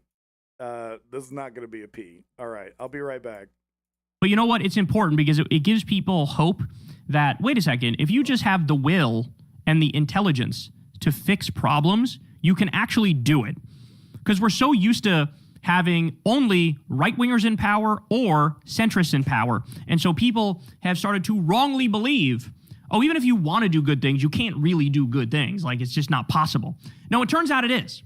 Again, all you need is the will and the intelligence. And with Zoran, we have the will and the intelligence. And the end result is phenomenal. So he just released this video. Listen to this. New York, it's executive budget season. And I'm proud to announce that our city's budget is fully balanced. This budget isn't just about numbers on a page. It determines if our libraries get funded, if a street is safe to cross, if snow is actually shoveled after a storm. And you deserve to know exactly how we got here. We inherited a $12 billion budget deficit. We are speaking about a fiscal crisis at the scale greater than the Great Recession. Was the Great Recession? Great Recession. Many said the only way out of this was slashing services and passing an austerity budget. We rejected that. After months of painstaking work, that deficit is now zero. Our city is now on firm financial ground. We achieved this in two major ways: increasing revenue and support from Albany, and cutting waste and finding savings here in New York City. Thanks to Governor Hochul, State Senate Majority Leader Andrea Stewart-Cousins, Assembly Speaker Carl Hastie, and months of organizing from New Yorkers, we tax the rich. That tax alone will raise $500 million per year. And that's not all. Thanks to Governor Hochul and our partners in Albany, we finally got a better deal for New York City. We're getting billions more from the state to help tackle the gap. At the same time, we've been poring over the city budget to identify savings. We reduced unnecessary overtime and found smarter ways for government to deliver services. This all added up to $1.77 billion in total savings. Our budget isn't just about closing deficits. It's about building a city New Yorkers can actually afford. On day 8 of our administration, we announced a historic partnership with Governor Hochul to finally deliver universal child care. That's $1.2 billion in new funding from Albany. And this was just the beginning. Investments in citywide trash containerization, cheaper groceries, safer streets, relief for taxi drivers are all on the way. And we're increasing funding for libraries, parks, and cultural institutions. I promise to make sure you were part of this budget process every step of the way. This is your city. These are your tax dollars. And this budget should reflect your priorities. We're proud to put forward a budget for the working people of this city. And we're going to do it again next year. And next year. And next year. Damn. So as Bernie Sanders says, congratulations to Mayor Mamdani. He inherited a huge budget deficit, brought it down to zero, and still invested in childcare, housing, and city infrastructure. When municipal governments stand with working families, not billionaires, there is nothing they cannot accomplish. So more on this. Ryan Rosbiani says, this man is a legend. Zoran Mamdani just closed New York City's $12 billion budget deficit without touching working New Yorkers. So $8 billion in new state aid from Albany. $2 billion. And by the way, let me just pause to point out, everybody should be sending their apology forms to Zoran for ever doubting him, because what he's proven is he was very tactical and very intelligent when he decided, I gotta please Hochul, so I gotta make some concessions here. And the fact that he pleased Hochul made it so that now he's getting a lot of shit he otherwise wouldn't have gotten, right? He knew how to play ball at the right time with the right people, do the right horse trading, and boom, now he gets $8 billion in new state aid from Albany, okay? $2 billion from pension restructuring, not benefit cuts. $1.77 billion in operational savings, so overtime, contracts, leases, dead programs. $1 billion from delaying the class size mandate. So the trade-off is that the classrooms in the schools will still be a little bigger, and he wanted to reduce them, but at this moment, he's going to keep them a little bigger because that's the only way he can, which he's mandated by law to take care of the budget here. That's the only way he was able to pull that off. Okay. Then $568 million from taxing the wealthy, no property tax hike, no rainy day fund, no service cuts. So this is a massive, massive victory, y'all. And the thing that's amazing to me is the left has always been tarred as like, you know, the impractical people and the inefficient people. And like, oh, that ideology, it just doesn't work, or you can't make the numbers work, or, you know, they don't care about the real nuts and bolts of governing and the math behind it all. Well, what he's proven here is that it's literally the exact opposite. When you go to the left, you have people, yes, who are actual ideologues in the sense that they want policies that help working people and do the right thing. But also, they happen to be the nerds who are the, you know, the number crunchers too. They happen to be the ones who actually are efficient and are intelligent and make the right decisions, make the right choices. And so there's just such a great example of it here. So now, as we look at everything Zoran has done, he cracked down on shitty landlords basically immediately. He ordered a deep cleaning of the subway for the first time in history, which was pretty fucking badass when you talk about New York City. He handled the winter storm that they got there so phenomenally well that even Republicans were giving him credit. He got Hochul on board for universal childcare, which is one of his key campaign promises. So that's in the works right now. He was able to pack the board to freeze the rent, which was another big campaign promise, okay? He taxed the rich, another big campaign promise. And it's just win after win after win after win. So just truly, truly amazing stuff. And this man has earned our support in the sense that even when he does something that looks like, I don't agree with that, that looks a little off. Understand? He knows more than we do in this moment. Like, he's privy to information behind the scenes that we don't have. So if he's doing something that seems off, give him some time, give him some space. You'll find out there's a good-ass reason he did it. And then you'll see another massive victory because that's all this guy's capable of doing, is winning. And the craziest part and the saddest part of all this is he wasn't born in the U.S., so he can't be president, which the Republicans should be thanking their lucky stars, because you get the sense that if this guy ran, whoo, buddy, it'd be like 400 electoral college votes. It would be a massive landslide from coast to coast because he knows how to campaign. He knows how to govern.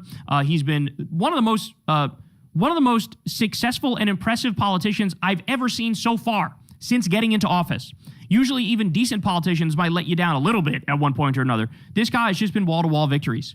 So, what a leader, man. What a leader. Very impressive. And it gives people hope that, you know, good governance is possible. Fixing problems is possible. Doing the right thing is possible. Imagine just electing people who are not corrupted, who actually give a shit, and who are actually intelligent. That's where we are now. And, you know, it's kind of crazy when you look at the current situation. The rest of this country, you know, we're living in the hellscape that Donald Trump has created. And we're like furious about it. Then you have this one little fucking... Sorry, I should have got that volume correct before leaving. Sorry about that. Utopia in New York City that's actually improving shit. And everybody else is outside looking in going, man, I'm jealous. I'm jealous of what they got going on over there. And I think everybody is. Hey, y'all, do me a favor. The template. True. This is it. You know, it's Zoran Mamdani, man. The template. It's so true. Where is it? Right there. The template. The template. Had to claw the cat from the ceiling. Yeah, I mean, I don't hate Crystal Ball. I really don't. But it's really her association with Sagar and Giannetti, right? That every day she kind of helps Sagar and Giannetti legitimize his bullshit. You know, it should be more adversarial with Sagar and Giannetti. It should be more like, yeah, you and Emma still voting, still supporting this. And as soon as JD Vance comes along, it's gonna be Sagar and Giannetti and Emma. Oh, it's so great. You know, he's so presidential. He's so awesome. He's so great. You know, oh, I know Trump was a pedophilic fascist, but J.D. Vance is different. J.D. Vance is different. Right, German cow? It's like, I just wish she was more adversarial to Saagar, more pushback. And I have seen her pushback, but only when Saagar is saying the most extreme bullshit does she actually push back. Most of the time, she just kind of quietly lets him lie. Right? And it's like, you know, I respect my boy. I'm not going to shit on Crystal over here, right? It's his fucking wife. But if I had a criticism for Crystal Ball, it would be for like laundering Saagar and Janetti's right-wing bullshit and Emily's right-wing bullshit as well. Emily, what's her fucking nuts? Can't even say her last name. Sounds like sneezing. All right. Sorry, but I don't know what it is about streaming, but it gives me bubble guts. All this streaming.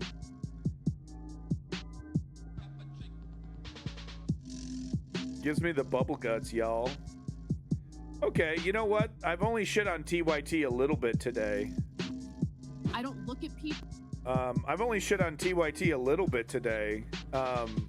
We got to make up for that. This is a pretty good video of Ebb and Flow covering Emma Vigeland, not the Emma I was talking about. It's definitely not the cheese sticks. No, but Emma Vigeland and Francesca from the Bituation Room roasting Anna Kasparian, who's, go figure, once again, taking one more step, certainly German, but taking one more step in the direction of Tucker Carlson, right? It's pretty obvious what Cenk Uygur and Anna Kasparian are doing. Tippy-toeing into the right wing, right? I guess they think they're going to be the new Daily Wire. I don't know. I really don't even know what the hell they're, you know, it's like, because I think Cenk Uygur believes it. Cenk Uygur truly believes that this is the way to go. And I think Anna does as well. Reaching across the aisle to fascists and like laundering Tucker Carlson's image. Because he's over here, great replacement theory. He's over here saying, I'm controlled by demons. This is actually important to bring up. Right, if we're going to be criticizing TYT, we got to do Too Lazy to Try's video first. Because he's over here, Tucker Carlson, saying crazy shit. Donald Trump summoned a demon that attacked him, and TYT doesn't call it out. TYT over here ignores it. Ignores, like, it's like Tucker Carlson says 95% crazy, racist shit, and then 5% is pro-Palestine stuff, and TYT exclusively covers that 5%. And they just leave out the rest of it.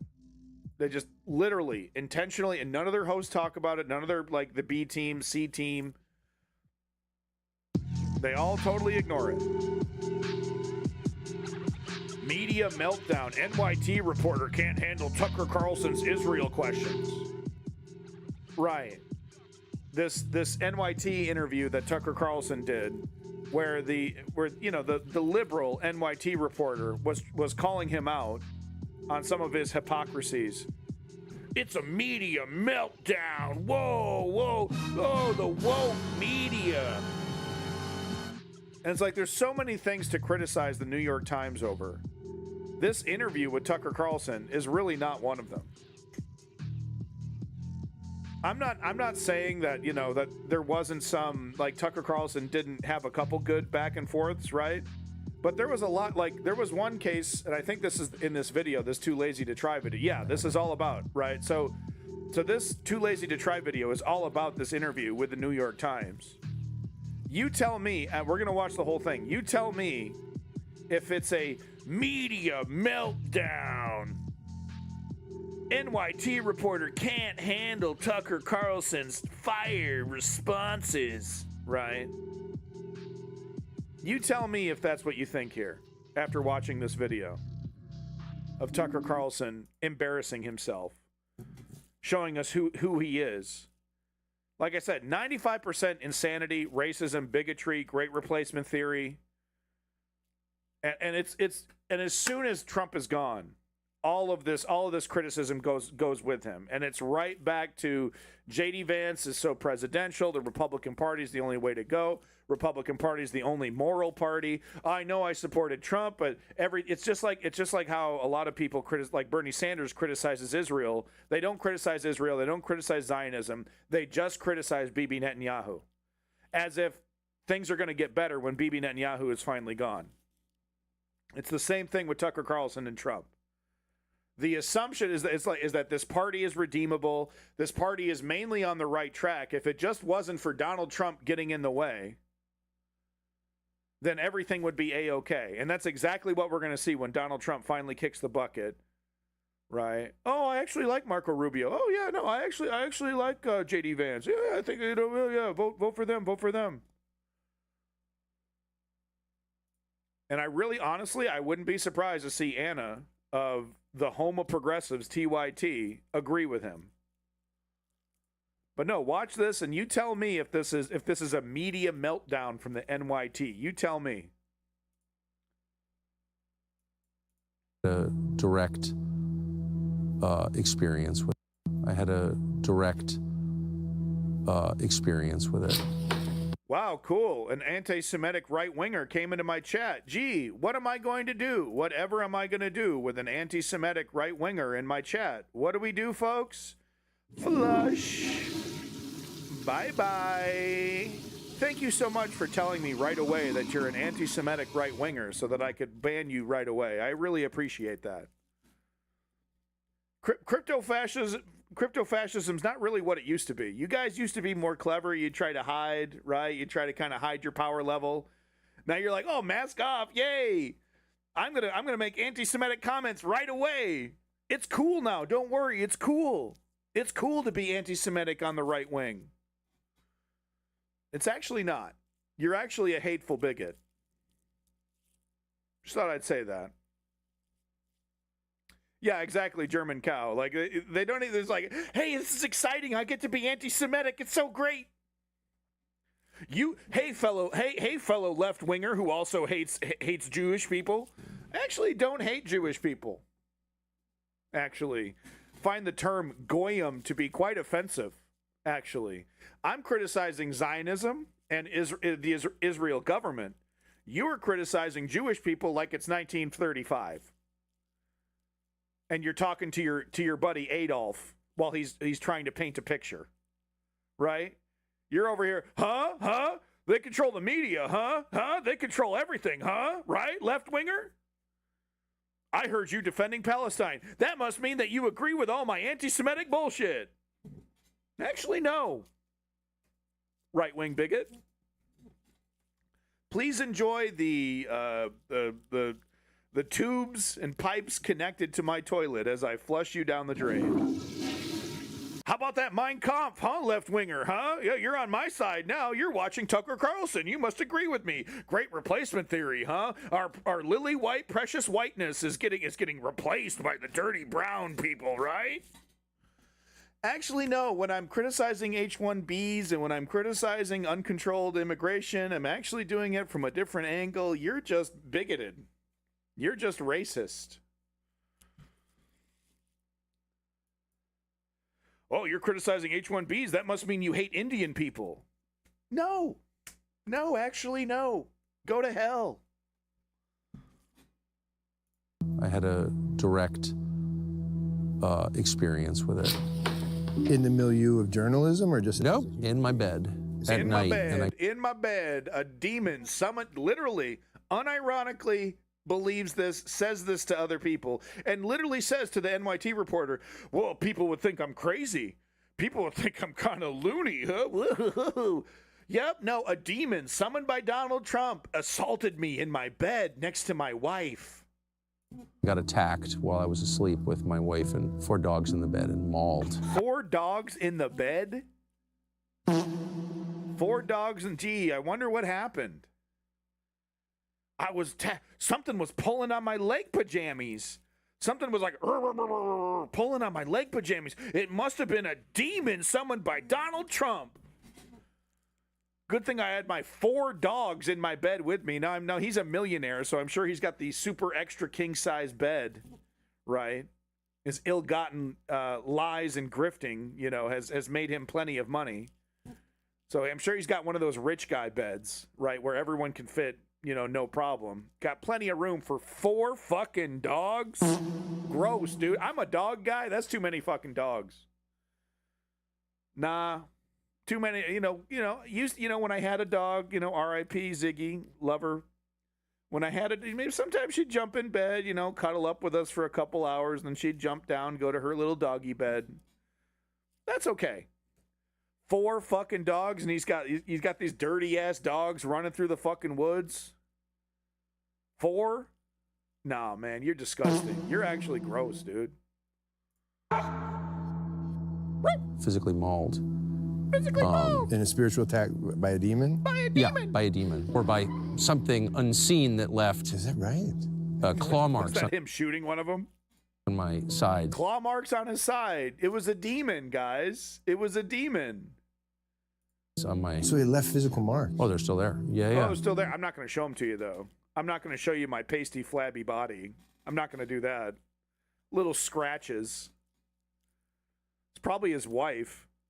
Right, having a fucking dream about murdering him. Year and a half ago. All right, so it's been a few years since Tucker Carlson was mauled by a demon in his sleep, and I don't think he's been the same ever since. That demon did a number on him. I mean, he still seems disoriented by it. People give him a hard time because he's always contradicting himself, and he always forgets what he says, and he just seems really confused. Tucker Carlson literally forgot what he said in this New York Times interview when he hoped for a future where people are, quote unquote, legitimately revolutionary, maybe even violent. He had to disavow it in the follow-up. Tucker spews so much BS he can't keep track of it from one interview to the next. No, because he literally, this NYT reporter is quoting him, and he's like, I never said that. Those words never left my lips. Literally word for word quoting him. And TYT's got this motherfucker's back. Home of the Progressives got this guy's back. It's legitimately embarrassing at this point. But the dude's brain was scrambled by a demon not too long ago, so we need to cut him some slack. Of course, he's going to be out of it. But hopefully at some point he can interview the demon if it's not too traumatizing, because also, how do we know it didn't possess Tucker? Did he successfully fight it off? I have a lot of questions. And I think we need to hear the demon side of the story. Who sent it? What was it trying to accomplish? And what is a demon? I mean, what even is that actually? So Tucker needs to get to the bottom of this. We need answers. Because also that little shit could still be on the loose, wreaking havoc. And it sounds dangerous. Like Tucker says, these interdimensional demonic entities work with the government and are literally out there. Because he's such a strong truth teller. He's such a strong Christian. That's why they don't like him. Because he's just so right. He's such on the right path that even the demons are trying to stop him.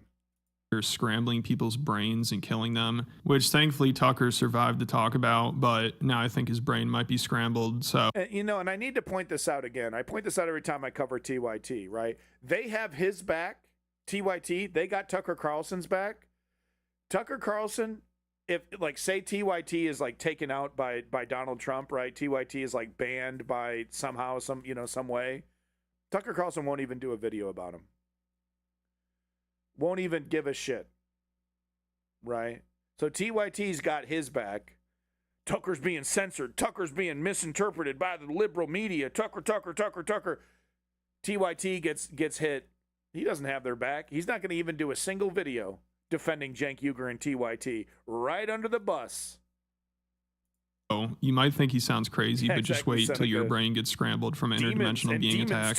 Tucker's lucky to be alive, and now he's trying to seek justice for all the scrambled brains out there and get some answers. What is the U.S. government's relationship with these things? Right.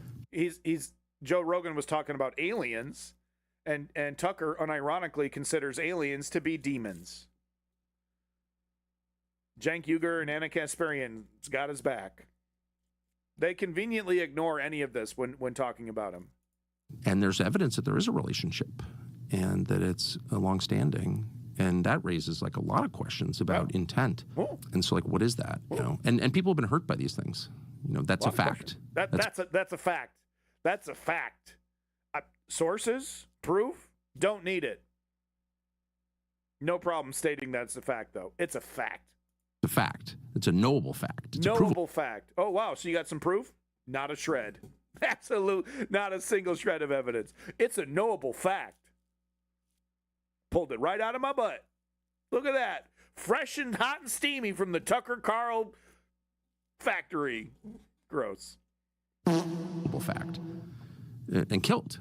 Fact. An object that is, by definition, supernatural. Right. It's above the laws of nature as we understand them. Right. And that has resulted in the deaths of people. Right. But we don't spend enough time thinking about like what that adds up to. Stream taking a shit. We got another stream taking a shit. Hold on. Stream taking a dump. By the way, here's one of those knowable facts, by the way. Here's one of these knowable facts. Here it is. This is what the UAP community has been talking about. This and a couple other things, right? This one. Fact. This crap. This is what they got. This shit. Fact. Right? I mean, this is from Ukraine, right? We've seen videos on these drones that are so high res, you can see the nose hairs in a Russian's nose before he gets blown to pieces, right? Like you can see the soul in his fucking eyeballs right before his head gets blown up. Right? But this is what we get out of Ukraine. Proof. Fact. Demons, guys. Look at this. Demon. Hold on. Let's see. Where's the clip? Right there. Demons. Proof. Fact. This one's pretty cool. I wish this one was real. Just some dude, some Iron Man looking dude hanging out in the clouds. Fact. I can't wait to invade Tucker Carlson's dreams and scratch him lightly in bed next to his wife and 4 dogs. I'm on my way to Tucker Carlson's mansion in the woods. I'm gonna go scrape up Tucker Carlson. That's why I came down here. And then he just goes away.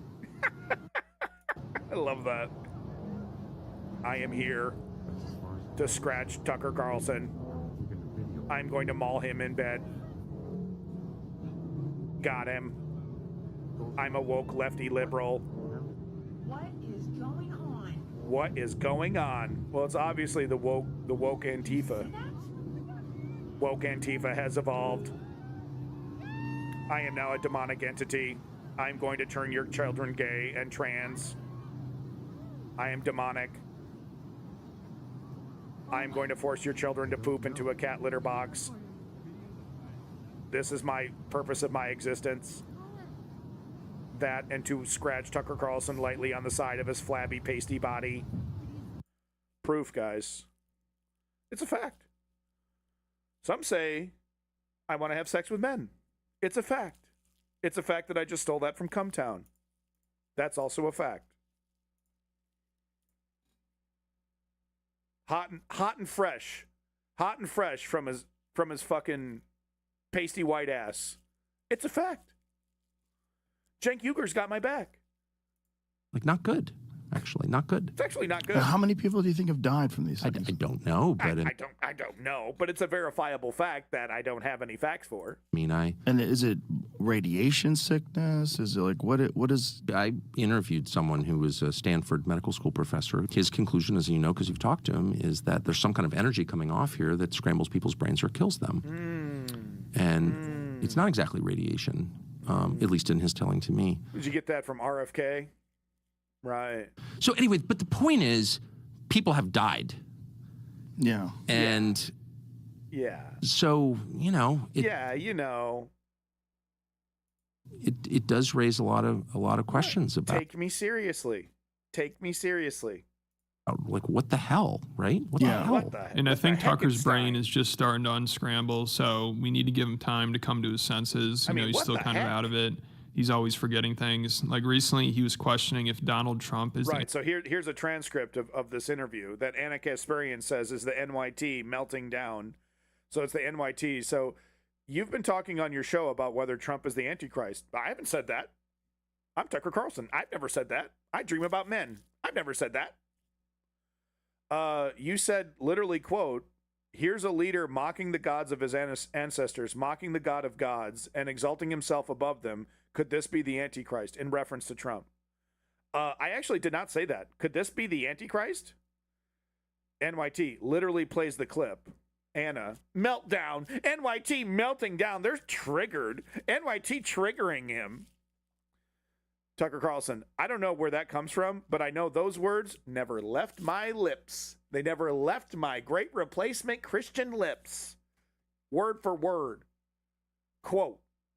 Plays the clip. Anna's got his back. Home of the progressives. Antichrist. And then just a few weeks later, during this New York Times interview, he was asked about it, and he has no recollection of it. Because, you know, you've been talking on your show about whether Trump is the Antichrist. I have not said that. What? On your Me?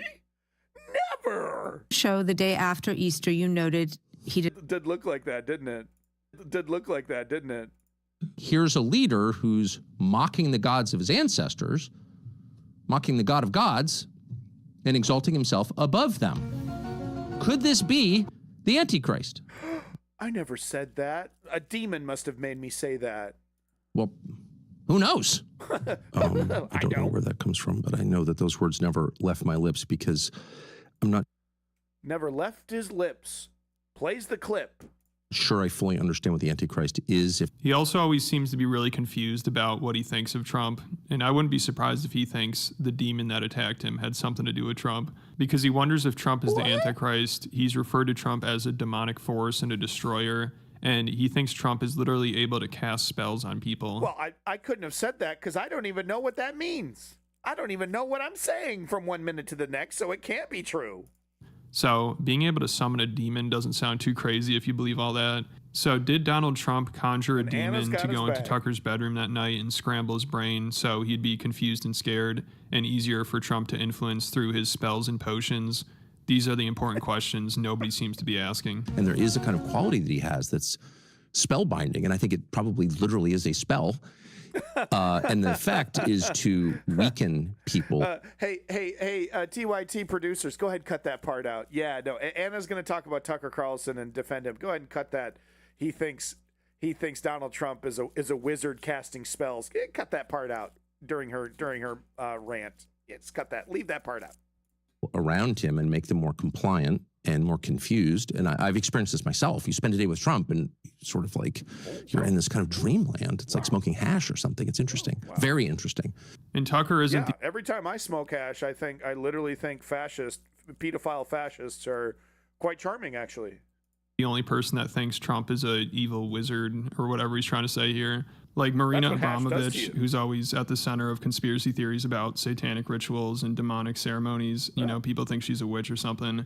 You just start Sieg Heilen, man. You just start going totally crazy. Maybe Hitler, I'm having second thoughts about that guy smoking on, I used to put hash on my bowl, I'd smoke hash every single day and couldn't stop talking about Hitler. Couldn't stop. Referred to Trump as a magician of the highest order.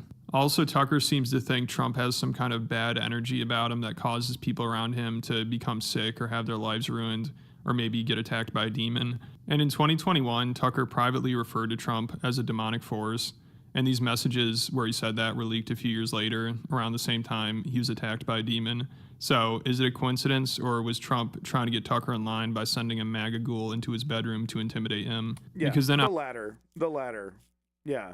It's not a closeted gay man who's questioning his allegiance to a fascist dictator that embarrasses him every single day. It's more realistic to just assume that it's a demonic spell being cast by a antichrist wizard. Home of the progressives. Obviously, Tucker went on to help Trump get elected, and now he regrets it and apologizes for it. And he seems to think he was influenced by a supernatural power. And he just seems disturbed by the whole thing. Watch this. Like also a week before. So this clip that he's going to show of Tucker Carlson defending Trump, I think this is the 2016 election, right? Well, this is wild stuff.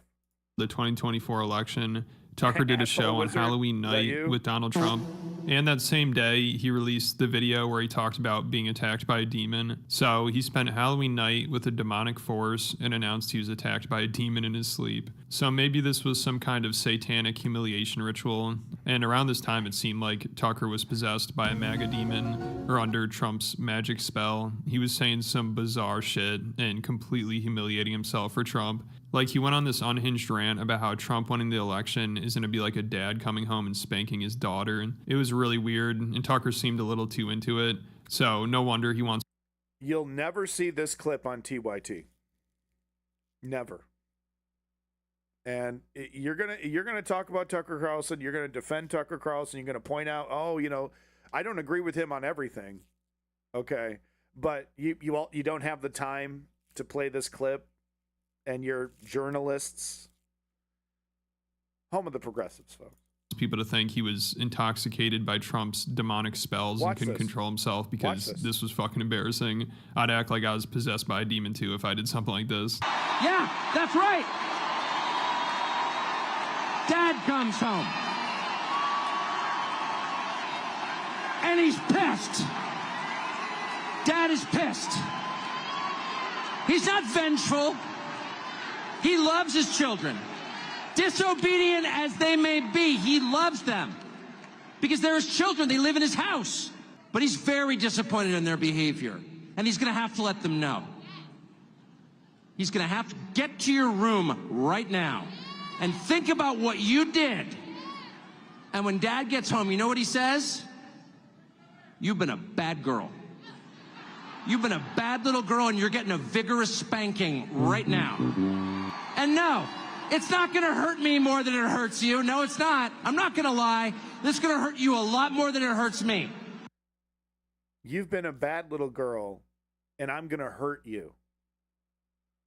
Not a peep on TYT. Home of the progressives. And you earned this. You earned this, little girl who I'm spanking with vengeance. Home of the progressives. You're getting a vigorous spanking because you've been a bad girl. So he was out of control. He probably cringes looking back on that, and maybe would even say he was possessed by a Trump demon. Okay.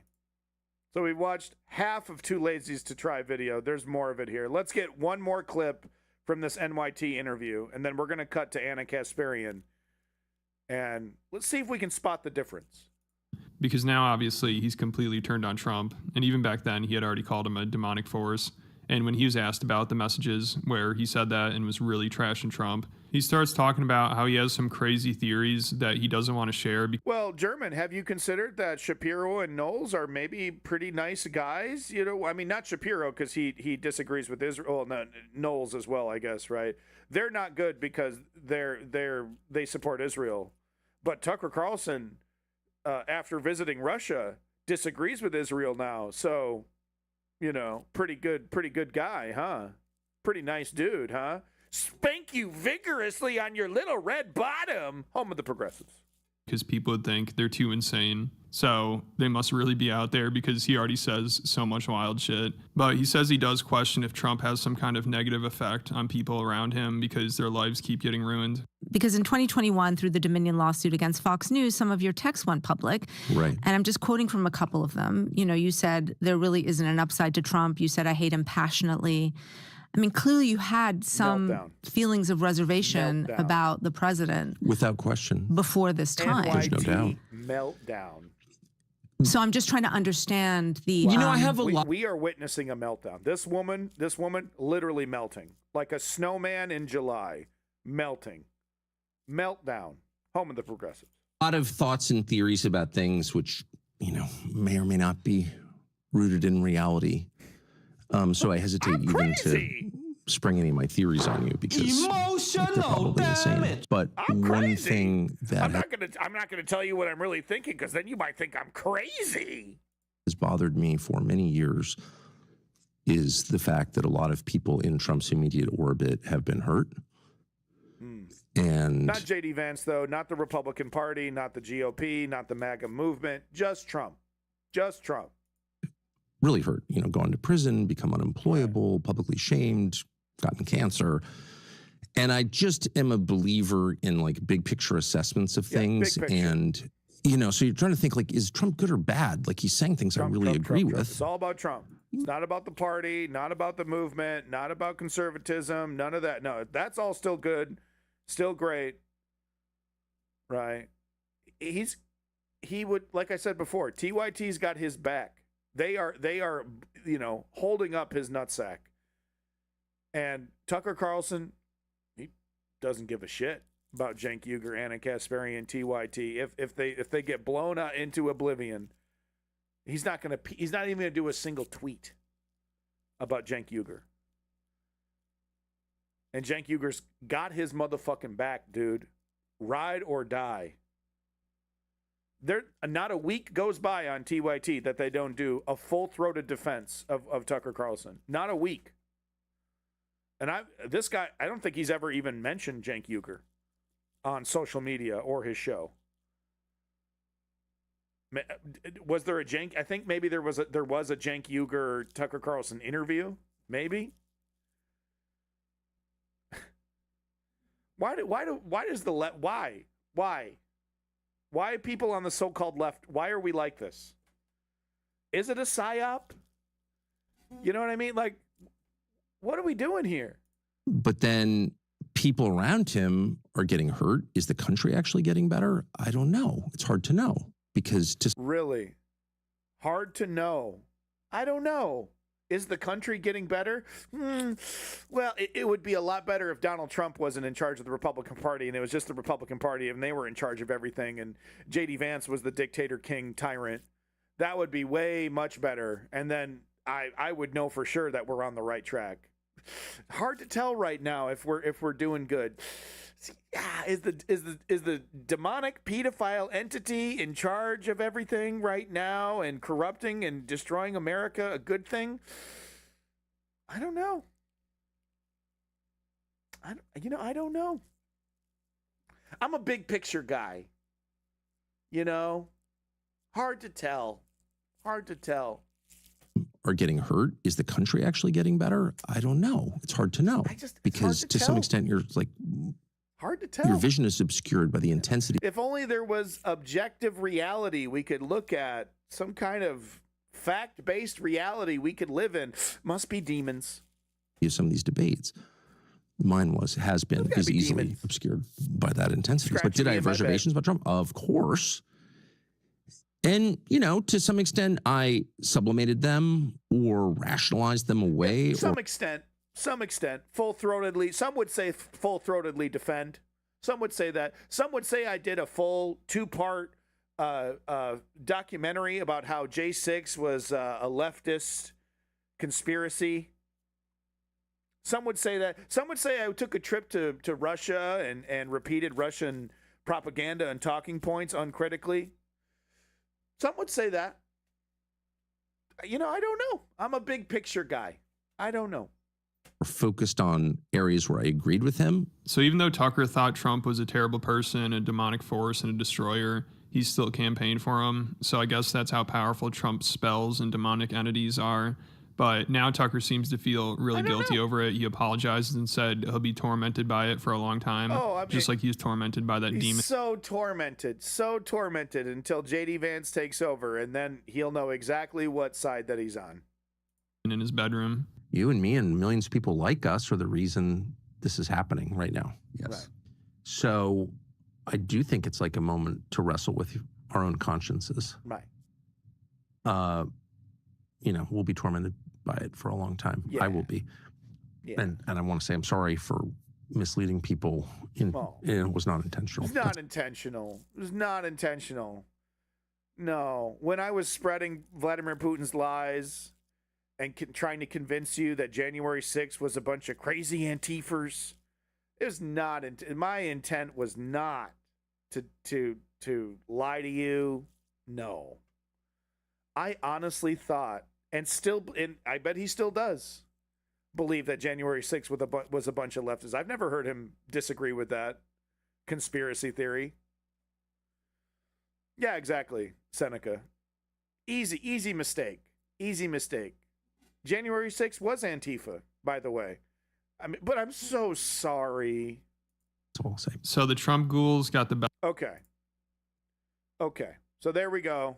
That's the NYT meltdown. Media meltdown. NYT reporter can't handle Tucker Carlson's Israel questions. All right, we're not going to watch the entire 14 minutes of this. So she's not going to talk about the demonic entities. They're not going to point out the hypocrisies. Him denying saying something that he fucking said. It's simply about the Israel stuff. She's just going to cover, because the thing that Too Lazy to Try isn't covering is that, the NYT was doing the whole, does Israel have a right to exist? Bullshit. And Tucker Carlson shot back with the Mehdi Hassan, right? No country has a right to exist. But laser beam focus on that. Not a peep about spanking her little red bottom. Not a peep about demonic entities mauling me in bed. Just the Israel stuff. I have enormous sensitivity about the United States being the homeland of my people and the burial place of my ancestors. Asking questions is not hate. Telling the truth is not hate. And they don't want to answer the questions, and they don't want to tell the truth. Can asking questions, though, stir up hate? I mean, language is powerful. Just to give you a sense of how deep the hell. Right. And this is where the NYT doesn't do itself any favors. They're hardcore Zionist defenders, genocide defenders, absolutely, totally defending Israel to the last. I mean, the exact kind of people that will defend this until the final Palestinian is kicked out, and then they'll start the. And we're back. And we're back. And we're back. And we're back. That was a quick one. Mossad over here working overtime. But no, as I said before, it's like 95% lunacy and 5% defending Palestine. With the MS Ding Dong. Yeah, I know, that's my Windows thing. But never, and I've never seen TYT. I've watched so much TYT coverage of Tucker Carlson and him pushing back on Israel. I've never seen them point out, and I've honestly never seen anybody in media point this out. Maybe I'm just a crackpot, and maybe I'm the crazy one here. But no one's connecting the dots that the reason why Tucker Carlson, out of the blue, gives a shit about people from the Middle East, because this is the guy that defended the Iraq and Afghanistan war. This was the guy that defended going into war with Iran until recently. Right? He totally, the Republic, they're right. We have to do it. Get them over there before they get them over here. Fox News, he was all about it. Takes one trip to Russia, right? Gets kicked off of Fox News because of Dominion. Takes one trip to Russia, and then about a year later, all of a sudden, can I have internet, please? And we're reconnected. And we're back.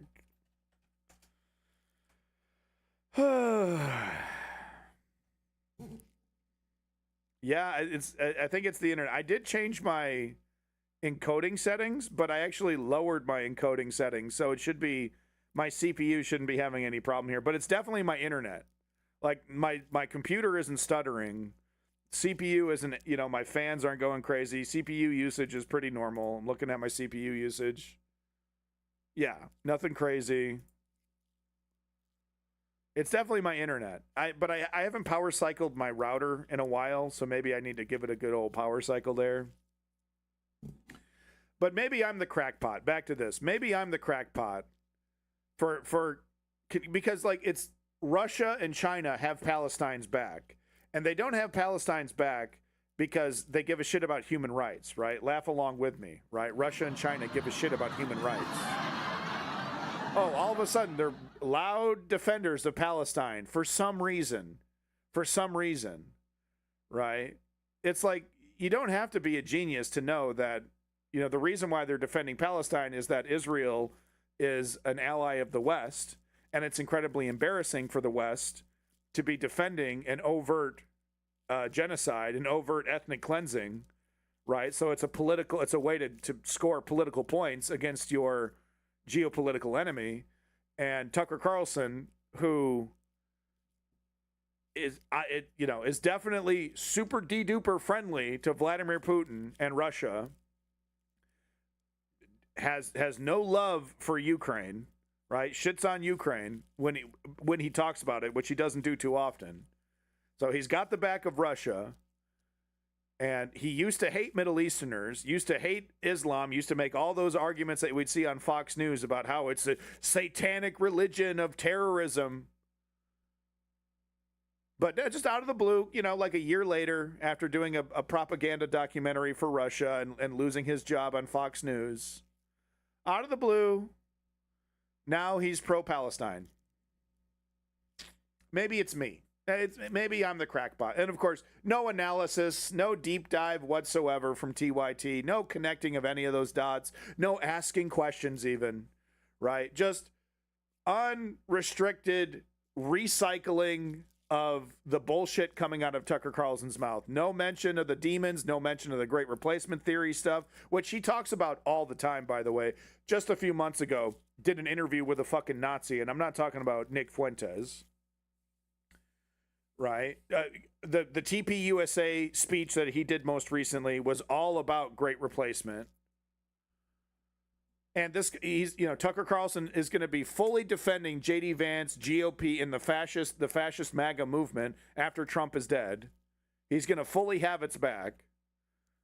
And there's just no critical analysis whatsoever from TYT. So we'll see here. We'll watch 2 minutes of this, and you'll see what I'm talking about here. Because it's really pathetic. It's really pathetic. It's useless trying to make chocolate from that nutcase, yeah? Oh, there's no connection. I'm just a total freak, by the way. There's no connection between Tucker Carlson and Russia and his all of a sudden having to, loving Palestinian people. No, look the other way. He's so sorry. He's so sorry.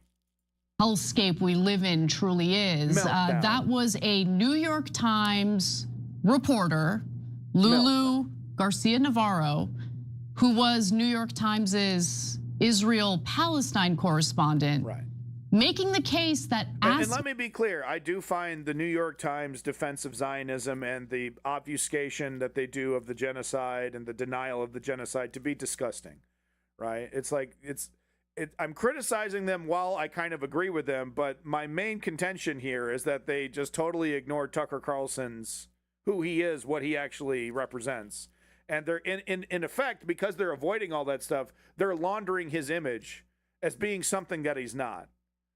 Because he's not friendly to progressives. He's not open to an honest debate with leftists about this issue. He's right about Palestine for all the wrong reasons. It's a political calculation because he's allied with America's enemies. You know what I mean? And you're doing a massive disservice to the useful leftists that are still believing that TYT is just having an honest conversation, right? Asking questions about Israel's intent is wrong because it might inspire hate. You're a journalist? You're a journalist. Cenk, she's a journalist? Yeah, no, I don't think so, especially after watching that. So I had the misfortune of watching the whole 2-hour thing. We're going to give you important. So he watched the whole 2-hour thing about the demons. He saw Tucker Carlson deny the shit that he said. So it's intentional, right? We're going to leave all that, and they leave all that stuff out and just talk about the Israel stuff. That's it. And they're laundering Tucker Carlson's image here. Because, if you were an honest journalist, you would say, hey, on the Israel stuff, he's got a good point. Banger stuff, called out NYT's hypocrisy. But this demon shit, kind of fucking weird. Right? This is like spanker on the red bottom shit, kind of fucking weird. Leave it out. And it's intentional. It's intentional. And it's like, are they taking money from Russia? Because they don't really talk about Ukraine too often. When they do talk about Ukraine, they begrudgingly admit that Ukraine is being invaded. But they stay pretty quiet about Ukraine and Russia. And it does make me, what's the connection there? There does appear to be some intentional leaving out certain parts of the story, which is ironic, right? Because they rail on mainstream media for obfuscating and telling only part of the story and being dishonest, right? Lying by omission. They rail on mainstream media for doing that. But it's undeniable that they themselves are participating somewhat in the same exact activity that mainstream media participates in. It's undeniable. There's too much evidence. Clips from it. And what is important is what she asked and what she didn't ask. So after you see the clips, what I want to talk to you about is what was her mission in that interview? Because that's really the most important thing. Right. And it tells. So I'm not going to waste any more of your time. Right? They show the NYT clips of her, playing cute with the do you believe they have a right to exist, or is the fact that you're asking questions about Israel, is that anti-Semitic, and are you anti-Semitic, blah blah blah blah blah blah blah, right? The usual shtick that you see from defenders of Israel, trying to discredit you, trying to discredit even asking questions about their intent, right? Trying to say you can't even ask questions about that, right? Because that is the NYT, that is what they're trying to do here. And I don't have a problem with any of that. If it was that, but and then like 30 seconds of, oh yeah, there was also this, we're not trying to launder Tucker Carlson's image here. Just look at this crazy shit that he also said. Or maybe you do a different segment, right? You make this simply about NYT defending Israel, but then you do another segment about, okay, I know we just talked about how Tucker Carlson was right about this. Let me tell you about the totality of Tucker Carlson, right? That's journalism. That's how you do it, right? Balls and strikes. Lay it all out there, okay? But they don't, and it's intentional. He just said, I watched the whole thing, but this is the only thing I'm going to show you.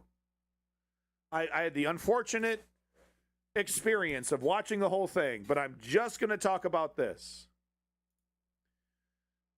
Anyway, so there you go. That's TYT as of late. So now let's watch Emma Vigeland and Francesca from the Bituation Room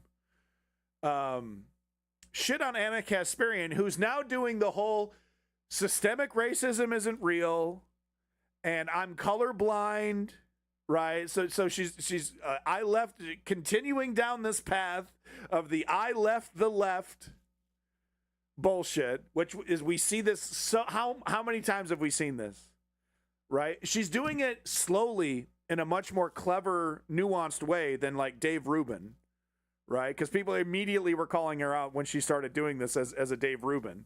She's not going down the Dave Rubin route, but now she's questioning her own religion. She's like, I don't know, maybe I am religious now. And now she's colorblind and doesn't see systemic racism. Oh. Okay. By the way, she's Armenian. Okay.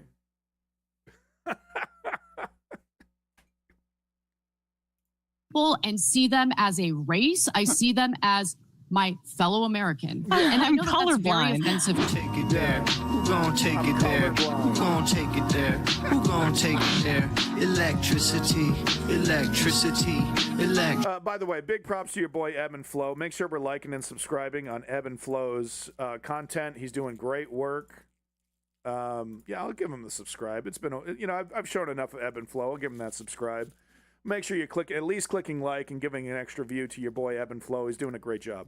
Electricity, you know what's in the air. All right, so Emma Vigeland did an appearance with Francesco Fiorentini on her show, and they've been doing that more recently. I think they're kind of partnering up a little bit more, which is cool. I like the two of them.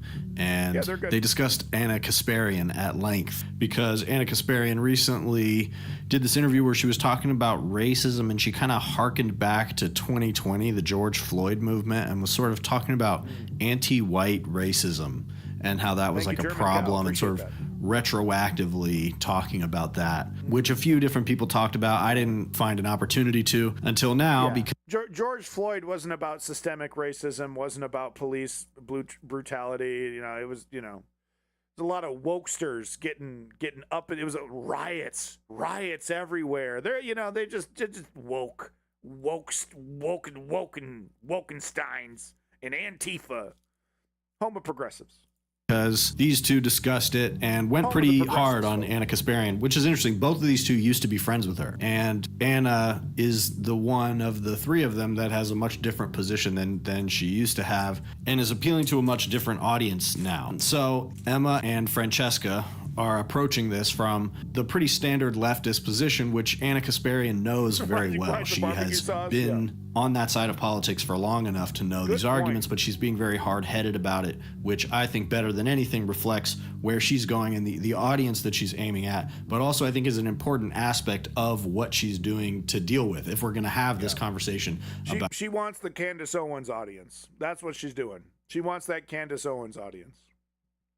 Ooh, man. I'd love some cornbread right now. That'd be good. About racism, systemic racism one way or the other, then it's important to understand what it is that she's going for and why it appeals in the first place. So here is Emma and Francesca talking a little bit about Anna Kasparian on racism. The left, in the lead up to the 2024 election, guys, this immigration issue is really hurting the Democrats. They got to take it seriously. I got attacked. Well, and it's so frustrating because it's true, right? But it's not true for the reasons that she's stating. The issue with the Democrats and immigration is that they were siding with right-wingers. The Heritage Fund, basically that's what Joe Biden put forward, was the Heritage Fund plan. And that was their only offering, which was hardcore crackdown, kill the border, as we heard from Energy Hamster, or whatever the fuck his name is.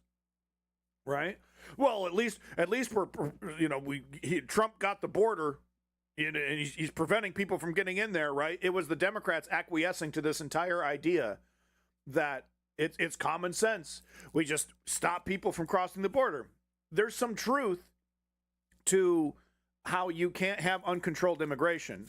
And, and we're seeing this across all Western democracies right now because all these Western democracies are run by neoliberals who refuse to implement progressive reform to immigration. They don't have any ideas of their own, right? We saw Keir Starmer literally repeat Nigel Farage talking points a couple months ago to try to save his political career, literally repeating fear-mongering about the tiny boats because they would rather die, the neoliberals would rather die than listen to progressives and talk about progressive alternatives, to that, which would include, by the way, the progressive reforms would include better border security. Yeah, Keir who?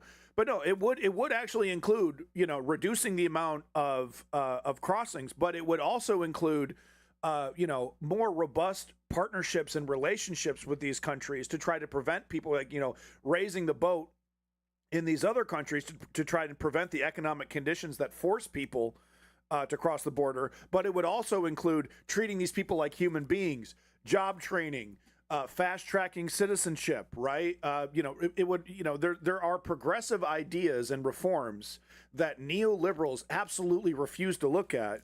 They don't have their own ideas, so they acquiesce to the right wing, right? And Anna Kasparian is saying, is criticizing the Democrats because they didn't put forward a plan. They did put forward a plan.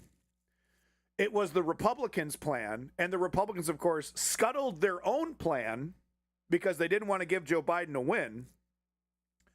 But I've seen too many left-wingers basically say that that the Democrats didn't do anything, that it was uncontrolled, even though Joe Biden was scooping up more illegal immigrants than even Donald Trump. Even now, Obama was literally labeled as the deporter in chief because he was scooping up so many illegal immigrants and deporting them. But they refused to actually implement anything that wasn't right wing when it came to immigration and border. And instead of, it's difficult to inject that kind of nuance right into a response. So I do acknowledge that it's difficult for a person like Anna Kasparian to do that. But instead of doing that, instead of trying to have a nuanced, contextualized point of view on the situation, people like Anna Kasparian have just agreed with the right-wing narrative that neoliberals didn't do anything, that they wanted, that they were encouraging people to pour over the border. You know, how many times have you heard a so-called left-winger say, Joe Biden supported open borders, right? If you're a news watcher like I am, a lot. It's lazy. But as you've seen, it's taken me like 3 minutes to do this, right? And it's impossible. It'd be impossible to do this on Abby Phillips' CNN show before Scott Jennings tries to talk over you, right? But the main issue is that neoliberals don't have any other idea except for right-wingers, except for the right-wing plan. They absolutely strictly refuse to consider left-wing alternatives, left-wing reforms to asylum, because that would mean treating people like human beings, getting more people in as citizens, making them taxpayers quicker, sooner, right? While also increasing border security, while also, reforming the asylum system so that it isn't heavily abused, but also increasing aid and support for the countries that these people are coming from, instead of cracking down and threats and, walls and all this other shit, right? It's harder to talk about this in a nuanced way. So instead of doing that, they just lazily go with Joe Biden wanted open borders. That's what he wanted. Barack Obama, the deporter in chief, he loved immigrants, and he let them in. He just didn't care. He didn't care at all, right? Meanwhile, in reality land, Keir Starmer over here is repeating Nigel Farage talking points, and Joe Biden is trying to implement the Heritage Foundation's plan on immigration. Okay, all right. Well, when you see the shift to the Republican Party, hopefully you'll wake up to the fact that we've made mistakes, and maybe we can change. Maybe we can do better moving forward. Who is we? Who is we? It's a little... Trende Aragua. Trende, be afraid. Trende Aragua. This is hilarious. These girls, these ladies are really something else. I love them. Jarring to see the kind of shift back into the we come on guys thing, when I don't think that she identifies with the left at all anymore. She doesn't. No, but again, that's how you build the brand by saying you used to be on the left. Mm-hmm. So here Miriam is trying to talk about how race is important in class analysis. She's shopping around for a right-wing oligarch like a Mark Cuban who's centrist, right? But people to the right, to give her a show. That's what she wants. She's doing the Candace Owens thing. She's trying to get a right-wing oligarch, give her that big money. And we're talking millions of bucks. Then she gets her own show, and she knows what line she has to toe to make this happen. There's a pathway for people like this. I left the left, ex-progressives. So here Miriam is basically trying to break that down for Anna. The left were saying some pretty horrific things about because terrible, bigoted or biased comments that were said about other groups of people. Like, you're not going to change the culture unless you're willing to reject all of that, right? And you don't want to see it directed at anyone. I suppose, of course, and I hear you on that. But so she's trying to say the left calling out the bigotry of the right is the reason why we're here. Okay. But I suppose some other people might say, but within that working class, yes, the working class is screwed, but actually black people are the most screwed of that group, right? That within that, it's not equally screwed. And similarly with affirmative action, your prospects as an Asian worker are not the same as a black worker. And that's, statistically backed up, that when you see the numbers on unemployment, when you see the numbers on people applying for jobs and actually being successful, that reflects also race in addition to class. I mean, do you feel that, because a lot of people, I suppose, on the right today are sort of within this idea of, white lives matter, that we shouldn't talk about race, that actually race is, like you say, an impediment to kind of coalescing around more important issues as they might see it. Like there's this sort of, I think, desire to go back to... Anna Kasparian is the white liberal that MLK warned us about. Straight up. A colorblind world, which, I'm not sure is going to serve the working class equally. Well, let me ask you something. We did have affirmative action for many decades. Did it solve anything? That's a right-wing talking point. That is a naked right-wing talking point. I mean, this fucking smile is absolutely killing me. Affirmative action for many decades. Got him. Did it solve anything? But don't you see some of that identitarianism on the right as well? Because I feel like there's a victimhood in the white identity narrative as well that we see today. This like, oh, woe us. We have been neglected for so long. We're now the oppressed group. We're the real minority. We're going to be replaced. I mean, I personally see. Yeah, she's literally repeating great replacement talking points. I wonder why she's such a fan of Tucker Carlson, home of the progressives. Echoes of that in a lot of the right-wing discourse. It's just like a different side of the coin, but it happens to be the one that holds power. So to me, it feels much more dangerous. Do you right? understand power, kind of little people girl? Who are disenfranchised, calling for, more power in society, whether they're doing that in terms that you agree with or not. But the other is literally cementing that power institutionally along the basis of race. I mean, This is great.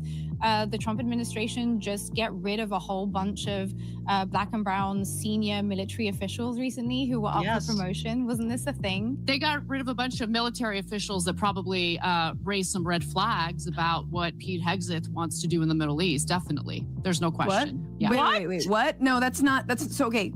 Pay attention because that's not what she said.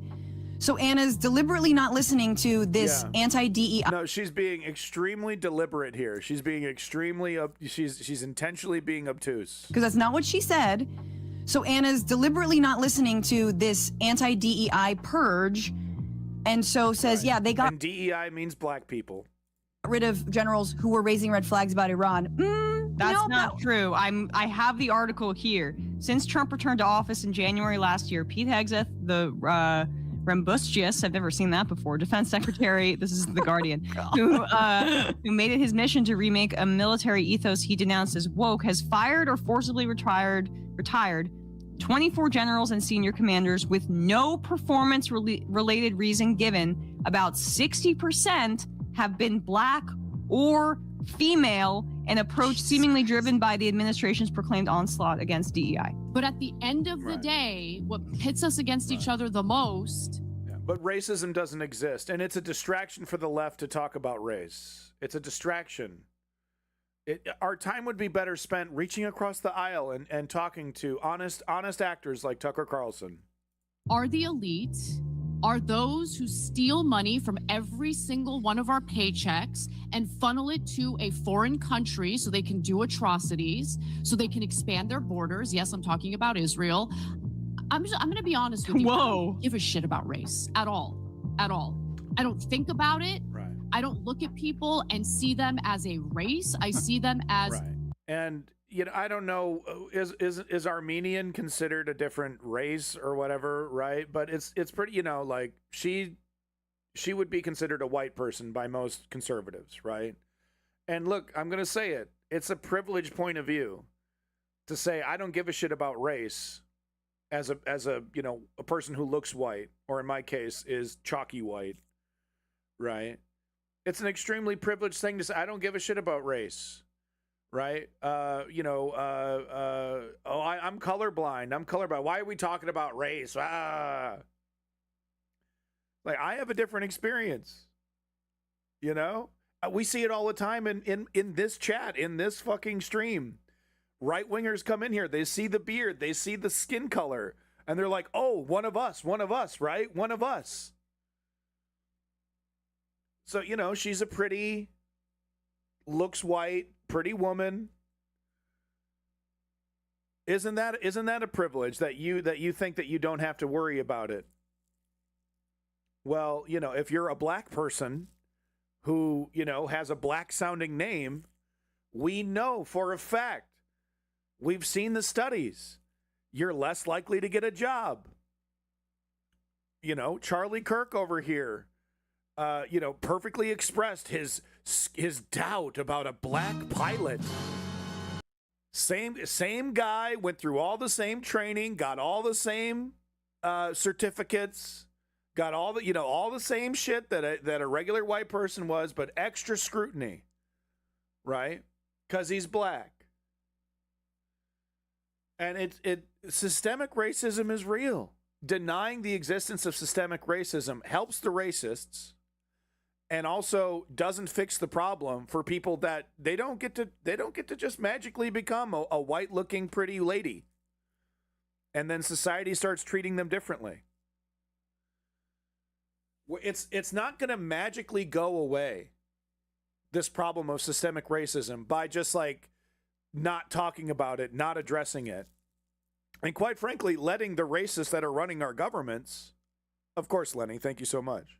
But of course, letting the racists that are running our governments do obviously racist stuff. I mean, what do they have to say about the gerrymandering? What do they have to say about the Voting Rights Act? Oh, I don't want to be woke. I don't want to distract. Let's not have a distraction. Let's not distract ourselves as a leftist movement by acknowledging that this gerrymandering is incredibly overtly racist. That that the politicians that are doing this are motivated by race? Is that a distraction for the left to acknowledge that? Do we have to pretend to be colorblind when talking about gerrymandering? Oh, this isn't about race. This isn't about disenfranchising black people. This isn't about destroying Martin Luther King's legacy. This is just about votes. That's all it's about. It's an incredibly privileged thing to say that you don't believe race is relevant when you're when you appear white and are a pretty woman. It's incredibly privileged. Yeah, exactly, German cow. Yeah, boy, I love to see a little justice happen to that motherfucker. If for those who don't know, this Chud the Builder guy was a white dude who got famous on streaming because he would call black people the N-word, and he opened his mouth. He got his ass kicked, and he tried to kill somebody who was kicking his ass. Ended up shooting himself, and then also shooting the person that was kicking his ass. And now that motherfucker's in jail for attempted murder. But we'll see. We'll see how it goes. Because it's in Texas, and you know how Texas goes. He's a white good old boy. Oh, he don't mean no harm. He just likes to call black people the N-word. I'm colorblind. My fellow American, and I know that's very offensive to some. I see them as my fellow HOA participants. I see them as, I see them as people who garden for me. I see them as people who I cross the street when they're walking towards me. Yeah, so they're having a lot of fun with this, as well as, getting genuinely pretty worked up here because, like I said, they both know Anna, and Anna knows better than all of this. So the most, I think, pointed aspect of her political shift, especially in saying something like this, is that she has made the opposite argument, I don't know, probably 100 times at least. She knows very well what the argument against what she's saying is. And this journalist that she's talking to, Miriam Francois, I'm not super familiar with her, but she seems to have an interest in Muslim culture, the intersection of women in Muslim culture, especially in Europe, like assimilation and that sort of thing. She's done a lot of reporting to that effect. She's a pretty prolific journalist and, has kind of the patience of a saint in this segment, does an excellent job of explaining this. But at the end of the day, she's kind of talking to a brick wall here because Anna is purposely deciding that she wants to have a more obtuse and dumbed down perspective on this. And so, I can tell that this person holds Anna in pretty high regard, wants to have this constructive dialogue with her. But the thing is that Anna Kasparian feels that she is moving on from the argument that Miriam is making onto this thing that she's saying about being colorblind and I only see Americans and whatever. So the thing about that is that there's a lot of people out there that think that way. And Anna Kasparian knows that. And so she's shooting for those people. So there's a certain amount of people out there that it's lucrative too because they're losers, they're online, and they donate you know, they show up, you know, it's these white racists that watch Candace Owens and, you know, vote every opportunity that they can. They're very loyal. If you can get, you know, as we've seen with Alex Jones and a lot of other grifters, right? They're super duper loyal, even if you're talking bullshit, even if you're being a hypocrite, talking in circles. And there's like loads of evidence that, you know, you thought one thing and then you did a 180, magically did a 180 later. They'll still stick with you. It's a whole business model. Anna's saying here sounds like common sense. And the truth of the matter is that what that does is it allows the systemic racism that we know is built into the system. And in many ways, it was kind of a cultural victory won, right? Like it was impossible to deny the existence of systemic racism through the last, you know, million years of the Trump era. And yet we now find ourselves at a position where not just right-wingers who have always wanted to deny systemic racism, but also people like Anna Kasparian who are now pivoting to the right are reemerging with, again, this simplified argument of saying, like, can't we just move past this issue of race? Have a good one, Seneca. Thank you again for sticking around the whole stream. I appreciate it. Have yourself a good night. Even as Donald Trump is specifically going after DEI programs and affirmative action, as they mention here, as a way to reassert the imbalance that was already there before. And so this point about, you know, has DEI policy worked? Emma and Francesca went over this pretty thoroughly in the segment, but I didn't include that part as much. But essentially, Cenk has made this argument on TYT a decent amount at this point, that he believes, you know, DEI policies haven't been successful, that they're kind of divisive. And I think, you know, there's mixed data on whether or not DEI initiatives, especially when it comes to like corporate programs and stuff, yield results, because those corporate programs a lot of times are bullshit. And that is what Cenk is referring to when he talked about that, or at least what he had. There's definitely, like, when it comes to affirmative action, you know, there's definitely, you know, like I'm okay with affirmative action as long as there are periods of reevaluation. Because, you know, we don't want to enshrine into law that your skin color should give you some kind of special benefit for the rest of, you know, existence. That is kind of racist in its own way. The whole point of affirmative action is to make up the difference for, you know, what is obviously systemic racism, right? To try to balance the scales more. So I think every affirmative action program should have, like every 5 years or every 10 years or whatever it is, should have a reevaluation, right? Does this systemic racism that this affirmative action program was put into place to equalize, does that racism still exist, right? And it's difficult, right? Because we're talking about things that are harder to quantify. That doesn't mean we shouldn't try. But that's really my only problem with affirmative action, is that we can't make it permanent forever and ever and ever. Because the hope would be that eventually society would catch up, and that hopefully eventually the systemic racism that necessitated this affirmative action is no longer there, and therefore the affirmative action is no longer necessary. But yeah, the corporate DEI stuff, I mean, 90% of it was just, you know, like what we see with corporations and gay people, which is that, you know, hey, I'm one of you. Hey, you know, hey, I'm still going to fuck you over. I'm still going to underpay you. Oh, but we care so much about human rights and racism. Oh, we care so much, right? It was really just PR. They didn't actually mean it, right? And of course, now that you know, DEI isn't cool anymore, or isn't culturally necessary, I guess, to get tax breaks or whatever, right? Because now the president isn't black. They dropped that shit like a lead balloon. They didn't actually fucking care about black people or gay people or you know, disabled people or any of that stuff. It was literally just PR. So that's a fair criticism of, you know, some of these DEI programs that we would see from corporations, because it wasn't about fixing systemic racism. If they actually cared about fixing systemic racism, they would stop supporting fascist right wingers, you know, who are happy to give them tax breaks, right? Because it was really just about color washing their image to try and make more money, right? So that, you know, well-meaning lefties would think that, oh, this is a company that agrees with my values. And it's like, no, they're a corporation. They have no values. It was literally just emulation, you know, it's just a facade. Yeah, stickers. I mean, they're pretty fucking quiet about Russia and Ukraine, aren't they? Oh, yeah? I need to watch that show and read that book.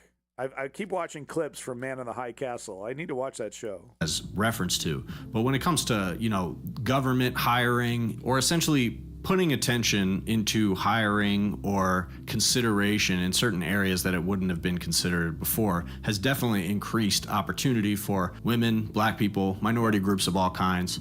And so, you know, these programs are not perfect, and I personally think usually a better solution. So I would be less inclined to support a quota to hire a certain amount of black people. I'd be less inclined to support that, but I would be super supportive of like blind resumes, right? Like you're not allowed to see the name of the person that's applying until you've like agreed to hire that person, right? So you don't get to know the race. You don't get to know if it's like, you know, if the last name is Leibowitz or Jackson or, you know, some other kind of, you know, name, right? You don't get to know any of that. So you have to be totally blind and just look at their qualifications and hire them based off the qualifications. And then once you've agreed to hire them, then you get to know whether they're a black person or a Jewish person or an Asian person or whatever, or a white person, right? Like I would be more okay with that kind of stuff. But neoliberals and, you know, are really incapable of any kind of nuance about that. Having a quota of like you're a company and you need to hire 10 black people no matter what. And it doesn't matter how competent they are. It doesn't matter any of that. Just 10 black people, get them in here. You know, that's kind of a lazy way of handling it. And it doesn't actually fix the problem. You know, I always think about the how women weren't allowed. Well, I don't know if it was like you know, it was acceptable for a woman to be in an orchestra. And I you know, but at the same time, look, it's better than nothing. These quotas, this affirmative action quota, but I would be more supportive of a blind hiring process, right? Where you could just have like, like my name is, I mean, you can't even do like a pseudonym, like a Jack or a Julie, right? Because then, there's sexism there. So just like literally, we don't know your gender. Literally, we don't know your name until we've, gone through the qualification process.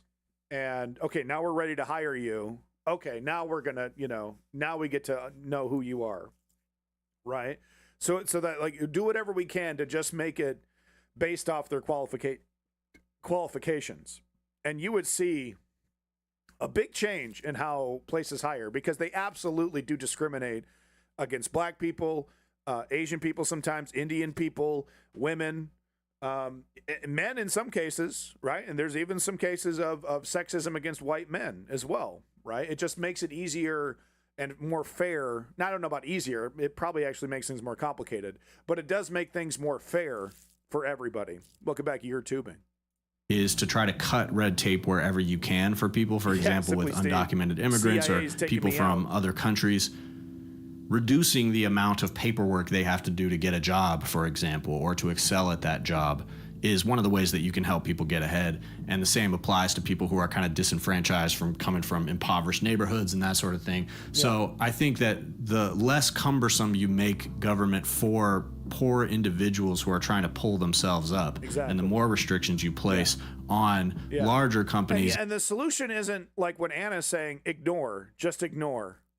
Right, it's not real. It's a distraction. Just be colorblind and ignore. That doesn't actually fix the problems. Just because you are ignoring it doesn't mean that the people in power are ignoring it. And we've seen that happen, explicitly with the Voting Rights Act gerrymandering situation. and entities to exploit those people, and rather forcing those entities to have ladders, to institute ladders so that poor people can use the resources those companies have to pull themselves up. I think that is the only thing that you can do to combat what we do know statistically is there, which is right here. inequality in White-sounding names get called back for jobs more than black ones. A new study. We've known this for like literally decades. This is not even, and Anna intentionally being obtuse about this stuff, all you're doing is helping bigots and racists continue to be bigoted and racist, right? Instead of calling it out, fighting it, it's like, oh, it's so tiring. It's so, we got to talk about privilege again. Too fucking bad. I don't care that you're, that you find it inconvenient, right? It's like it needs to be talked about. It needs to be addressed. Hiring patterns. Based on the way human behavior works, if humans unchecked in these various systems that they're in, jobs, private sector, public sector, unchecked, they will favor people who kind of look like themselves. And so over many decades. It's crazy. It's totally crazy. We see black cops treat poor black kids worse than, better off middle class white kids. Like there's all kinds of evidence of this. Like it's a very real phenomenon, and it doesn't just magically go away if we agree with Anna and Jank, and it's just like we just stop thinking about it, stop talking about it, and then magically it goes away. No, it actually gets worse. It actually gets a lot worse if we engage in this delusion that it's somehow a negative for lefties to talk about it. Now, I do think it's strategically unwise to say, like, if you're a Democrat and like that's the only thing that you talk about, right? You don't talk about the economy. You don't talk about, you're not Graham Plattner over here. You're not talking about anything else. It's just like literally every question you're asked, you pivot towards race, you pivot towards identity. Yeah, no, that's a losing argument. You're not going to win in politics that way. We're not going to win as a leftist movement that way. But going too far in the other direction and not acknowledging systemic racism, that's not going to win you any votes either. Because for the people that want to support that, they have Republicans. Why would I vote for a Republican light when I got Republican plus at home? Why? Why? So it's kind of an extremism. It's kind of an extreme kind of direction to go in its own way, right?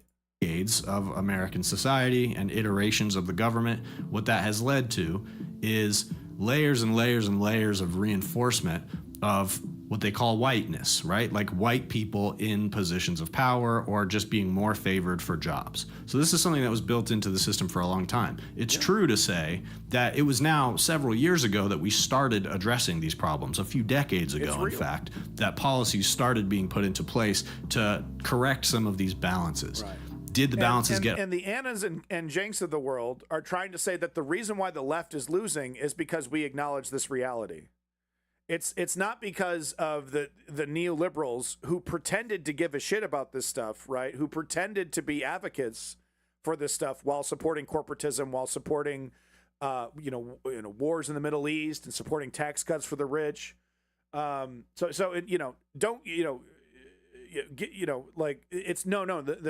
main problem, the main reason why we're losing is because we're so distracted with woke and DEI and rights for people of color. And it's like, there's actually a different direction to go in. We don't have to we don't have to go down this corporate neoliberal fake positioning, pretending to actually care about black people while disenfranchising black people, like Barack Obama. He pretended to give a shit about the African American community. He barely did jack shit for the African American community. So it's like, there actually is a progressive socialist way of handling this, where you can still, like Zoran Mamdani, right? You can acknowledge the reality of these things, but you can still also fill in some potholes, fix the transit system, right? Tax the rich. There's actually a different direction, and it's a damn shame that the so-called home of progressives, TYT, is just like missing that, and they're just kind of agreeing with the third way Democrats, maybe, or because there's like the third way Democrats, they're like, stop talking about trans people, stop acknowledging the reality of systemic racism, go further to the right, go further to the right. And it's like, no, there's actually a leftist solution for this that is being avoided, right? 100% corrected, or did these problems get solved from the root? No, because these are not root cause solutions, and I'll grant that. I do think that it is fair to criticize the idea of looking at everything in terms of a quota of how many people of every different type of race is supposed to be in a certain job or a certain sector. And, to an extent, once you get to a certain place with that thinking, it becomes kind of planned economy-esque, right? Like you're deciding which demographics of the population are going to be employed to what extent, yada yada. So when the right wingers run away with the concept with it in that direction, in a sense I get what they're saying, but that's what Anna Kasparian is allowing them to do without offering the counter argument when she says, look, can't we just stop talking about race? I don't want to talk about race anymore.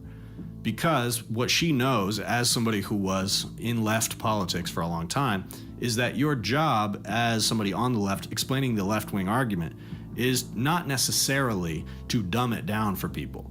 You want to make this stuff as simple as possible, but the point is that some things might be a little bit counterintuitive. And so one thing that they didn't cover specifically in this, the quote that got a lot of attention that Anna Kasparian said here, was saying that she felt like there was a lot of anti-white racism during the George Floyd era, and that she viewed that as a problem. And I mean, I don't even know. She wasn't pointing to any specific. That's the thing. Is like anti-white racism during George Floyd.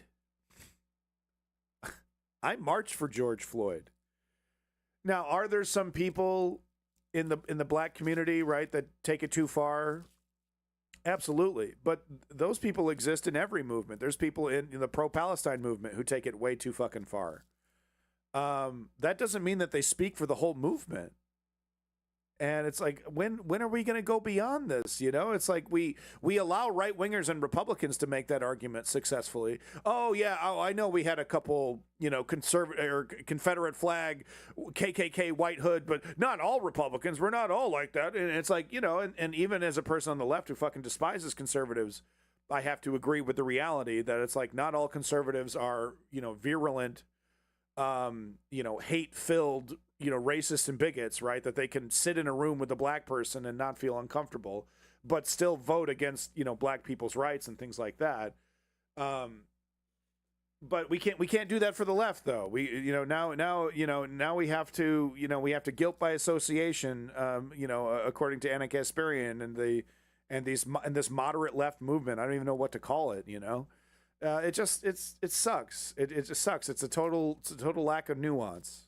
These criticisms of the left, even at their most valid, a lot of times it is just a gesture to tweets that you saw from someone or something. At best, like an article that somebody wrote. And while these things do have cultural power, and it's just because one person tweeted it doesn't mean only one person agrees with that. It's still, you're focusing on that, the personal grievance, which is ironic that Anna Kasparian brings up in the course of this conversation. You're focusing on that rather than the system. Megadeth has a few good songs, but yeah, they're not. What, didn't Megadeth do that Duke Nukem song? They did a Duke Nukem song. They did Peace Sells, but who's buying? Right? That was Megadeth, right? Or is that Iron Maiden? Was that Iron Maiden who did Peace Sells, but who's buying? They got a couple good songs. But yeah, a lot of it is like, I don't know. I need to do a deep dive on Megadeth, but I totally agree with what you're saying. It's like, yeah. We can still get along. That is Megadeth. Okay. Systemic issue, which it is in fact the leftist job to bring attention to. And this thing that Anna keeps saying about how we need to focus on class and not race and not these other things, that's all a distraction from class. I mean, that's true, and people have been saying that for a long time. Yeah, I struggle to see where exactly the class focus is in Anna's approach. Focusing on class is specifically left-wing. Yeah. And there are positions that you could take on the left where you could say, oh, I'm economically left. I don't agree with any of the identity politics stuff. There are people who believe that. But if you're going to say class, it's about class warfare.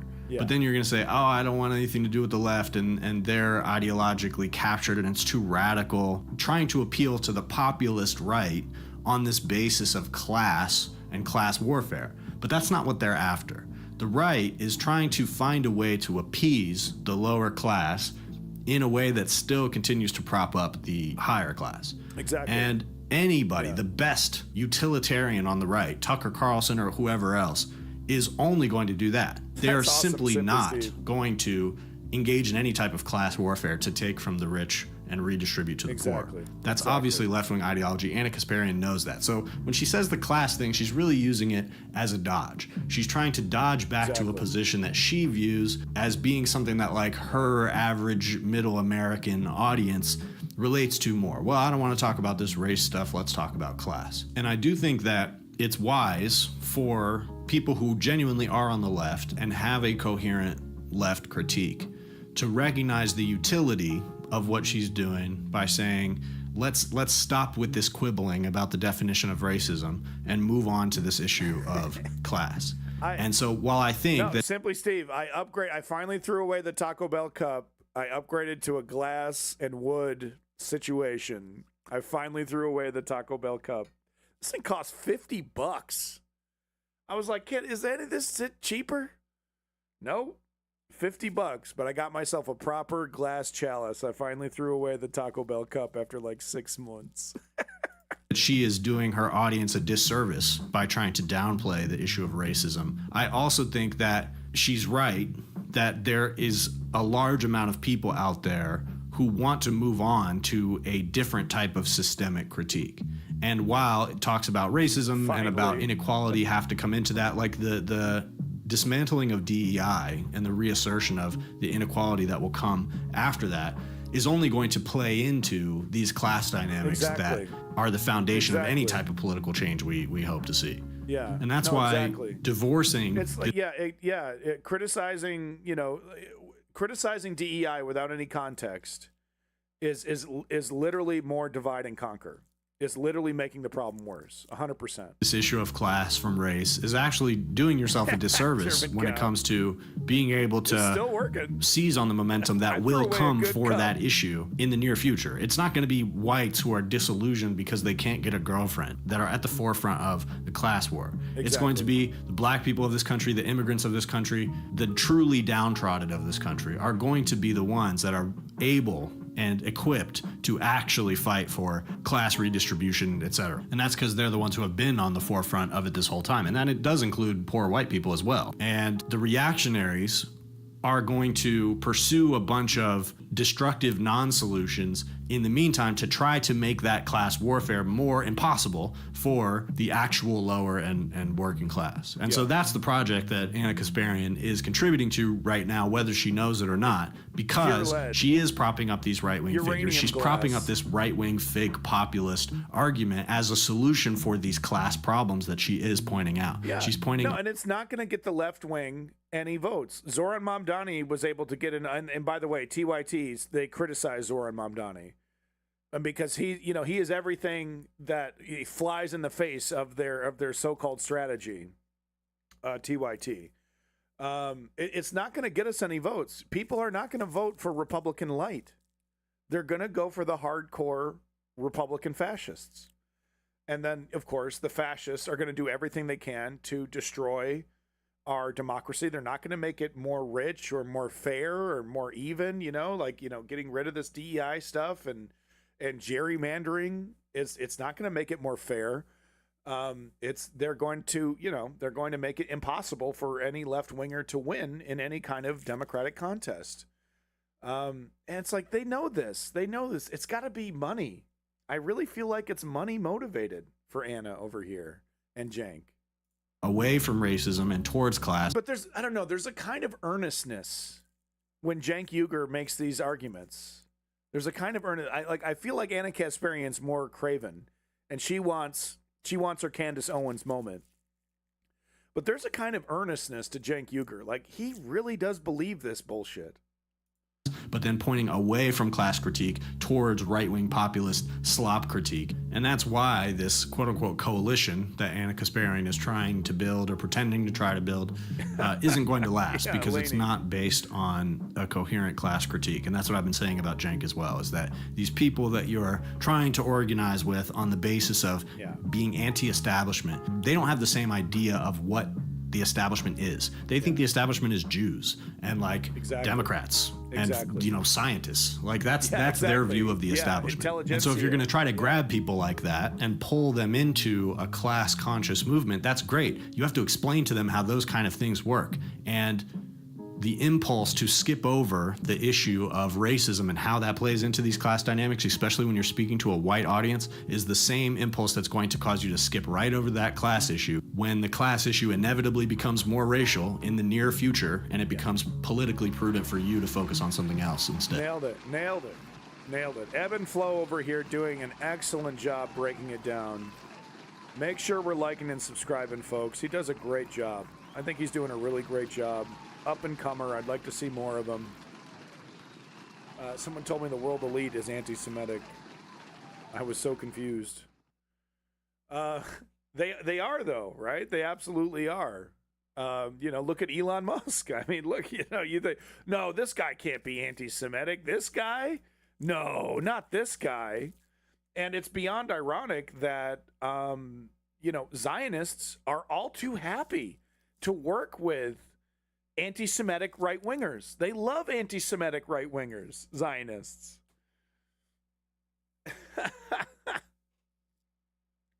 No, the world elite, it's a bunch of Jews. It's like there are some Jewish people there, okay? There are some Jewish people, very powerful Jewish people running Hollywood. There are also some very powerful Jewish people owning and controlling the media. Which is why we need to frame things as anti-Zionism and not anti-Judaism, because they're the Jewish people that are controlling these things, that have power in these areas. They're doing it for Zionism. They're not doing it for because they believe in Judaism and they believe in some of them are Jewish supremacists, but it's ultimately about Israel. It's ultimately about Zionism and having Zionist dominance in these things. It's not about this secret desire to have the entire world run by Jewish people. Zionists are totally okay with people that aren't Jewish, right? As long as they toe the line for Israel. Ultimately, that's what they care about, is like, do you believe in Zionist supremacy? Do you believe that Zionists should right, control the Middle East and maybe even more so, right? Yeah, exactly, German. This is a very difficult subject to talk about. We're talking about class. We're talking about systemic racism. We're talking, to all these different subjects. But Ebb and Flow does a great job. One more time, put the link in the chat there for anybody that missed it. Doing a great job, because Jewish people it can't be safe anywhere but Israel, right, guys? Yeah. It's ludicrous. And it's inherently anti-Semitic to think that, because there are so many Jewish people, millions of Jewish people, that disagree with the actions of Zionists and the Israeli government. And it's incredibly anti-Semitic to just assume that if you're Jewish, you're down with destroying that they hate Arabs, that you're down with destroying the Middle East, that Jewish people are supreme, that Jewish people are better than any other race or religion or whatever you want to call it. Like, that is like crazy anti-Semitic to think that. It's like totally bananas to assume that a Jewish person believes those extreme things. Jewish name. Oh, so you must deny a genocide, right? You're totally down for ethnic cleansing. No, actually, not cool with that. Oh, well, you're Jewish, though. Oh, I mean, obviously, right? All right, folks. Unfortunately, I know. We got to get the ball rolling. I got to get going. It's almost 7 o'clock, and I got a family. If I was XQC or somebody else who didn't have a life, didn't have a family, didn't have any responsibilities, I could literally just do this until 12 o'clock, and I would. Right? Probably would like play a video game or something. I don't know. That sounds like fun. But no, my son's about to wake up from his nap, and I gotta relieve my wife, who's been watching my son the whole time, giving me an opportunity to do this wonderful stream. So big props to my wife. Nationwide spice recall at Walmart. Is there really? I didn't know that. So anyway, folks, sorry, I got to get going. But I'd like to remind you why we're here. And it's, of course, the 3-step program. Step 1, to inform ourselves. Step 2, to sign up and show up using resources like mobilize.us. And, of course, Step 3, putting in the work like the deceased Charlie Kirk. Exactly, Krail of Xanath. I could abandon my family. and like eventually I'd be like, yeah, so it finally happened. I got divorced. And she'd be like handing me the divorce papers while I'm streaming. Sorry, gotta be a good dad. My bad. He's so cucked. He wants to help his wife and help his family. Gotta go fist bump the wife. Really just give her a chance to take a nap. But anyway, folks, the reason why we're here is not just to shit on TYT, that even though that does appear to be the main purpose of this show. And it's I would like if TYT were to like come to fucking Jesus and be like, I don't know about this Tucker Carlson guy, right? And do a pivot. I would be so happy. I would support that so much. You know what I mean? I would support that so much. It's like I want to root for TYT. I really do. But it's like, it's glaringly obvious what the fuck is going on. And it needs to be talked about because these are motherfuckers that are saying that they're progressive. These are motherfuckers that are saying this is how the left wins. And it's not true. Zoran Mamdani proves it. Graham Plattner is going to prove it. He's going to win. Right. And it's like, no, we can actually win with, democratic socialist, progressive policies and ideals and principles. We can actually win with those things. We don't have to shit on, DEI per se. Like, we can make a nuanced argument about, hey, some of the DEI shit that corporations are doing is ridiculous. And there's no reason why we can't have certain reforms on affirmative action and, but does that mean we can't have a conversation about reparations now? Are reparations off the table? Oh, reparations is DEI? Oh, don't do that. I don't think so. I think black people should receive reparations for slavery for the amount of time that black people were enslaved in the United States. And I'd be, I would defend that shit on a stage as a politician. I don't see a single problem with that. Oh, don't do that. You're not going to win. You're not going to win. That's another gotcha. They'll gotcha. No, I think there's a lot of people that would actually support that, right? Anyway, I want to like TYT. I do, but I can't back this shit up, dude. I can't back this shit up. So anyway, folks, step 1, we inform ourselves. Step 2, we sign up and show up. And step 3, we put in the motherfucking work. Peace in that motherfucking Middle East. Glory to the Ukrainian democracy. Free Palestine. And big props to every single one of you motherfuckers in the chat. Female Eunuch, Simply Steve, Elaney, Ice King of Space, German Cow, who's number 1 in the chat, German Cow, along with Woke Patriot. Woke Patriot was technically number 1 in the chat, but he got sick of me really quick. He had to go. Krail of Xanath. All you lurkers out there, thank you to the lurkers. Big props to, anyone that I'm missing. Zio Duke, thank you, Zio Duke. I had to reset my chat a bunch of times because of Kick, so I don't get to give everyone their proper props. But thank you for coming in. Thank you for being awesome. Thank you for defending human rights and defending progressivism. Whatever you define it as. And to Energy Dahmer out there, pull your head out of your ass, man. It took me 15 seconds to prove you wrong. Do better. That's what I got to say to you, man. Do better. Stop embarrassing yourself. That shit isn't left wing. That shit isn't even middle class. It's just embarrassing. You're just repeating lies. Peace in that motherfucking Middle East, y'all. Catch you next time. News Underground. Abandoned Nihilism. Realist motherfucker on Twitch. Take that to the bank. HB showed it. Trolls get the flush.